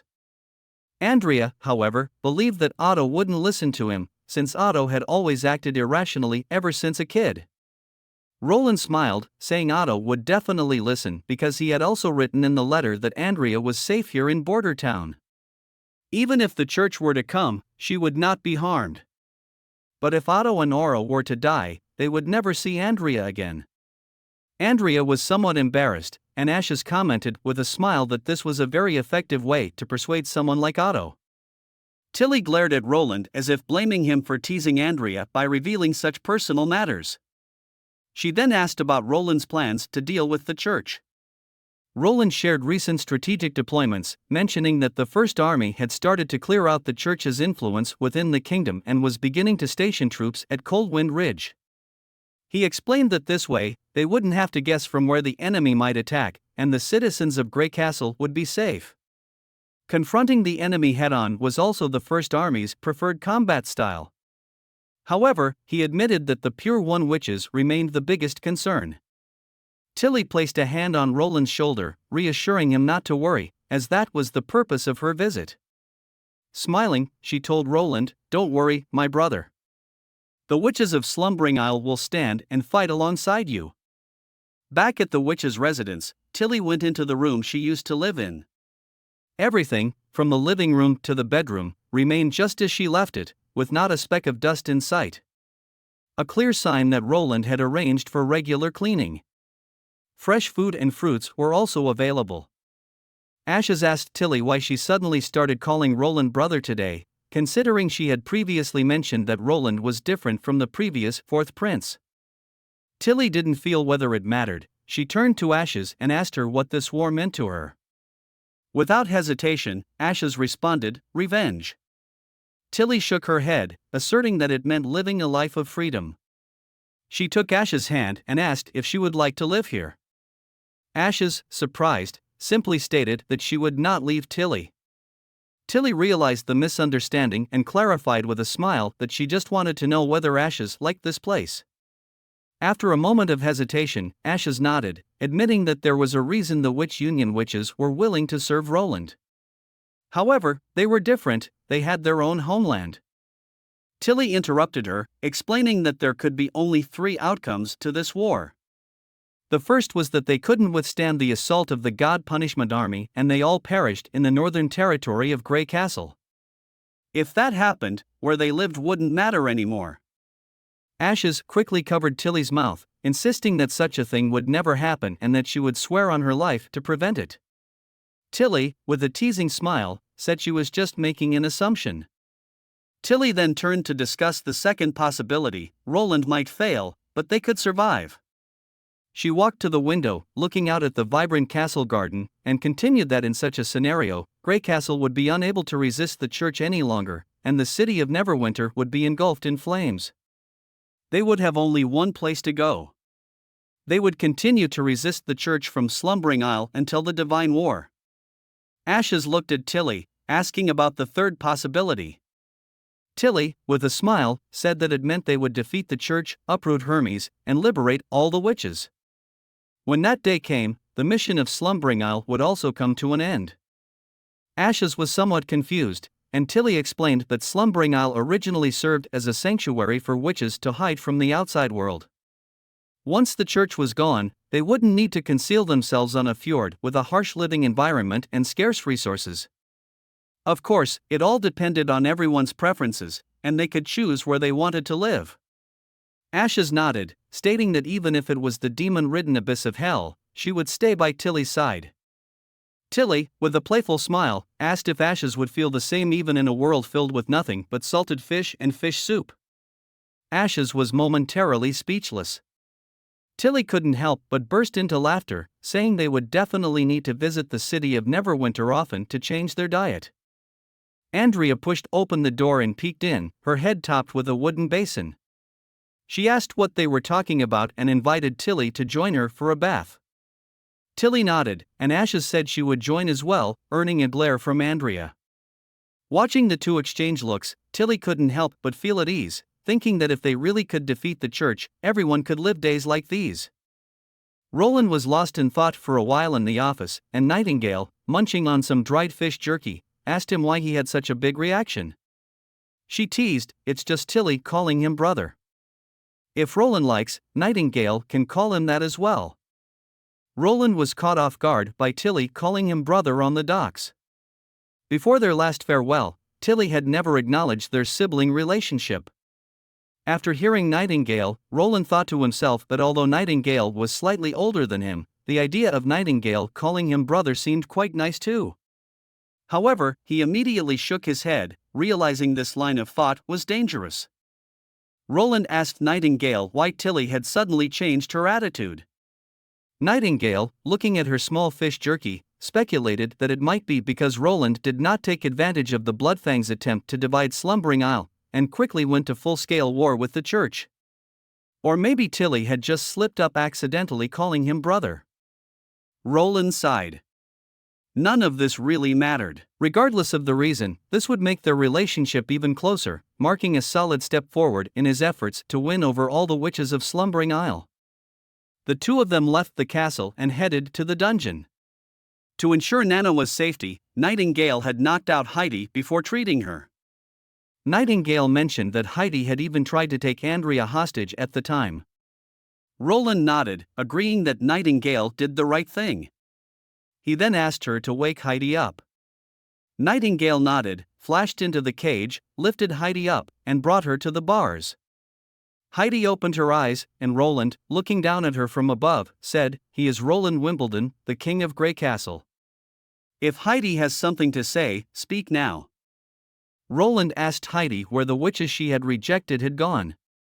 Heidi didn't answer directly but instead asked if Iffy had told him about it. Roland nodded, informing Heidi that Annie, the witch she tried to kill earlier, was Iffy's friend. He then questioned why Heidi, as a noble of high status, with royal lineage, didn't keep all the witches. She surely could afford to provide for a dozen or so support witches. Even if their abilities were of no use to her, she would only need to provide them with some food. Moreover, the support of witches was much more useful than Heidi could imagine. Heidi clenched her teeth and remained silent, but Roland saw a strong hatred in her eyes. After a while, she scoffed, accusing Roland of merely using the witches for his own benefit, and that's how he won Grey Castle. Roland shook his head. Perhaps Heidi thought that he relied on the witches to conquer the kingdom and become the king? He didn't want to explain too much and asked again where the witches had gone. Heidi didn't look at Roland and just said that she had released them to find other witch organizations on their own. Before she could finish her sentence, Nightingale directly interrupted, asserting that everything Heidi said was a lie. Heidi, not knowing who the blonde woman was, panicked when she saw Roland turn to leave. She kept shouting "Your Majesty" and insisted that Nightingale knew nothing. Roland didn't even want to look at her and just told her that Nightingale could discern lies and that Heidi should know why she had been brought here for interrogation. Under the dim firelight, Heidi's expression was shifting, and it was clear that she hadn't expected a witch to possess such an ability. After a brief silence, she suddenly grabbed the iron bars and loudly declared that the Wolfheart Kingdom had been annexed by the church. She claimed to be the last member of the royal family and promised Roland countless benefits if he helped her reclaim Wolfheart. She offered gold, jewels, witches, and even herself to Roland. The Bloodfang would also listen to Roland. He could have half of Wolfheart if he wanted. Roland demanded her to shut up, insisting that he only wanted to know the whereabouts of the witches. Heidi incredulously asked if what she had offered wasn't worth more than those witches. Roland felt a growing sense of annoyance. He was questioning Heidi out of basic noble courtesy, but he had many other ways to make her speak. Heidi should be no stranger to torture. Roland asked again, where exactly were the witches? Heidi looked at Roland and asked if he would let her go if she told the truth. Roland assured her that he always kept his word. Grasping at this lifeline, Heidi hesitated for a long time before finally saying, she handed them over to the nobles. Nightingale confirmed that she was telling the truth this time. Heidi explained that she had used the reputation of the Bloodfang Association to attract more witches to join her, then traded them to the nobles. These nobles, who now privately held witches, were also willing to help Heidi avoid the church. Roland clenched his fist and could imagine what had happened to these witches without needing to ask. Both Roland and Nightingale were furious, but they restrained themselves. Heidi had never met Annie. Skyflame had, but Skyflame had already been killed by Ashes. The other witches in the Blood Fawn were unaware of Heidi's actions. Heidi looked at her hands and said that she had originally wanted to help her father ascend to the throne that rightfully belonged to him. She didn't continue, but Roland already understood the outcome. After Duke Morgan's death, the Blood Fawn became a tool for Heidi to realize her own desires for power. After leaving the dungeon, Nightingale couldn't help but grab Roland's hand, asking if he was really going to spare the life of that murderer. Roland coldly replied that Heidi Morgan was a witch from the Slumbering Isle, and he would not deal with her. Whether Slumbering Isle would let her go was not something for Roland to decide. The next day, Roland shared this news with Tilly and the others. Ashes was furious and wanted to kill Heidi in the dungeon immediately. Roland recounted in detail what had happened in the dungeon and told Tilly that Nightingale had already confirmed the truth. He had not expected to get the results so quickly. Heidi was more fragile than he had thought. Tilly looked somewhat downcast, but she still thanked Roland for what he had done. Seizing the opportunity, Roland said that he was, after all, Tilly's brother, so there was no need for formalities. How to deal with the situation was now up to Tilly. Tilly was silent for a while, then asked how Roland would handle this if it happened in the city of Neverwinter. Roland looked into her eyes and saw a hint of sorrow and regret, but more so, silent anger. Clearly, Tilly had made her decision. Roland comforted her, saying he would do the same as Tilly. Tilly nodded, then she and Ashes stood up and decided to leave. Suddenly, the communication magic seal was activated. It was lightning. She said that Summer had already found the exact time of the event. Roland asked what had happened. Lightning wasn't sure how to explain. She spoke of a huge mouth, tentacles, and 2 monsters. She told Roland that he should come and see for himself.